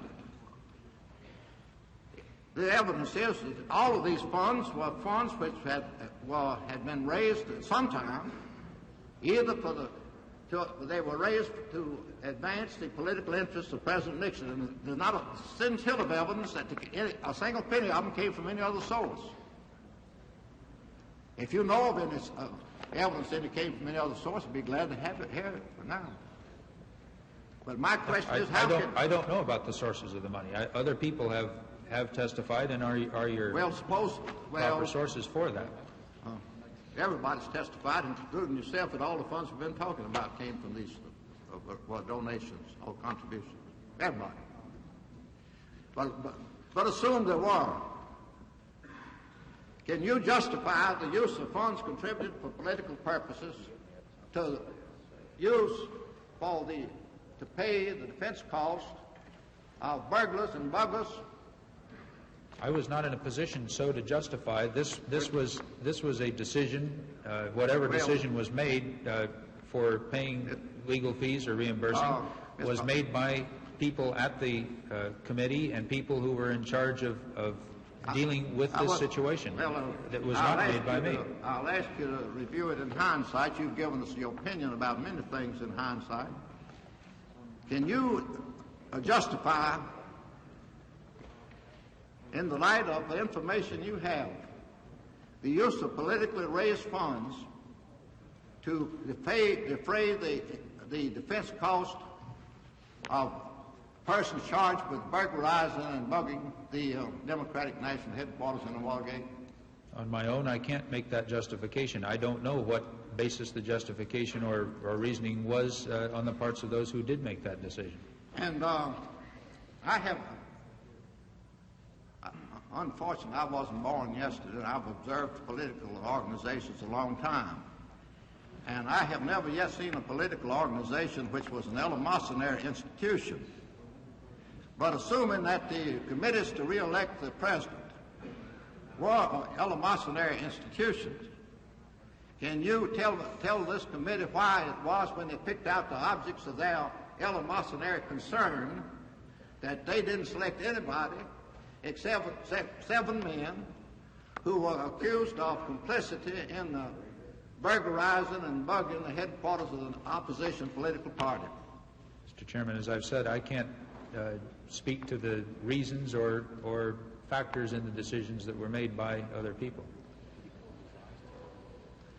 Well, I think that's enough. Well, I think you and I have both reached the same incapacity to explain, justify, or explain either one of those things. So I will, if my time's not up, I'll yield back the balance. And Senator Baker. Thank you, Mr. Chairman. I think we've done pretty well with our 10-minute rule, Mr. Chairman. I think it's expedited things very materially, but I am afraid that in the course of things, Mr. Haldeman hadn't had a chance to think much about what I asked him to think about, if he remembers what I asked him to think about. How would you prevent this, Mr. Haldeman? You've asked me a lot of things to think about, Senator Baker. I know, but the one I ended with was, if you start with, to paraphrase it, if you start with the idea that something went on that shouldn't have gone on, we haven't quite figured out what in its entirety, nor how, certainly, nor who was responsible, nor when they knew about it. Those things are things I'll write about when I get ready to write my part of the report. But without trying to solve those things now, we can start with the irreducible minimum, I think, that somebody ought not to have broken into the Democratic National Committee headquarters. They certainly should not have been responsible officials of the Republican Party. Now, what I'm asking you is, how on earth can we re-inject a presidential presence from the political standpoint, or a staff rearrangement, so that if this thing ever were to come up again, somebody would zap it before it got out of hand? Now, that's what I'm asking your advice about. My view of that would still be that it's not a matter of restructuring the president or the office of the president. It's a matter of restructuring the campaign structure, the organization within which the problem took place, and probably the overview of that organization from the president's office. I don't know. You said you're going to be doing some writing on this. I plan to do some thinking and some writing on the same subject. But I want to do some thinking before I do the writing. That's usually a good idea. I usually try to think before I talk, but I'm not always successful in that respect. Mr. Chairman, we've had the witness for some time, and I've asked a lot of questions. In the interest of time, I'll pass at this point. Senator Norway. Thank you very much, sir. Mr. Haldeman, on page 48, you describe the efforts of cover-up. If I may read to you, this cover-up appears to have involved illegal and improper activities such as perjury, payments to defendants for their silence, promises of executive clemency, destruction of evidence, and other acts in an effort to conceal the truth regarding the planning and commission of crimes at the Watergate. Do you agree that these efforts were, in fact, carried out? I would agree that there has been, as I said at the start of that paragraph, on the basis of testimony before this committee, that there is substantial evidence that I guess each of these has been carried out. Do you now know from information you have received that these activities did in fact occur? Not on the basis of information I've received other than what I've heard at these hearings, plus some information in hearsay form that I received in the latter part of March, early part of April of this year while I was still at the White House. Now, you have described these activities as cover-up. you also used another word, containment. How would you describe containment? I would, as I did here, describe it as actions. Well, let me read the paragraph. The containment effort, as I would use the term, did not contemplate or involve any acts in obstruction of justice. To the contrary, while hoping to contain the Watergate inquiry to the facts of Watergate, there was a concurrent effort to try to get the true facts of Watergate and get them out to the public. I'm sorry, it's the preceding paragraph that describes it, or one up earlier, where I describe a number of steps that were taken to contain the Watergate case in several perfectly legal and proper aspects. One was to avoid the investigation going beyond the facts of Watergate and into other non-related activities in the area of national security. Another was to attempt to reduce or avoid the adverse political and publicity fallout from false charges, hearsay, and so on, arising from activities in connection with the Watergate, such as the various investigations and so on. I emphasize false charges as contrasted to the true ones. A third was concern for distortion or fabrication of facts in the heat of a political campaign that would unjustly condemn the innocent or prevent discovery of the guilty. It's acts in those areas that, in an attempt, now I don't know whether the terminology is good in either case, in an attempt to try to separate, in terms of discussion, containment from cover-up. Cover-up having become an omnibus term that includes not only the illegal activities that everybody automatically assigns to the terminology now cover-up, but also activities that were not illegal or improper and were in fact activities that were the logical steps, I would believe, to take in trying to deal with an adverse political situation. Did containment involve the effort to influence the composition of the membership of this committee? I couldn't hear your question, sir. In your scheme of containment, was an effort made to influence the composition of this committee? I don't believe to influence well, there was discussion of the composition of the committee, yes. Was an effort made to influence the composition? I don't know that an effort was ever made. I know that there was discussion of the composition of the committee in the context of concern that this had the potential of becoming, and was discussed in the press as having the potential of becoming, a partisan political forum rather than an objective search for the facts. Did your containment effort also include the selection of the counsel for this committee? There was discussion also of the question of selection of counsel raised, yes. Did it go I don't know that you would put that in the containment effort. The committee activity really comes later than that in time. Did containment also involve influencing the Patman Committee?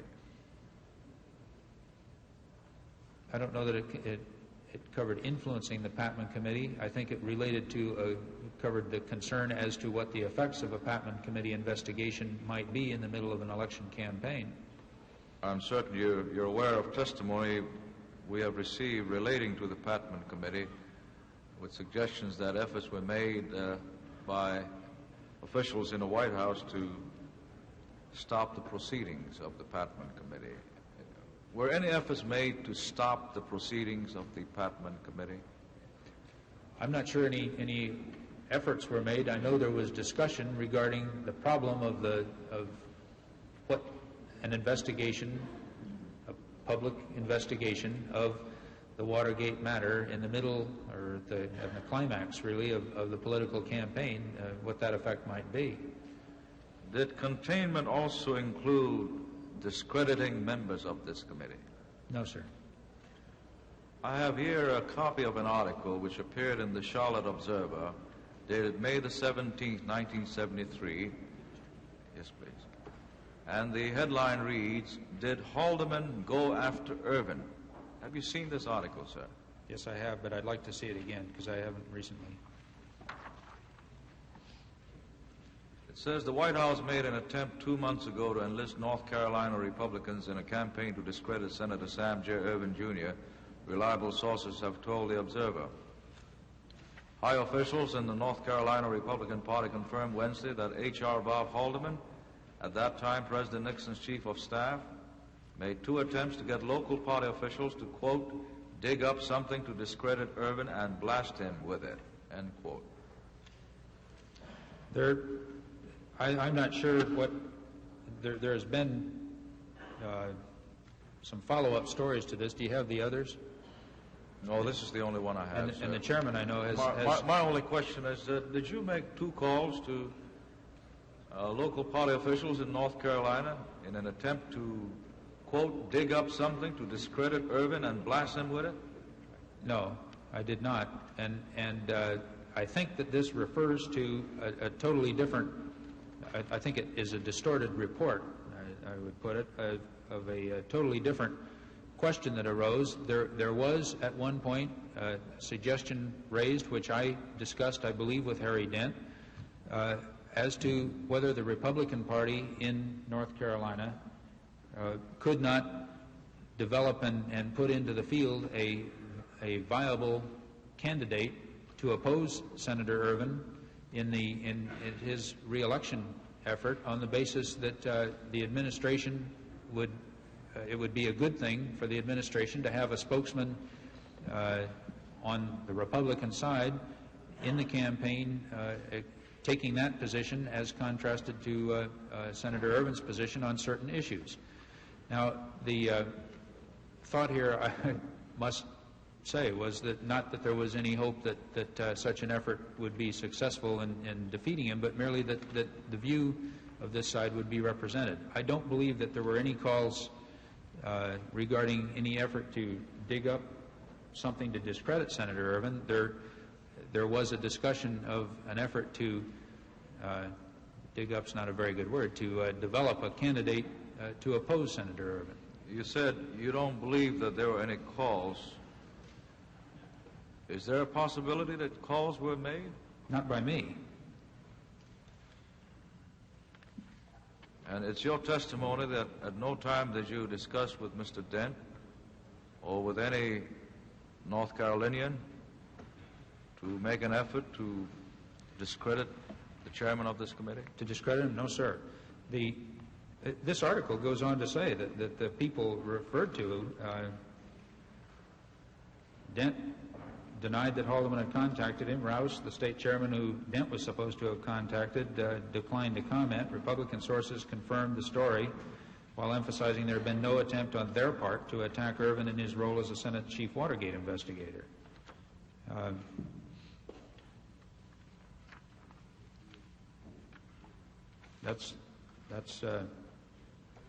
Again, I think it's a rather tenuous story. I think the chairman spoke to this story at an earlier time in these hearings and expressed his viewpoint on what had or hadn't taken place.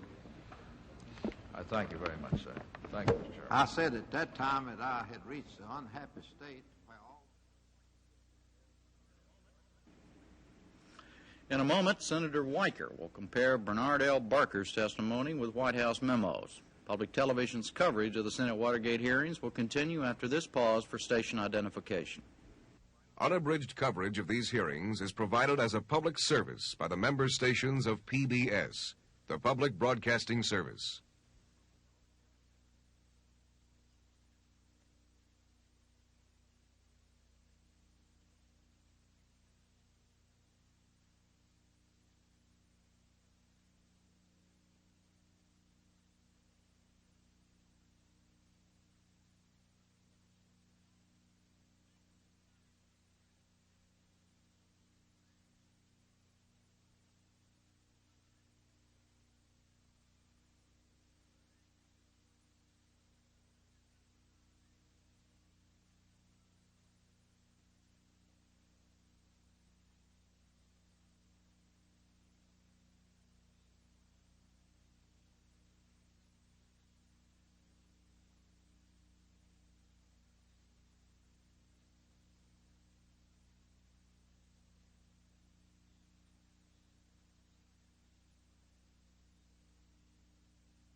From Washington, NPACT continues its coverage of hearings by the Senate Select Committee on Presidential Campaign Activities.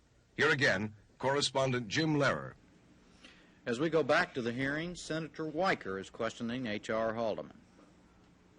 I said at that time that I had reached an unhappy state where all of my indiscretions were barred by the statute of limitations, and I was incapable of committing any further indiscretions.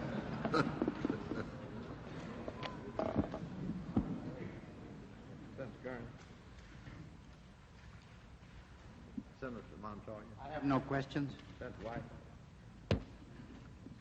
Just as an addenda to the questioning of Senator Inouye, did Mr. Higbee make any calls to North Carolina? Not to my knowledge. He may have been the one who called Dent on the question of the candidate to oppose the senator. Have you ever been involved in any conversations relative to actions against members of this committee? To what do you refer, Senator? Well, to try to embarrass members of the committee. I don't believe so. I'm not sure what you mean. Well, that's why I'm asking you the question.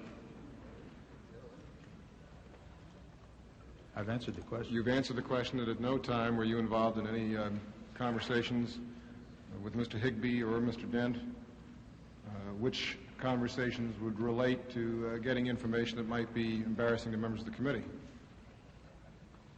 May I surmise as to the intent of your question? I'm just asking the question. Please answer. Sure. Okay, because I've seen the press reports in this area, and I'd be happy to comment on them. If I'm correct in the assumption that what you're talking about is the question of campaign contributions to your campaign in 1970. Well, would you like to answer that question? I'll be glad to comment on the Sure. point there. I don't have a question to answer, but at some point it was my understanding that a comment had been made, and I believe by you, Senator Weicker, that to the effect that there was all this cash floating around in this campaign, and Republican candidates certainly didn't get any of this cash. And in reacting to that statement, I asked Mr. Higbee to determine whether or not the funds that Mr. Kalmbach had raised for support of candidates for the Senate and House in 1970, whether there had not been a substantial contribution to your campaign in Connecticut at that time, and in fact whether there had not been a substantial cash contribution to your campaign. All right, and then what happened? I was told by Mr. Higbee that it was confirmed to him by one individual that there had been a contribution, and by another that he was not able to give him the information as to whether there had been or whether it had in fact been in cash or not. Mm-hmm. Now, first of all, do you have the statement that I made as to the fact that Republican candidates in 1970 didn't get any help from the administration? Do you have that? No. Well, of course, there was no such statement by me. Any reference was made to the campaign of 72, which I'm going to get into in a short time anyway. Was there an attempt, in other words, was information sought as to whether or not these contributions were reported or not? I don't believe so. The question that I was interested in was whether there had been a cash contribution or not. In other words, you weren't interested in any way embarrassing this member of the committee.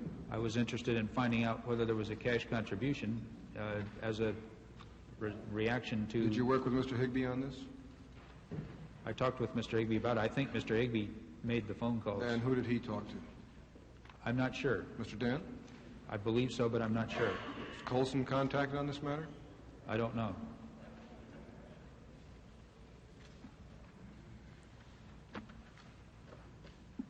Let me just very briefly here now go over this set of papers, which I think maybe we've lost sight of, even though all of them have been entered as exhibits, starting with the February 9th, 1973, the memorandum for John Dean from H.R. Haldeman, initial by you. Do I have that one? February 9, 1973. If you don't, I should certainly want you to have one. Right. I have February 10th, Senator. Well, I think you ought to have the February 9th one. February 9th, 1973, memorandum for John Dean from H.R. Haldeman. Could you see that Mr. Haldeman gets a copy of it? And also, Mr. Chairman, I'd like, if it hasn't already been entered, has it been entered as an exhibit? Could counsel guide me on that point? February 9th? The February 9th memorandum. It's part of the series, February 9th, February 10th, and the two February 10th memorandum. I wonder if that's the one you had here. No, we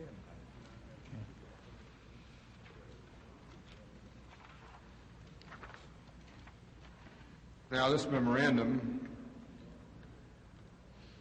for John Dean from H.R. Haldeman, ayes only, initial H.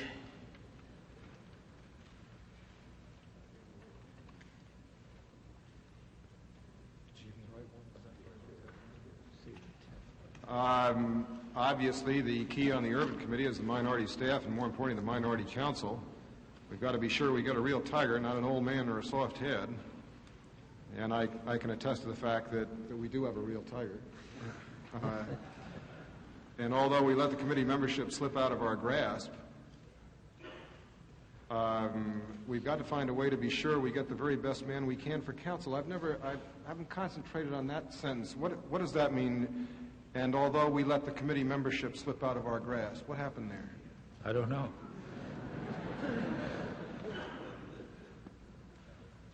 Also, you should go ahead and have Kleindienst order the FBI project on the 68 bugging so as to gather the data on that and get the fullest possible information. Also, Mitchell should probably have Kendall call Deloach. Is that done, Kendall? Yes. Have Kendall call Deloach in and say that if this project turns up anything that Deloach hasn't covered with us, he will, of course, have to fire him. What is that? I really don't know what that means at all. What is being referred to there? That's referring to the 1968 bugging of Mr. Nixon and Mr. Agnew and apparently others in the campaign or in connection with that campaign, which took place at a time that Mr. Deloach was I'm not sure of his title, but a high official in the FBI, and with which it was presumed Mr. Deloach was familiar. Well, how do you presume, just out of curiosity, to indicate that if Mr. Deloach isn't forthcoming, that Mr. Kendall should fire him? Mr. Kendall isn't employed by the government. Is this the gentleman that is the head of PepsiCo? Is that right? That's correct.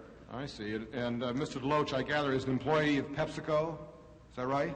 Yes, he is now. I see. Well, or how do you issue a memorandum? I don't understand how you issue a memorandum indicate if this individual doesn't cooperate, Mr. Kendall should have him fired. Do you have some hold, or did Mr. Mitchell have some hold over Mr. Kendall? Mr. Mitchell had a personal relationship with Mr. Kendall, and I think Mr. Mitchell had been in touch with Mr. Kendall or Mr. Deloach or both regarding this matter and had not gotten the information that he was seeking, and this was a question of applying additional pressure to attempt to get the information from Mr. Deloach that they had not received. I see. In other words, we now have the White House reaching down and in the person of you, and I gather saying to citizens of this country that if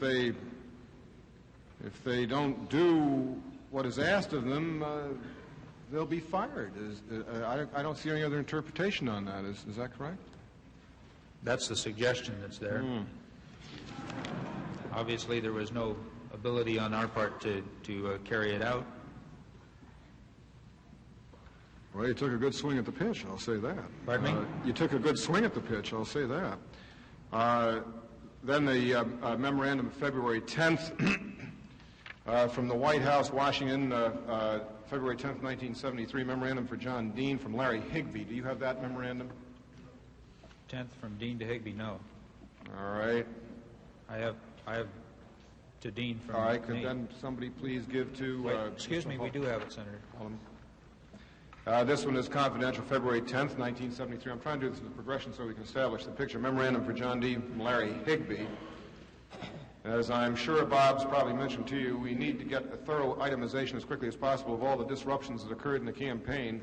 We'll need this for our Watergate tactics with the Irvin Committee. That is, the Democratic Plan activities at the Century Plaza, together with pictures, indications of violence and communist activity and all that sort of thing, the violence in San Francisco, the headquarters burning in Phoenix and other areas, the demonstrations at the Statue of Liberty, etc.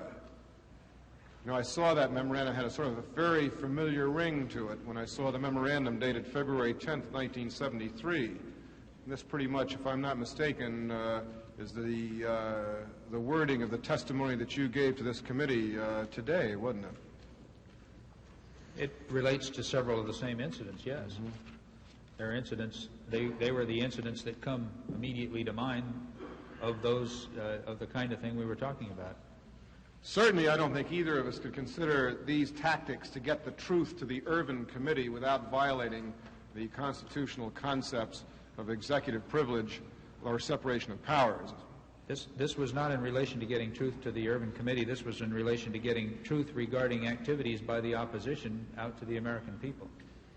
Well, as far as I'm concerned, everything I've heard so far in the way of these memorandum and what was going on behind the scenes was to bomb the Irvin Committee right out of the water. Never mind, go ahead and get the truth to it. Then we go to the second memorandum of February 10th, 73, which you and I have discussed this morning. This was the one we need to get our people to put out the story on the foreign or communist money that was used in support of the demonstrations against the president in 72. We should tie all 72 demonstrations to McGovern, thus to the Democrats, as part of the peace movement. It's funny how the word communist keeps on popping up here on February the 10th in the Dean Higbee memorandum, now in the memorandum from you to Dean. Let me read you some testimony that was given. Some testimony was given to this committee. I have the greatest respect for Mr. McGovern as a senator and as a presidential candidate. I disagree personally with the kind of philosophy that I saw in a similar circumstance turn Cuba into a communist state. Senator Inouye, however, you're willing to place Mr. McGovern in jeopardy, did you not, to injure him? Answer, if we were successful in obtaining documents that implicated a foreign government of Cuba in the operation, if this hurt Mr. McGovern, it would be the nature of the evidence, not I. Mr. McGovern to me is as impersonal in that aspect as it would be when I was a bombardier in the Second World War in Germany and bombed a town.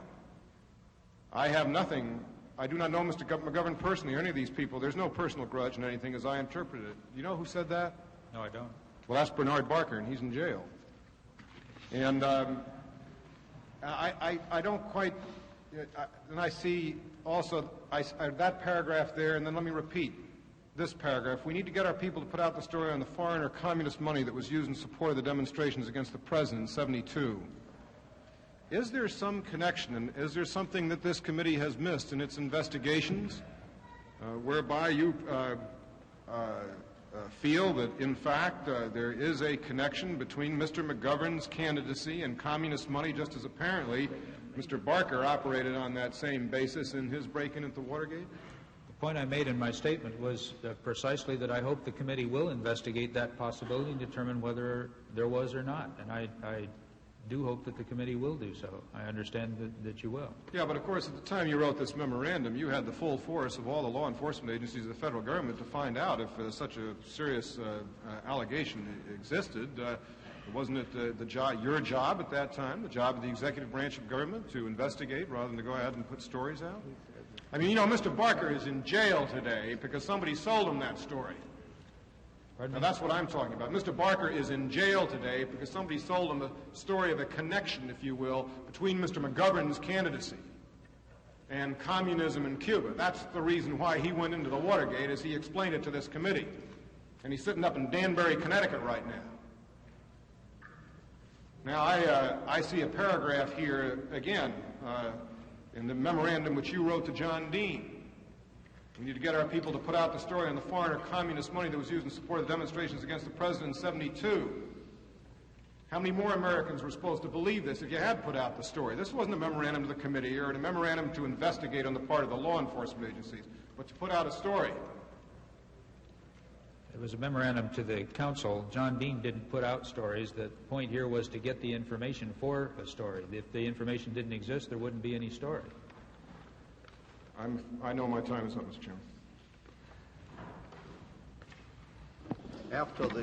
After the discussion on the question of whether the President has the power to suspend the Fourth Amendment in what he claims to be national security cases, which occurred on the committee between Mr. Ehrlichman and Mr. Wilson on one hand and myself on the other, I received a letter from Hans A. Lindy, Professor of Law, School of Law, University of Oregon, setting forth his opinion that the case of Abel versus United States, 362 U.S. 217, shows that the entire court in that case reached the conclusion that the federal government has no right to search the premises of a foreign agent supposedly guilty of espionage without procuring a warrant as required by the Fourth Amendment. The case went off on a different point, but my reading the case makes me adopt Mr. Lindy's suggestion that all 9 judges agreed on that point, although the case was decided on other grounds. Mr. Chairman, may I say I've gotten at least 50 letters saying I'm right. Yes, sir. Well, the only thing is I'm going to put in Mr. Lindy's letter, if there's no objection, also put in the decision he refers to, and that'll be printed in the record for the future study of the committee. I have no further questions. I have no questions. Senator Talmadge? I have no further questions, Mr. Chairman. Senator Gurney? I have no further questions. Senator Norway? Senator Wycombe? Senator Montoya? No further questions, Mr. Chairman. Mr. Haldeman, since your testimony yesterday, have you checked your calendar or any other record to be able to tell this committee what day specifically you were in Washington in July of this year to hear the September 15, 1972 tape? I don't have a calendar, Mr. Dash, well, to check. Well, any record, I said. Let me see.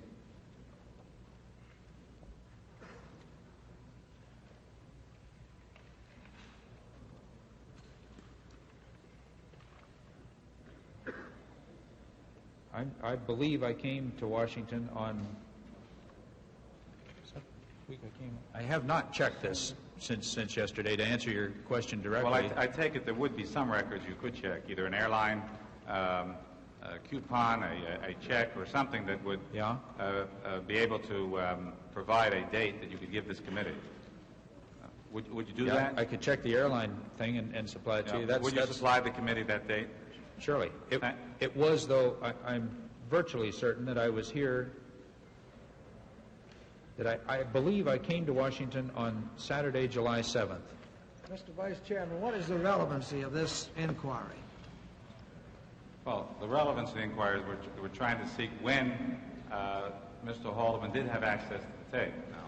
I don't think every date that we ask has to be supported by relevancy. Oh, well, he told you it was one of 3 dates. What difference did it make to you? Well, at this point, Are I'd you like going to to have him out of town on those dates?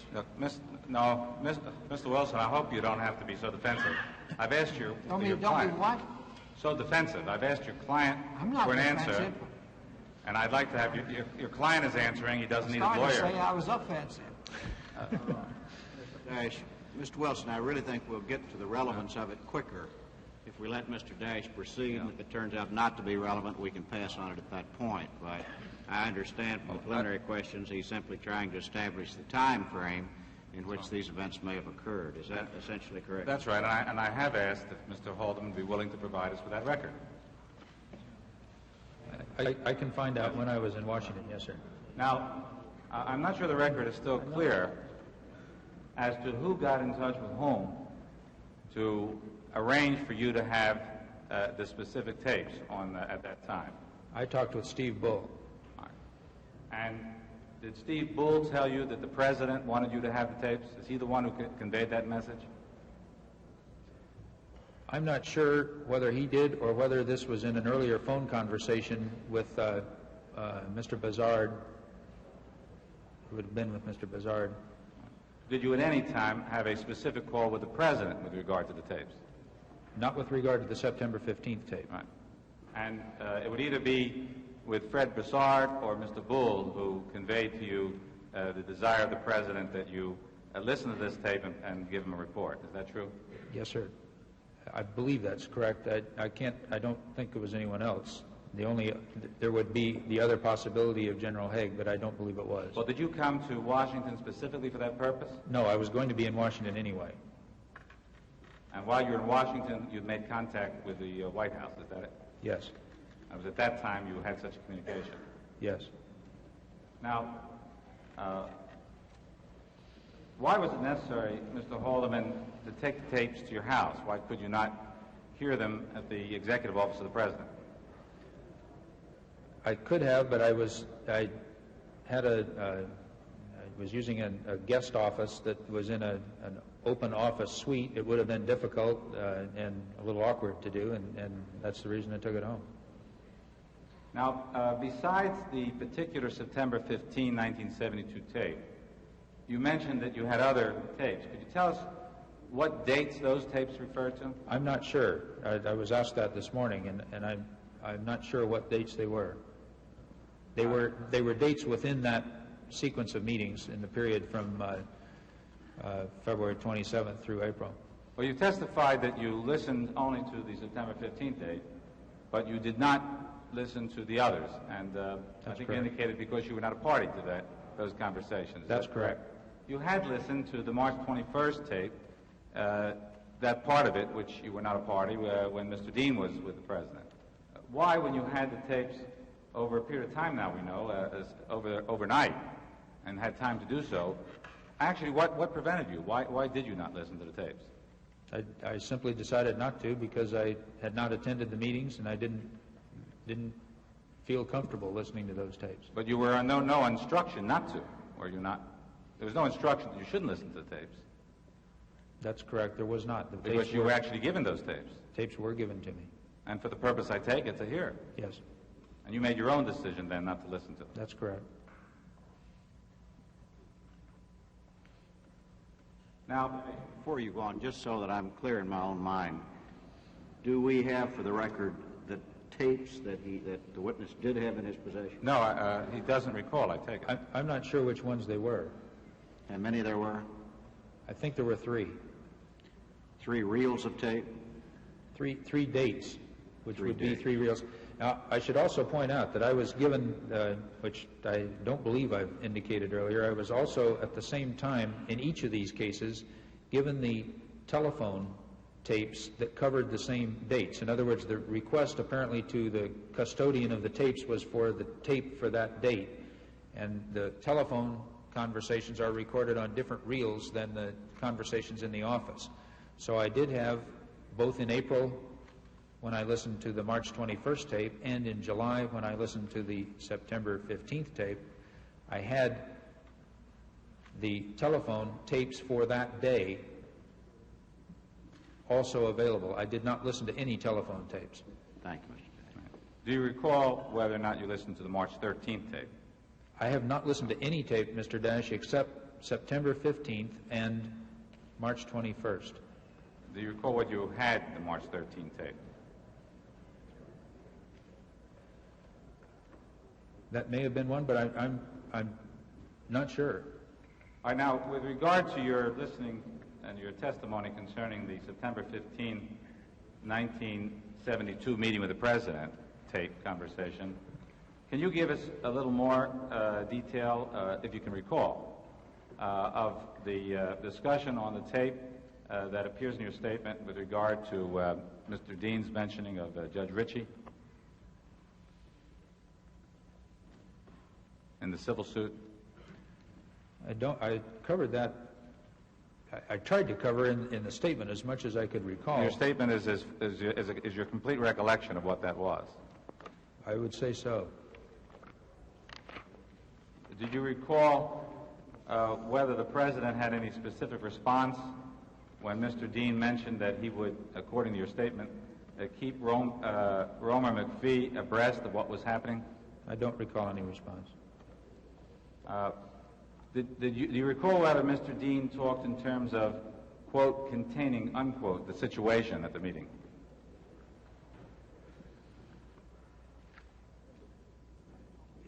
By using quotes, you're asking if I recall that specific word. Yeah, using the word that he was trying to contain the situation, or had been containing it. I don't recall the use of that word. Do you recall whether Mr. Dean raised the facts that there were several other hurdles that would have to be leaped before these events would come to rest? Well, as I've indicated, I don't recall the terminology, several other hurdles. I did say that he said there would be that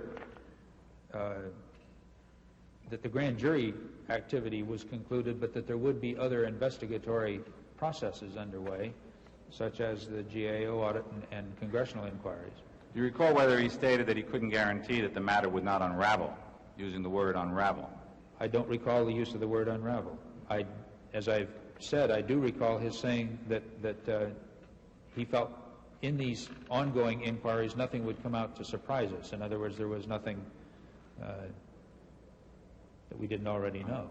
Now, do you recall whether the President told Mr. Dean in that conversation to keep a list of people who were giving them trouble for later use? Dean referred in that meeting to the fact that he was keeping a list or keeping track of people that were clearly not our friends that had emerged out of his work in this process. There was, as I recall, well, I shouldn't anticipate you, but as I recall Dean's testimony, he said that the President told him to keep a list of the people in the press who were opposing us. I don't recall any reference to press. I recall this as a statement initiated by Dean that he was keeping track of people who were clearly not our friends, and the President saying something about that's good or something. You should. Do you recall whether the President stated that Mr. Timmons should get on top of the Patman hearings during this conversation?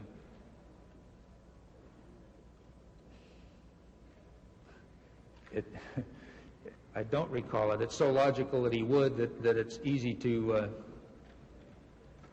assume it without. I have to say I don't have a specific recollection of a reference to Mr. I'm only Timmons. asking for your recollection, Mr. Haldeman. I know it. Now, with regard to the March 21st meeting, which you heard sometime in April, do you recall whether Mr. Dean began the conversation by explaining that to continue the cover-up, it would be necessary to have perjury and more demands for money and more perjury? Do you recall that? No. With regard to that same date, do you recall at that meeting and listening to that tape, Mr. Dean beginning the conversation by explaining to the President that there was, quote, a cancer on the presidency, unquote? Yes. Could you use that term? Yes. Do you recall whether Mr. Dean also indicated to the President that he would just give a very broad picture and let the President ask any questions as to areas he wished more information on? No. Now, by the way, during that meeting, did the President want grand jury appearances discussed with Mr. Mitchell? Yes, in the sense that he at the latter part of the meeting, he said he wanted Dean to get together with Mitchell, Mr. Ehrlichman, and me, and in that same portion of the meeting, he referred to Mr. Ehrlichman's suggestion of one way of dealing with the situation at that point would be for everyone to voluntarily go to the grand jury. And when you say that your recollection is on the tape that the President said it was wrong to pay $1 million, was that intended also to smoke out Dean? No, That would not be. Well, I don't know. It's hard to tell. Because your interpretation, I think, was that the conversation was to sort of, I think it was your term, to smoke out Dean. It may have been. I don't recall a comment in response to it. I would not be able to characterize it, I don't think, either way.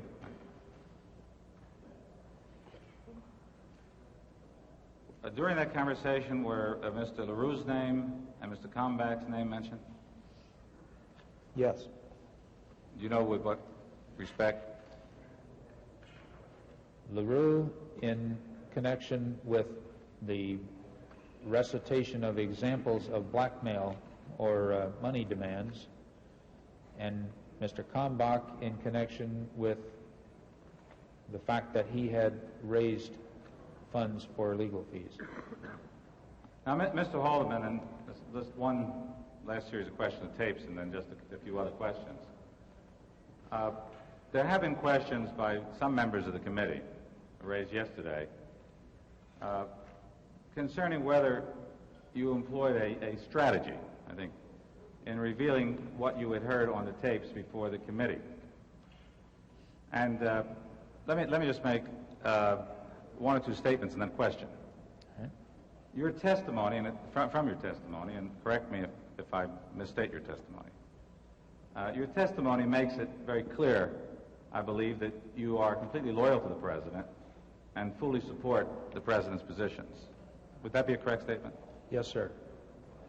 And I take it you're also aware that the President has refused to honor the subpoena issued by this committee for tapes, and including specifically these two tapes, one the September 15th tape and the March 21st tape. I think you're aware of that. I am aware of that, yes. And that his reason for doing so has been on executive privilege and separation of powers reasons. Yes. And that at the present time, the issue will be going to the courts. I understand that. Now, in Mr. Buzzard's letter to you, to your counsel, Mr. Buzzard states the President had instructed you not to reveal the contents of the March 21 tape to the committee for the same reason, on the basis of executive privilege. You're aware that that was in the, if you were asked questions concerning that. Concerning the portion, concerning any matters, I can't quote it, but my understanding of its intent was the prohibition was against testimony concerning any matters which I learned solely from listening to the tape. That's what I'm referring to. Which would, in effect, as given the facts that we're faced with, would in effect mean that portion of the March 21st tape that covered the meeting prior to my joining it. Well, the question I have, which is at least puzzles me, is that since the President has refused to honor our subpoena, and the issue of law is to be determined by the courts, why did you not follow the President's example and refuse to honor the Chairman's order and obey the President's instructions and await the court's decision on the law? I'll defer to counsel. I acted on advice of counsel. You want to know what the counsel's advice was? I take it he acted on advice of counsel. Yes, and I would appreciate hearing that, yes, if counsel's willing to give it. Sure. I said if the committee ordered the disclosure of this information, he should obey the order of the committee rather than go into contempt. That's what he said. What would you have said?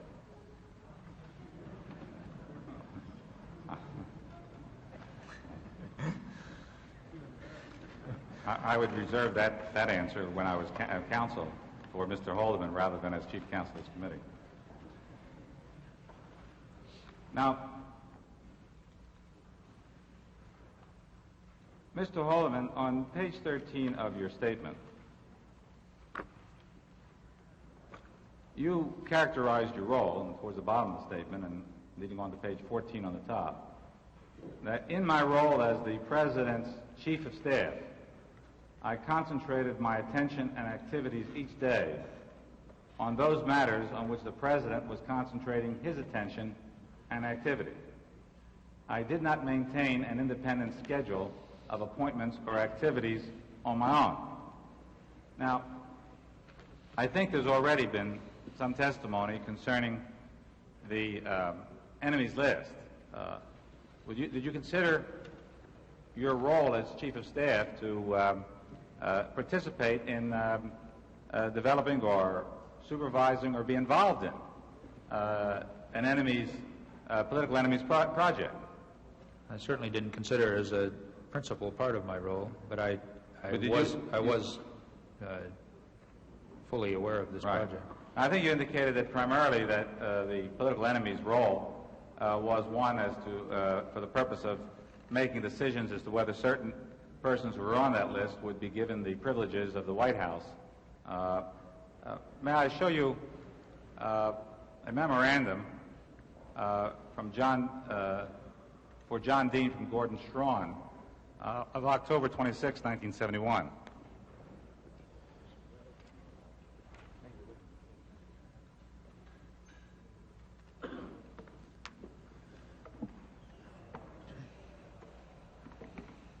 I think members of the committee all have been given copies of that memorandum.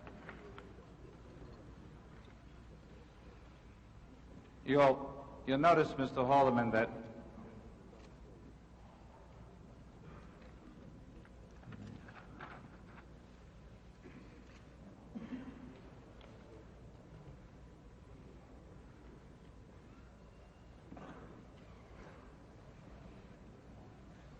actually the memorandum of October 26 is a memorandum from Mr. Strawn to Mr. Dean, which picks up on a accompanying memorandum of October 19, 1971, eyes only, from Mr. Lynn Nafziger to you, a reference to Chet Huntley. Mm-hmm. And the memorandum says that the state chairman of Montana tells me Huntley claims to be a Republican and will support and work for whatever Republican runs against Senator Metcalf next year. John Whitaker has ordered the Department of Agriculture to quit dragging its heels on Big Sky, probably without any knowledge of the above or of my own project. I believe we should, and check one. One, give Mr. Huntley all the help we can with a clear understanding that they reciprocate with help to us in Montana. Two, continue along the course we have been following since Mr. Huntley's intemperate remarks. Three, same as two, until we see how Mr. Huntley performs. And then this is sent on by your assistant, Mr. Gordon Strawn, to John Dean, and in that memorandum, he says Lynn Nafziger sent the attached information on Chet Huntley to Bob Haldeman. Since you have the Action on Political Enemies project, would you make a determination of what should happen? Advise Nafziger and mention your decision to me. And then we go back to October 19. There appears to be a preference, a line drawn on number 3, same as number 2, until we see how Mr. Huntley performs, and some indication so informed LN, probably Lynn Nafziger. Now, what would be number 2? Continue along the course we have been following since Mr. Huntley's intemperate remarks. Do you recall the course you were following in, with Mr. Huntley because of so-called intemperate remarks? No, I don't, Mr. Dash. This isn't my writing on this memorandum. No, I would think the writing probably is Mr. Dean's, who received this memorandum from Gordon Strawn to make a decision and report back to him, which I would take it Mr. Strawn would be reporting back to you. I don't recall this. I don't know that he did. All right. Well, but in any event, this deals with political enemies. And would you say that this memorandum dealing with political enemies has anything to do with extending White House privileges? No, not in this case.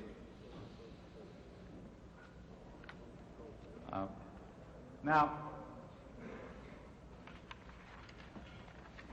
the testimonies indicated that in the break-in of the Democratic National Committee headquarters, Mr. Lawrence O'Brien, the chairman of the Democratic National Committee, was one of the targets. Mr. Dean has testified before this committee that Mr. O'Brien had been a White House target for a period of time prior to the break-in. Were you aware, Mr. Haldeman, that Mr. O'Brien was a subject of investigation by White House staff persons for the purpose of uncovering embarrassing information about him?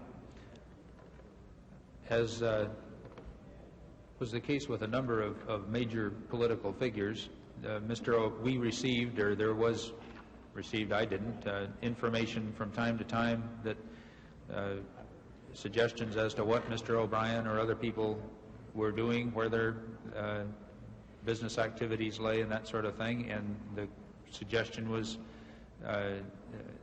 would be provided from out in the field, from people who knew him in other areas, that we ought to be checking into this or that. That kind of question did arise. Well, Mr. Haldeman, as a matter of fact, in January, specifically on January 28, 1971, were you not aware of an inquiry that was made concerning Mr. O'Brien, and did you not issue a memorandum to Mr. Dean suggesting that information be leaked to the newspapers? If I could see the memorandum, yes. I would be glad to respond to it.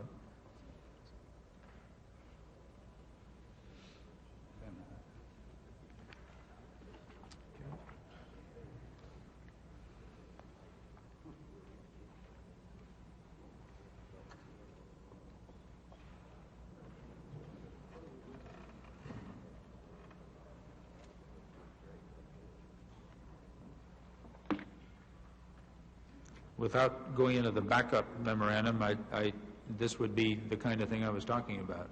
And let me read the memorandum. January 28, 1971, memorandum for John Dean from H.R. Haldeman, subject Hughes retainer of Larry O'Brien. You should continue to keep in contact with Bob Bennett, as well as looking for other sources of information on this subject. Once Bennett gets back to you with his final report, you and Chuck Colson should get together and come up with a way to leak the appropriate information. Frankly, I can't see any way to handle this without involving Hughes, so the problem of, quote, embarrassing, unquote, him seems to be a matter of degree. However, we should keep Bob Bennett and Beebe out of it at all costs.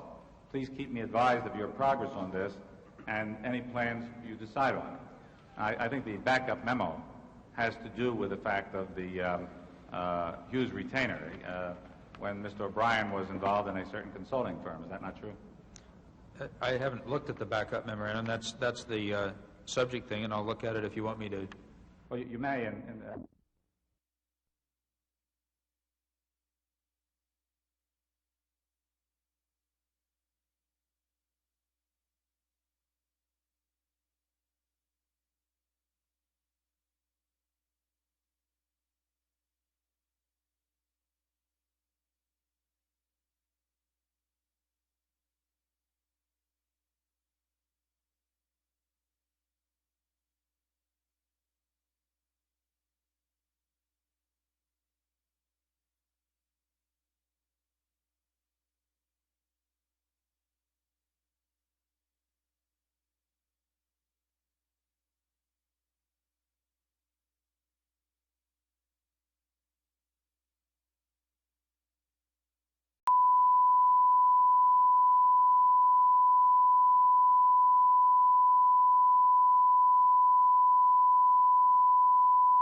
provided from out in the field, from people who knew him in other areas, that we ought to be checking into this or that? That kind of question did arise.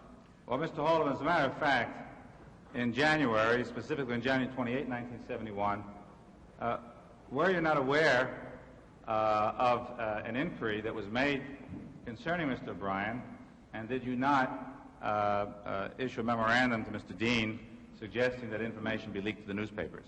If I could see the memorandum, Yes. I would be glad to respond to it.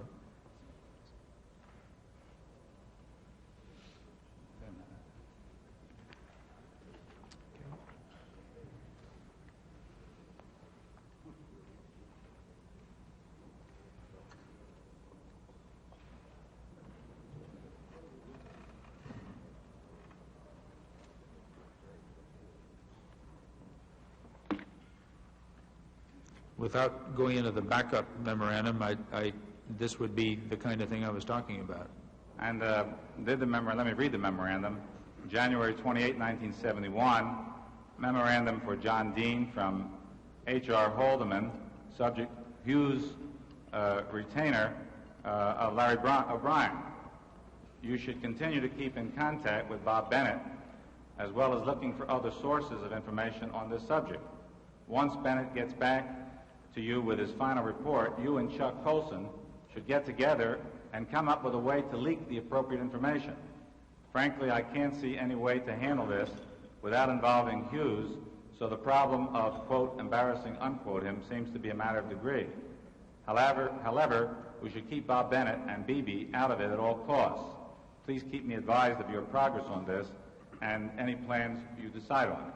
I think the backup memo has to do with the fact of the Hughes retainer when Mr. O'Brien was involved in a certain consulting firm. Is that not true?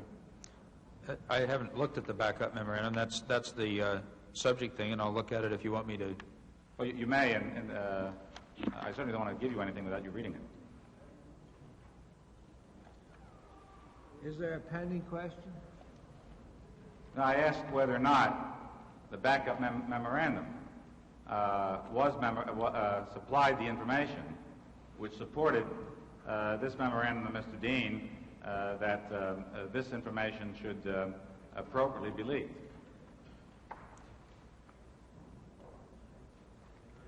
Well, it supplies information that, I don't know, I'll read the whole thing if you want me to. It's an awfully long, no, I'm not asking detailed you to read memorandum, but it obviously supplies information regarding Larry O'Brien's relationship with the Hughes organization in some way, that they had offered him a piece of the Hughes action in Las Vegas or something is what it says. And did you consider that something that might be politically advantageous to have released, that Mr. O'Brien had that particular retainer? Yes. And that would appear to be the case, at least those who were providing the information considered it so. And that was also in your role as the President's Chief of Staff, where you concentrated your attention on activities each day, to those matters in which the President was concentrating his attention and activity? Mr. Dash, something like this is very much an incidental memorandum and was not part of my general concentration on the President's activities, obviously. Mr. Chairman, I'd like to inquire whether all of these documents shown the witness will be made part of the record of this case in haec verba. Yes. I intend, after I'm through the questioning, to ask the Chairman to have them marked. Some of them already been admitted in the record when Mr. Dean was testifying, but I certainly ought all of them to be put in the record. Marked exhibits and put in the record that counsel inquires the witness about. By the way, I'm not sure, again, from reading the record, I asked you when I was talking to you about the plumber's operation, whether you were aware that Mr. Hunt was employed as part of the plumber's operation. I think I probably was. Yeah. I'm not. Do you know how you first came to meet Mr. Hunt? I've never met Mr. Hunt. Do you know who first brought Mr. Hunt to your attention? Did anybody bring Mr. Hunt to your attention? No, it was my understanding, and again, I don't know when I knew it, that Mr. Hunt was brought into the White House as a result of Mr. Colson having known him. Well, do you recall outside. Mr. Colson ever talking to you about Mr. Hunt and recommending him to you as a person that the White House really ought to have working for it? He may have, but only on the basis, not on any basis of my knowledge of Mr. Hunt. Now, in your statement on page 8,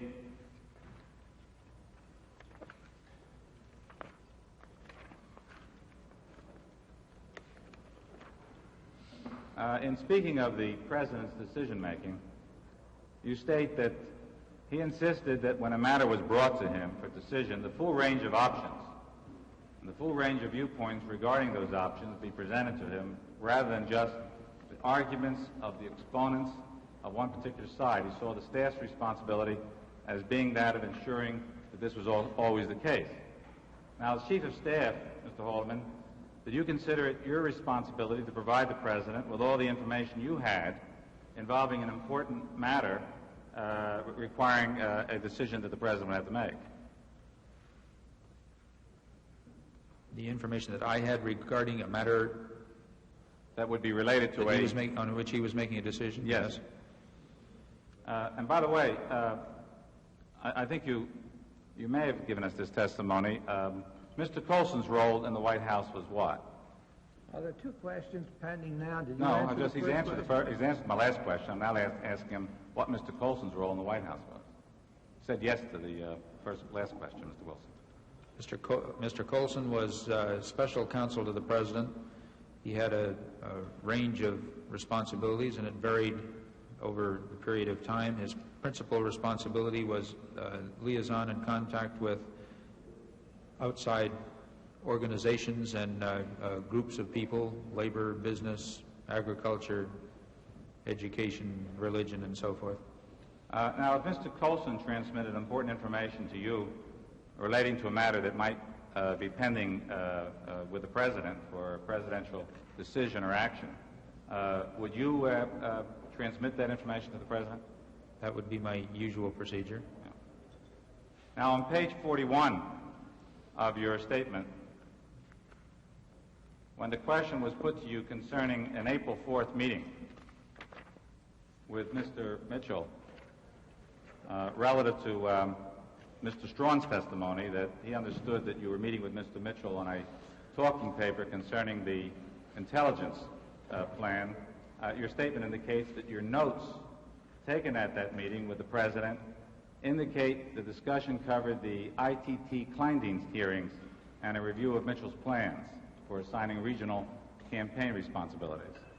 Now, I'd like to show you an exhibit, memorandum, Mr. Haldeman, of March 30, 1972, which was about 5 days prior to that meeting with the President, from Mr. Colson to you, subject ITT.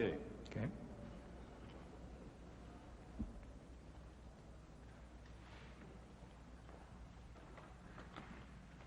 I'm going to refer to a particular part of it, but if you'd like to read the entire memorandum first, please take the time to do so.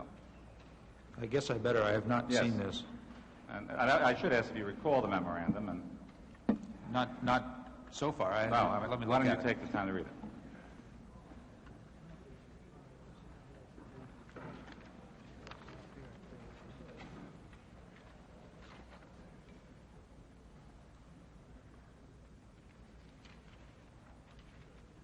Mr. Chairman, while Mr. Haldeman is examining that, Mr. Strickler has called my attention to the fact that the memorandum from Mr. Haldeman to Mr. Dean, subject Hughes' retainer of Larry O'Brien, has attached to it 2 pages of a document dated January 26, 1971.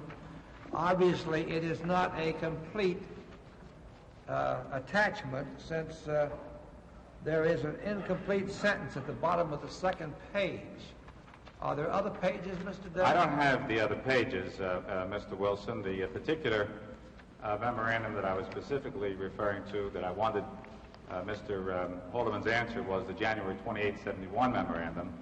I think there is sufficient information on the January 26th to at least give you an idea of the subject matter. Yes, but the question is, what is on the third page? Well, I don't know, but I don't think it's really relevant to the question I asked. Have you seen the No, I third haven't seen page? it. Then how do you know what's This on was it? an exhibit. This was, as I'm suggesting to you that the question I asked Mr. Wilson dealt with the January 28, 71 memorandum and not the attachment. I understand that, but you did make an attachment of an incomplete document. They came together. They came as they were. That's all the committee got. I can't... now, if you get access to White House papers, you can get the third page if there was a third page.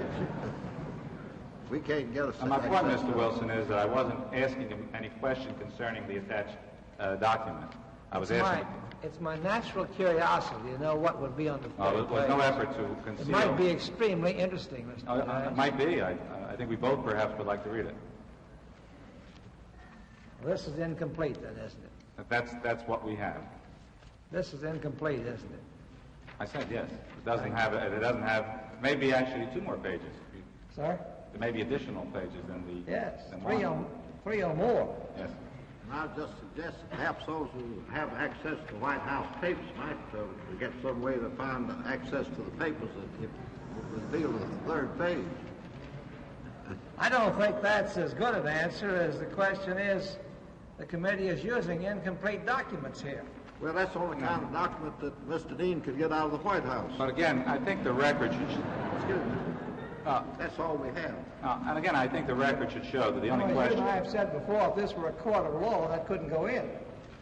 Well, I think it could, but unless you showed that it had been fraudulently suppressed by the one that was offered, we don't know whether there's any third page.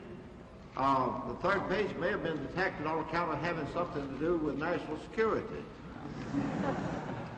Now, Mr. Wilson, again, the only question put to your client had to do with a complete memorandum, January 28, 71. There was no reference or any questions on the For what it's worth, I don't accept the explanation either of the chairman or Mr. Dice. This may be unimportant to both of you, but I don't want this to go by without saying that I do not think that's a proper document. Have you read the memorandum, Mr. Haldeman?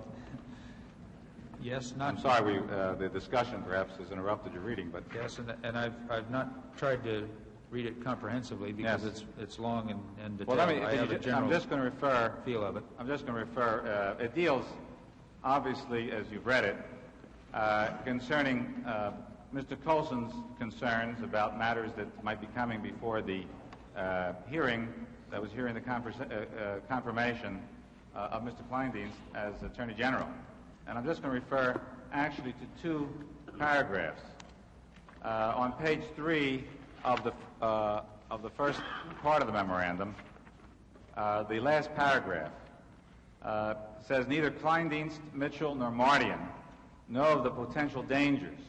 I've deliberately not told Kleindienst or Mitchell, since both may be recalled as witnesses and Mardian does not understand the problem. Only Fred Fielding, myself, and Ehrlichman have fully examined all the documents and or information that could yet come out. A summary of some of these is attached. Now, I'm referring now to the attached summary.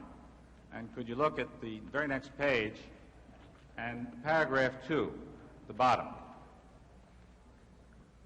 There is a Klein to Haldeman memo dated June 30, 1971, which of course precedes the date of the ITT settlement, setting forth the $400,000 arrangement with ITT.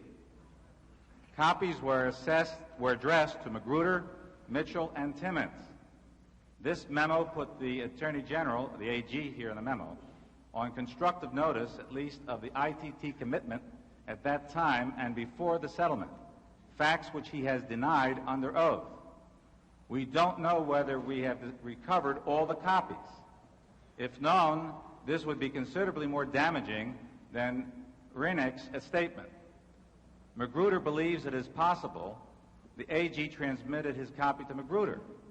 Magruder doesn't have the copy he received. He only has a Xerox of the copy. In short, despite a search, this memo could be lying around anywhere at 1701. 1701 being the Committee for the Re-election of the President. Now, that, I take it, was kind of explosive information to come into your possession on March 30, 1972, 5 days before you met with the President, in which you said that your note showed that the discussion was ITT and the Kleindienst confirmation. Did you bring that matter to the attention of the President? I don't know. I don't think so. I don't know that I received or read this memorandum. It is not familiar to me. Certainly the attachment is not. There was discussion of the problems of the Kleindienst nomination, and as he's spelled out here, apparently there had been a meeting that morning with Clark McGregor and Wally Johnson, who were the congressional liaison people at that time, and Colson felt that there were matters that they disagreed with me on the analysis of the Kleindienst nomination. I don't know what that was. Mr. Chairman, may I interrupt again to say I thought I received information from you this morning from the list of witnesses. Mr. Colson is not going to be called as a witness? Not till after the recess.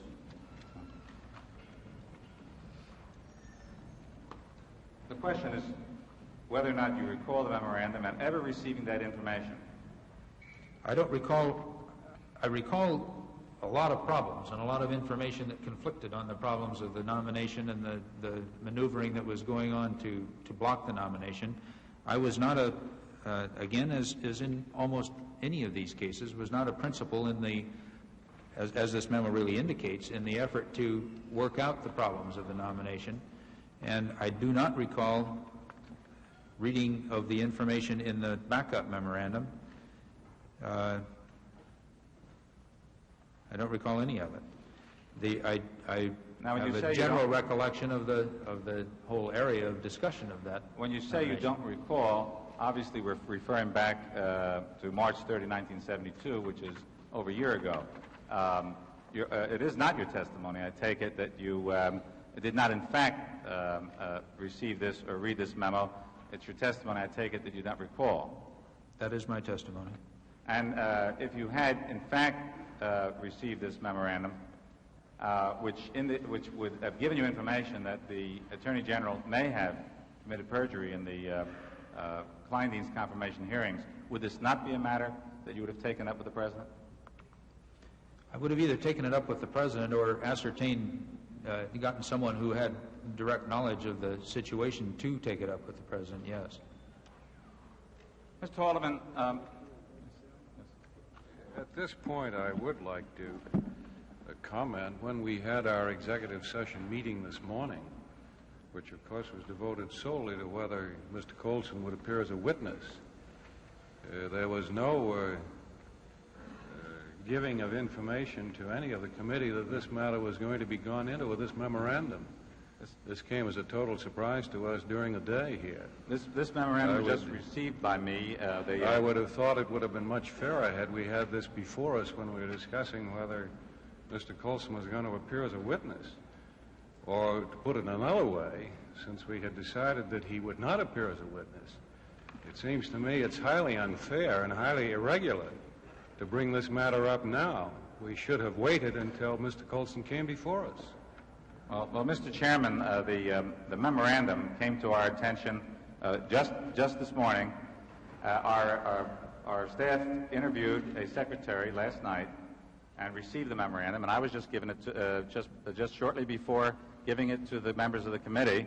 And Mr. Haldeman is here as a witness, and it is a memorandum to Mr. Haldeman on a matter in which he does refer in his statement that his notes show that he had a particular meeting with the President on the ITT Kleindienst matter 5 days after this memorandum.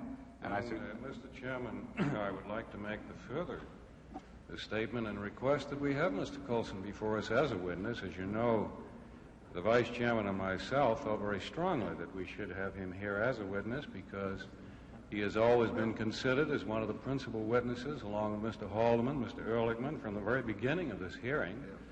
And of course, we have had some extremely important pieces of evidence. There was the Dean evidence that Colson told Dean that Colson had a meeting with the President of the United States in which the matter of executive clemency was discussed. There was the evidence that Colson made a phone call to Magruder pressuring him to go on with the Liddy plan. There was the very important evidence that there was a meeting between Mr. Haldeman and Mr. Ehrlichman and Mr. Colson and Mr. Dean. I'm not sure whether Haldeman is there or not, but Ehrlichman, Colson, and Dean concerning the discussion of what they ought to do about talking to Hunt's lawyer. These are all extremely important pieces of evidence to this main case of whether the President of the United States was involved or not. And for the life of me, I think it's totally unfair that Mr. Colson is not brought here as a witness in these main proceedings. And now we have this matter here which we knew nothing about at all, and this is more a reason why we should have him here. And incidentally, I understand that both Mr. Colson and his lawyer are very anxious to come before the hearings at this particular time. I'm further advised that his lawyer is not going to be available at a later date. He's going to be tied up with a very important case in court, and I would urge again that the committee reconsider and have Mr. Colson before us. May I add to that, Wait a minute. The Senate has twice voted to adopt a list of witnesses they thought they could finish in a reasonable time, and a committee. And I don't believe with the last time this morning, and I just don't believe the committee will reconsider the matter and vote a third time. But of course, if the senator from Florida wants the committee to be convened to do that, I'd be glad to reconvene them. Mr. Chairman. Wait a minute. I don't mean to be short. No, go As ahead. I construe the questions of the counsel to Mr. Haldeman, they relate to what knowledge Mr. Haldeman had about matters and what he did on the basis of that matter.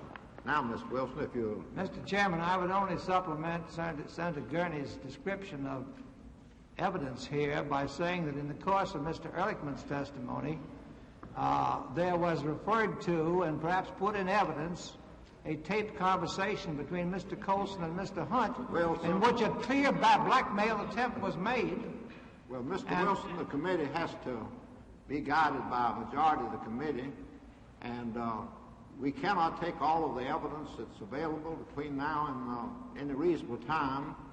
And the committee has voted twice on the witnesses that would be called, and I propose until the committee overrules them to adhere to the committee rulings. It'd be very desirable if you get all of the witnesses there at one time and get through with the thing. But the easiest way to solve the question of the President's involvement is for the President to bring the tapes down here. And then we wouldn't have to bother a whole lot of other witnesses. Well, I must say, Mr. Chairman, I cannot understand why the majority members on the committee don't want this extremely important evidence brought before this committee and this nation now as to the President's involvement, which is the main issue we have before us. Well, the committee has considered it twice, and it's voted to the contrary twice. That is, they voted to what witnesses it would call no later than this morning. And so it seems that I don't know any way that you can run a committee except by a majority vote. I might say, too, that the main reason appears to be that perhaps it will delay our proceedings too long. I, as one member, am very willing to stay here just as long as it takes to get the main evidence as to the President's involvement or not. Well, and I do think, too, that on these little pieces of evidence we're talking about, it shouldn't take very long. We don't have to go into the dirty tricks department or anything like that, but simply the main issue of whether or not the President of the United States is involved. Well, there's nobody here except you and myself, and the committee's voted twice to the contrary, not later than this morning. They voted what witnesses are called twice. And that's an agenda before the committee until it's reversed. But the only time we ever voted on Mr. Colson as an issue was this morning. We did not vote twice on him. We voted twice on the question what witnesses would call, and Mr. Colson was not included either time. So I'd suggest that the council proceed with the question. We can call another meeting of the committee for some tomorrow. Well, I'm just about completed, Mr. Chairman, and I just have really one Mr. Colson ever question. Mr. Colson ever going to be called? Yes. I hope so, and I hope we'll get the tapes too. Yeah. And that'll solve. We wouldn't have to. We cut off this investigation. Really, we could cut off this investigation very shortly if the president would make the tapes, which he says in his exclusive control, open to the committee. Mr. Haldeman, really just one last question. In your testimony in its entirety, it is true, is it not, that you have consistently denied any prior knowledge of the break-in at the Democratic National Committee headquarters of the Watergate on the early morning of June 17, 1972, or any participation in the cover-up thereafter. Is that true? That is correct. As in the cover-up, as I've described it, yes, as any illegal or improper action. As you've described it. I'm going to have to adjourn, take a recess, and let over and vote. Well, while you're still here, but I'll still.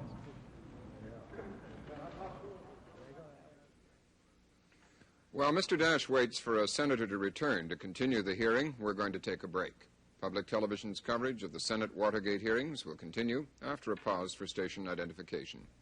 Unabridged coverage of these hearings is provided as a public service by the member stations of PBS, the Public Broadcasting Service.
From Washington, NPAC continues its coverage of hearings by the Senate Select Committee on Presidential Campaign Activities.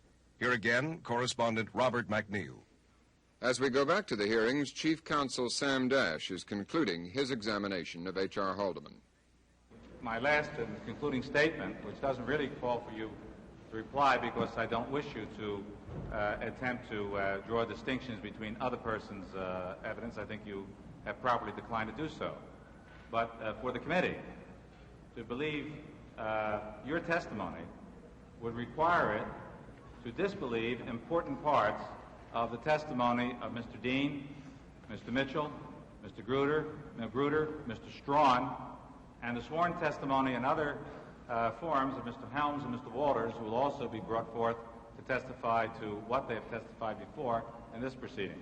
Now, of course, that doesn't call for any comment on your part. You've given your testimony, but it's a statement that the committee, that it has to do with other witnesses in balancing the credibility of witnesses, has this responsibility.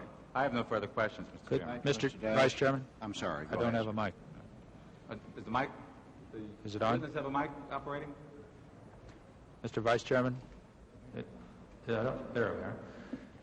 If I could respond very briefly to Mr. Dash's very brief summary, there is a substantial question of interpretation as well as questions of fact in the discrepancies that you cited between my testimony and that of the other witnesses that you cited. I will not attempt to characterize any individual other witness's testimony in terms of either its discrepancies from mine in terms of fact or its discrepancies from mine in terms of interpretation or implication or inference. I would simply not want, however, your statement to rest with the impression that in all these cases, all the differences are clear differences of fact, because, in fact, they are not. I'll take your statement, Mr. Haldeman, and I don't think it's appropriate to go into, as you have not gone into, an attempt to make those distinctions. This is the responsibility the committee will have to deal with, and I have no further questions. Mr. Dash, thank you very much. Mr. Thompson? Mr. Haldeman, you've testified that you were one of the few people who were aware of the taping system at the White House. Yes, sir.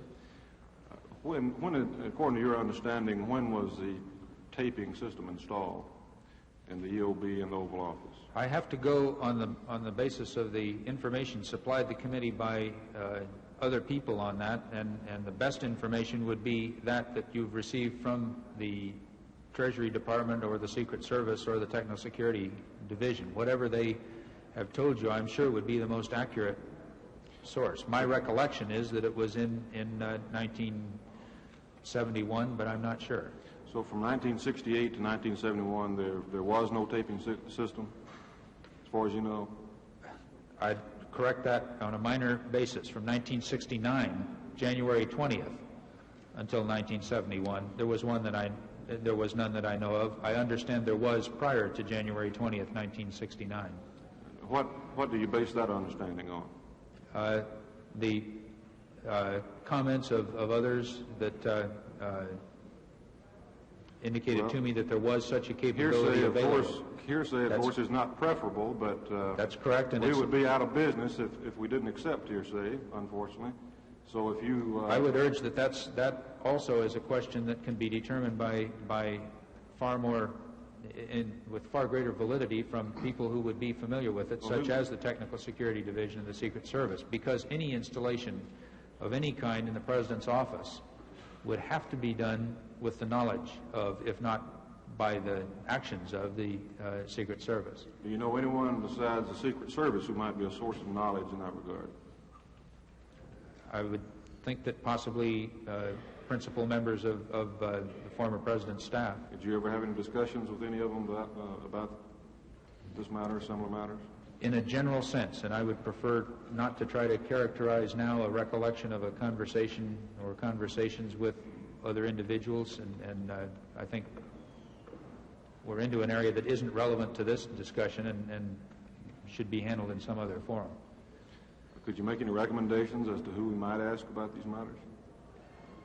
Yes, but I'd prefer to do it on an executive session basis or a private basis, so that I won't improperly bring in a name that should not be brought in. I'd be most willing to do so on a direct basis to any member of the committee or the council. Right. Could you tell us who suggested that the taping system be installed in the Oval Office and the EOB office of the President? I'm not sure whether it was my suggestion or the President's suggestion. It grew out of a conversation between the two of us regarding the problem of accuracy of record of conversations the President was holding in his office that were not meetings and conversations that were not attended by third parties or by third parties on his immediate staff that could make record for him. Do you know of your personal knowledge who was in charge of the tapes at the time you were in the White House? You mean physical custody Yes. of the tapes? Yes. I do not know of my personal knowledge. My understanding was and is that they were in the custody of the Technical Security Division. All right. Mr. Haldeman, you have been asked about the so-called Dean investigation. And on the one hand, you've been asked why you didn't launch your own investigation and why did you rely on Dean. I think that's proper inquiry. And on the other hand, with regard to other political matters, you've been asked why you investigated and why you did not turn it over to the FBI. I've noticed that.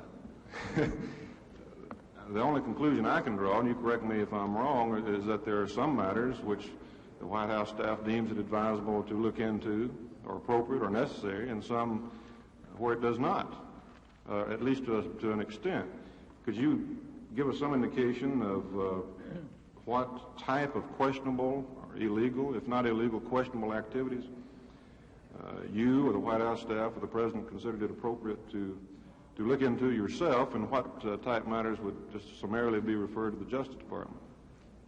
I would think that as not only in the case of investigating, but in the case of really almost any other kind of matter, that the White House would not and should not become directly involved unless or until it had developed that whoever was supposed to be handling it had not or was not handling it appropriately, adequately, and sufficiently thoroughly. That ultimately became the case in the Watergate matter, but not till later. It ultimately became the case, and at a far higher degree of priority, in terms of monumental leaks of just critically important national security information at a time when that information, some of it, was related to a war in which this nation was currently engaged. And the necessity for moving fast and the necessity for moving thoroughly in that kind of a situation, a matter involving the very really certainly the foreign policy and the integrity of the nation, and perhaps ultimately the survival of the nation, didn't allow for any temporizing or any delay. And those investigations that were undertaken, and there weren't very many, although they've been built up and by repetition over the last few weeks made to seem as if they were something that was about the only thing that was happening in town during those 3 years. They were of a different level of problem and a different level of importance. They regarded the nation's security. I wonder sometimes myself, in dealing with these matters, having done so for several months now and so intensely, if I put things in a proper framework. I know it's hard to look back, but obviously as a starting point, it was the FBI's job to investigate this matter. That's for correct. For a starting point. Now, the question is how much more above that you should do or that you could do. At that time, going back to June of 1972, did you have any reason to expect that the FBI would not do a thorough job in investigating the matter? None whatsoever. Were there ever any restraints placed on anyone, as far as you know, in the Bureau with regard to this particular investigation? None, except in the very limited sense that I've talked about in and in a limited period of time with regard to the national security considerations. At that particular time, did the White House staff, as far as you know, the President... Let me go back. I'm sorry, Mr. Thompson, for just a second. And those were not limitations on the Watergate investigation. They were limitations on going beyond that into other areas. At that time, as of June and the following months of 1972, did you or any of your fellow staffers at the White House or the President, as far as you know, have any reason to expect anything less than a competent job out of either the Attorney General or the Acting Director of the FBI? Absolutely not.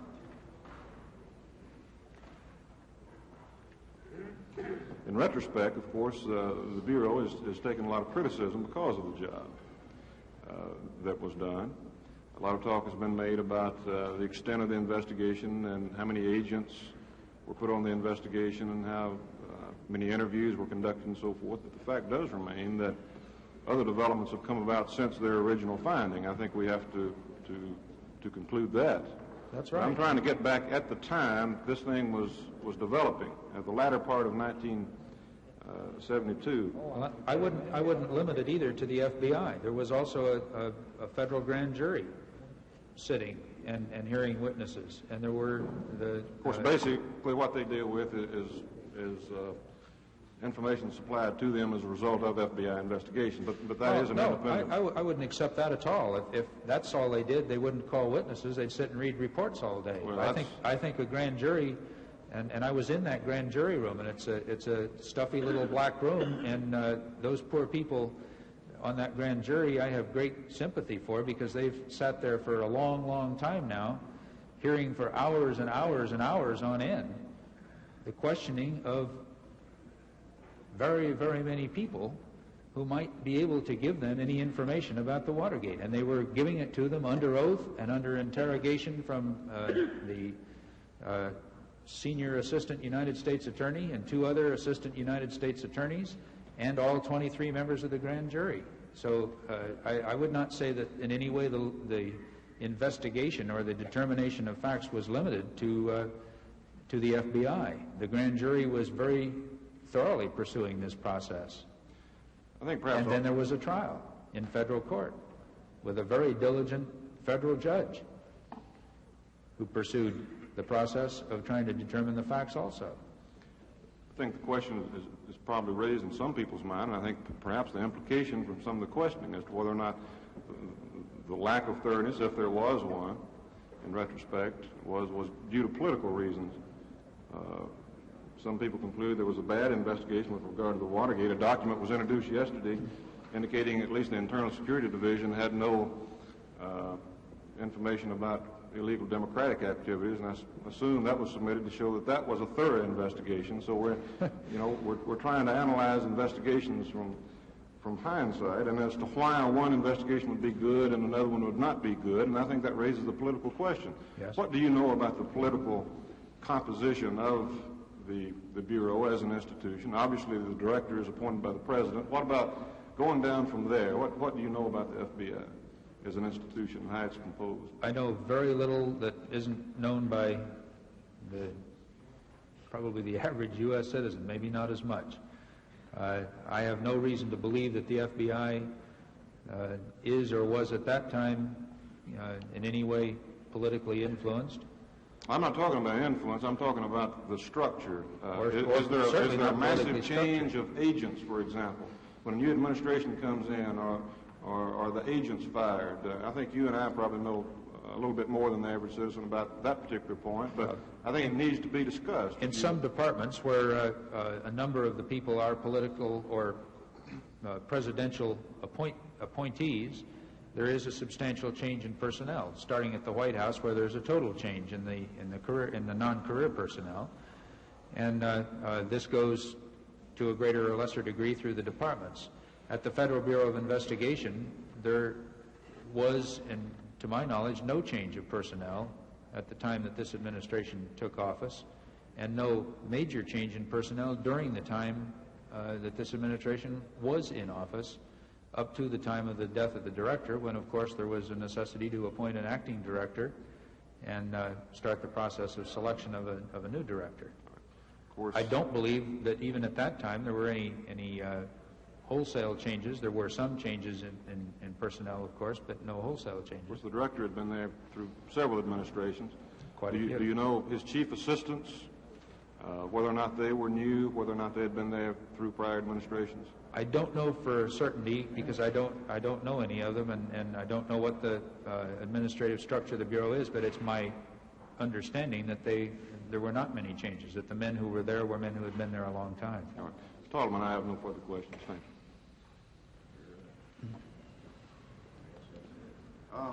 Mr. Haldeman, the staff thinks that you haven't fully complied with the subpoena due case taken, and I haven't had an opportunity to investigate the matter. So I'm going to suggest that the staff notify you wherein they think that you may have failed to comply with it, and by letter, and then you can consult your attorney and get his advice and take whatever course of action you see fit. I don't think we can straighten it out here now, and it may be an inadvertence that could be corrected. And so I've asked the staff to write you a letter. Does this conclude the examination today of this witness? Yes, sir. May I make a statement? Well, I want to make a motion. And I would like to have, if possible, all the members of the committee present, but particularly Senator Inouye, because I'm going to address my remarks to and about him. We are not, the rules do not permit that. And the rules just allow you to advise your client and to object to the competency of evidence. And this is a law point. Sir?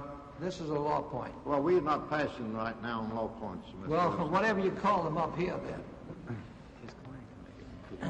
If your client wants to make a concluding statement, he's entitled to make one.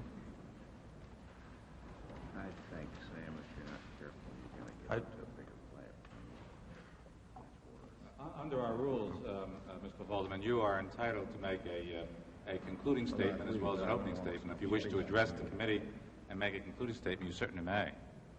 I understand the rules. I made an attempt to cover in my opening statement everything that I felt I could bring before this committee to be of help to it in its inquiry. I've attempted during the time I've been here with the committee to be fully responsive to the questions put to me and to help in any way further that I could in its inquiry. And I will continue to assist any appropriate legislative or judicial body in their efforts to reach the facts, to ascertain and make known the truth in the Watergate case. And as a final comment, I would simply like to reiterate my pride in having served as assistant to President Nixon for the first 4 years that he served this nation as President of the United States. It is, and I know that it will be, the high point of my life. And I want to express appreciation to all of the people with whom I served in that White House during those 4 years who have given so much and worked so hard to meet the standards that all of us believed were set before us by the President and by ourselves. And I express my deep regret and sorrow that in a few instances there was a failure in that regard. I'm not sure where that failure was yet, and I don't think this committee is sure where that failure was, and I don't think the people are sure where that failure was. I hope that that will be determined, because only when it is will it also be known where the failure wasn't. And the one thing I am absolutely certain of from the bottom of my heart is that that failure wasn't on the part of the vast majority of fine men and women who have served and are serving with President Nixon in his efforts to lead this nation. Haldeman, I want to thank you on behalf of the committee for your testimony, and also commend the manner in which you answered questions. You answered questions and then stopped, and your answers were responsive to the questions, and that's the reason I think we were able to finish your examination in 3 days, and I want to commend you on the manner in which you've answered questions. Mr. Wilson, we don't ordinarily entertain motions, but if you'll indicate the nature of your motion, yes, I'll be glad to take it up. Well, I hate to discuss it. I wish Senator Noye was present because he has injured my client, John Haldeman, Ehrlichman. Now you did it.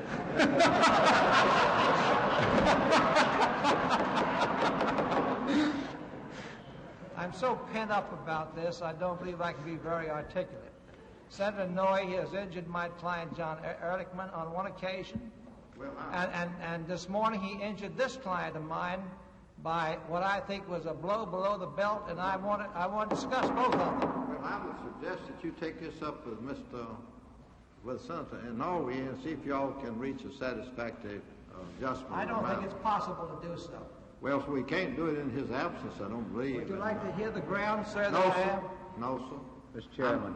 I don't believe the committee will pass on criticisms about committee. This is in defense of my clients in this very room. Mr. Chairman, can I make a suggestion?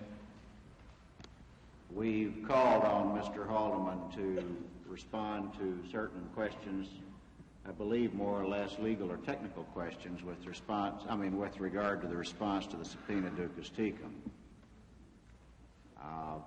Since obviously Mr. Wilson's motion or whatever it is relates to Senator Noye, and since under any circumstances this committee would have to consider whether that motion would lie rather than before we got to the matter of the motion itself, might I suggest, Mr. Chairman, and to you, Mr. Wilson, that if you do in fact have a motion to make in this respect, we'll be glad to hear what you have to say, but would you make it at the same time that you make the response that Mr. Haldeman will make to the request from the staff on the sufficiency of the response to the subpoena ducis tecum. It seems patently obvious that you feel very strongly about it. It seems just as obvious that it would not be fair to go forward with it without Senator Noye here, and I think we ought to get a first look at the thing in writing before we try to come to terms with it. Mr. Vice Chairman, one of my motions, and I'm not going to mention what it is, has to do with expunging from the record certain things. I think you may have been out of the room. And the record will be typed up by tomorrow morning, and it'll be in it. And to me, it's important that I get my motion before you before the record is typed up. The record will be, the record we make is tentative, and we'll give you a chance to designate those portions after the record is typed up. The record is typed up immediately. It does not become the permanent record, and so we'll give you an opportunity to designate those parts, and we'll take it up in the committee in an executive session. But, sir, the things that were said and the questions that were asked, which were highly irrelevant, and you rule they were, are going out to the world as a part of the record of this case. And this comes from a man who also called my client John Ehrlichman a liar over national television. And I think... Well, you can deal with that. The national television is not on the committee. Mr. Chairman, I think we have a good way to handle this. If in fact Mr. Wilson will submit his motion, I'm sure the committee will consider it. And if it appears necessary, Mr. Chairman, for Mr. Haldeman or Mr. Ehrlichman to return in conjunction with Mr. Wilson's motion, we can take that up later. But I really suggest to Mr. Wilson, and I would be bold enough to suggest to the chairman, that we see what he has in mind and reserve the right to treat it either in public session or in executive session, as the facts and merits may indicate. Yes, I think that's be the wise course of action. The committee will stand in recess till 9:30 in the morning.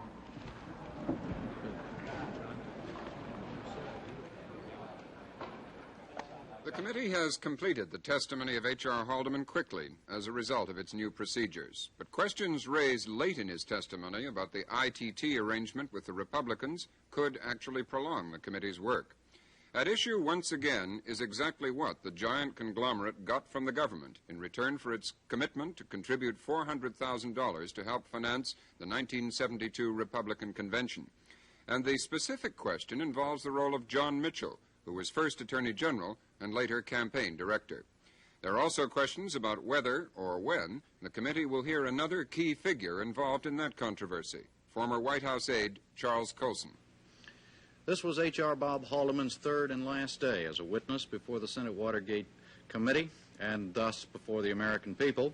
John Lofton, who is about to become a syndicated newspaper columnist after 3 years as editor of Monday and First Monday, official publications of the Republican National Committee, and Jack Murphy, professor of law at the Georgetown University Law Center here in Washington, watched it all with us today.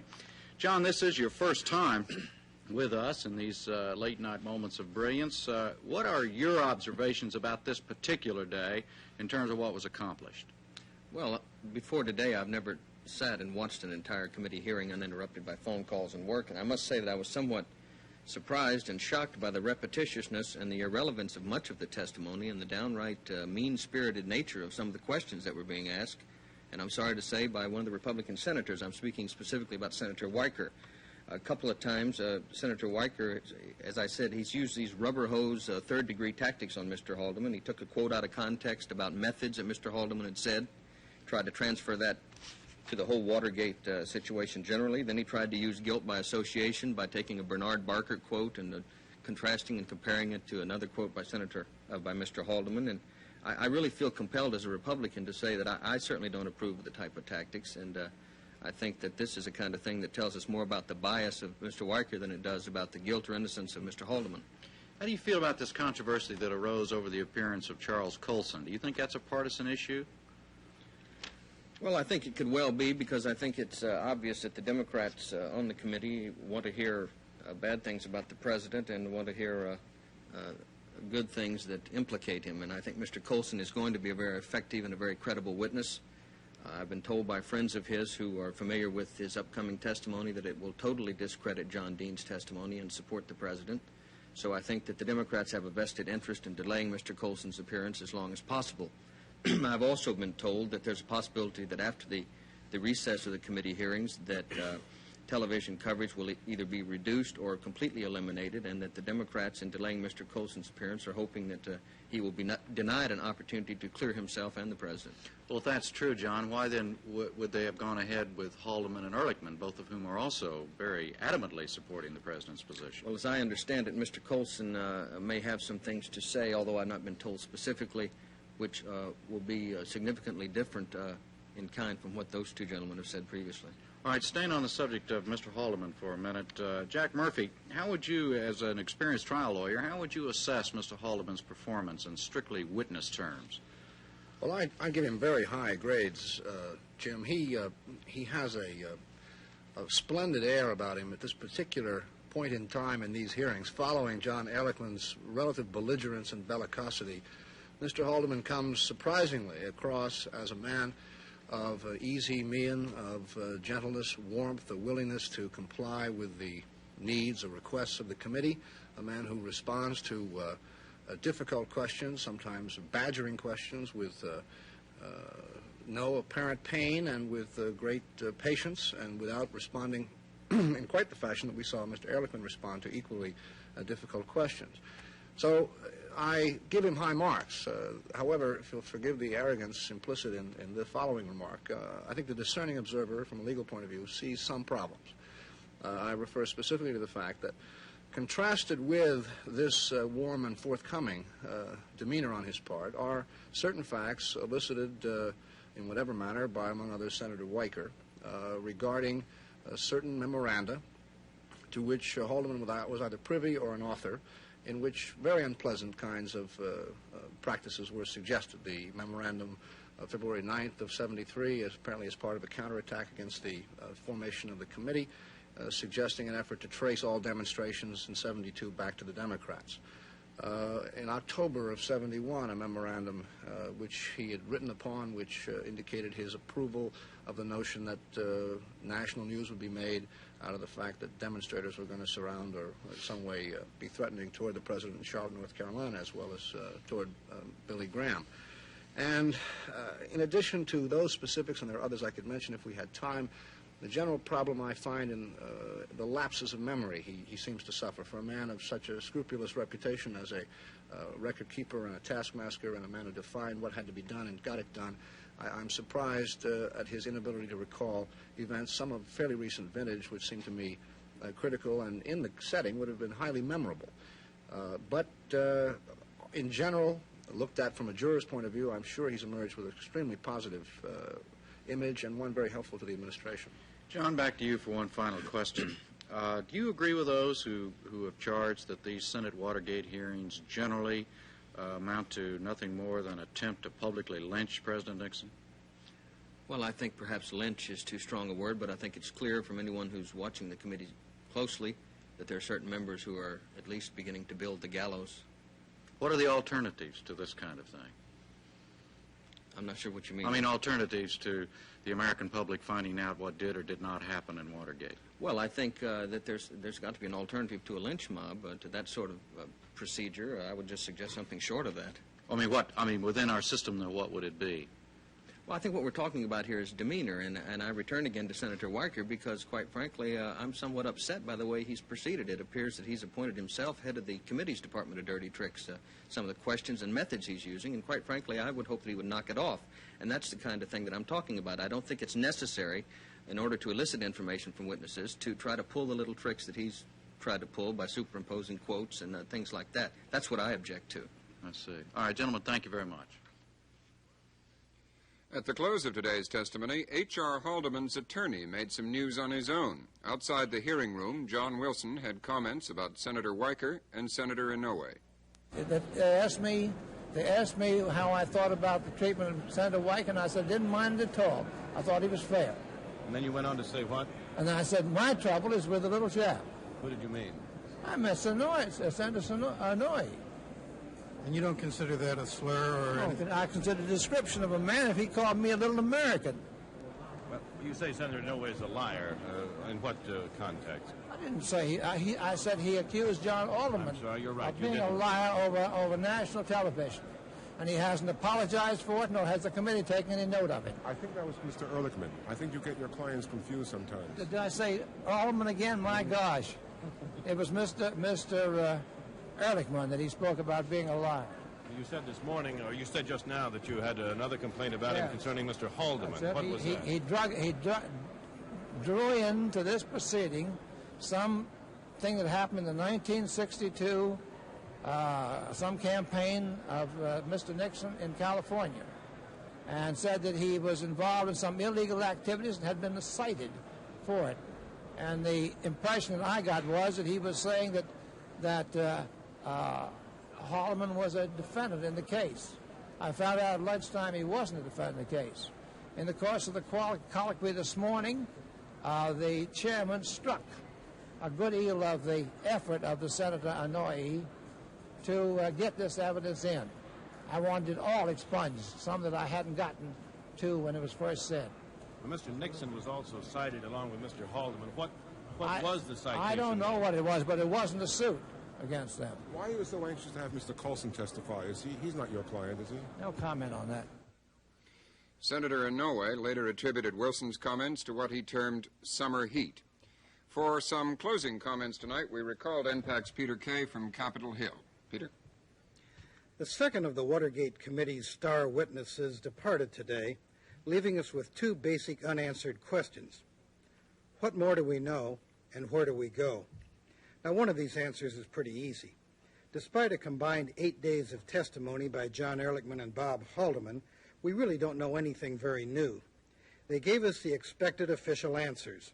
Watergate and its cover-up are John Dean's fault or John Mitchell's or somebody else's, and they, Haldeman and Ehrlichman, were much too busy on important things to pay much attention. But put together, these two former top aides to the president give us a fascinating picture of the kind of witness Richard Nixon would be in the unlikely event that he ever showed up and testified before the committee. Ehrlichman was aggressive and antagonistic like the Nixon of 6 crises.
So I think that the Democrats have a vested interest in delaying Mr. Colson's appearance as long as possible. I've also been told that there's a possibility that after the recess of the committee hearings that television coverage will either be reduced or completely eliminated, and that the Democrats, in delaying Mr. Colson's appearance, are hoping that he will be denied an opportunity to clear himself and the President. Well, if that's true, John, why then would they have gone ahead with Haldeman and Ehrlichman, both of whom are also very adamantly supporting the President's position? Well, as I understand it, Mr. Colson may have some things to say, although I've not been told specifically, which will be significantly different in kind from what those two gentlemen have said previously. All right, staying on the subject of Mr. Haldeman for a minute, Jack Murphy, how would you, as an experienced trial lawyer, how would you assess Mr. Haldeman's performance in strictly witness terms? Well, I give him very high grades, Jim. He has a splendid air about him at this particular point in time in these hearings, following John Ehrlichman's relative belligerence and bellicosity. Mr. Haldeman comes surprisingly across as a man of easy mien, of gentleness, warmth, a willingness to comply with the needs or requests of the committee, a man who responds to difficult questions, sometimes badgering questions, with no apparent pain and with great patience, and without responding in quite the fashion that we saw Mr. Ehrlichman respond to equally difficult questions. So I give him high marks. However, if you'll forgive the arrogance implicit in the following remark, I think the discerning observer from a legal point of view sees some problems. I refer specifically to the fact that contrasted with this warm and forthcoming demeanor on his part are certain facts elicited in whatever manner by, among others, Senator Weicker regarding certain memoranda to which Haldeman was either privy or an author, in which very unpleasant kinds of practices were suggested. The memorandum of February 9th of '73 is apparently as part of a counterattack against the formation of the committee, suggesting an effort to trace all demonstrations in '72 back to the Democrats. In October of '71, a memorandum which he had written upon, which indicated his approval of the notion that national news would be made out of the fact that demonstrators were going to surround or in some way be threatening toward the president in Charlotte, North Carolina, as well as toward Billy Graham.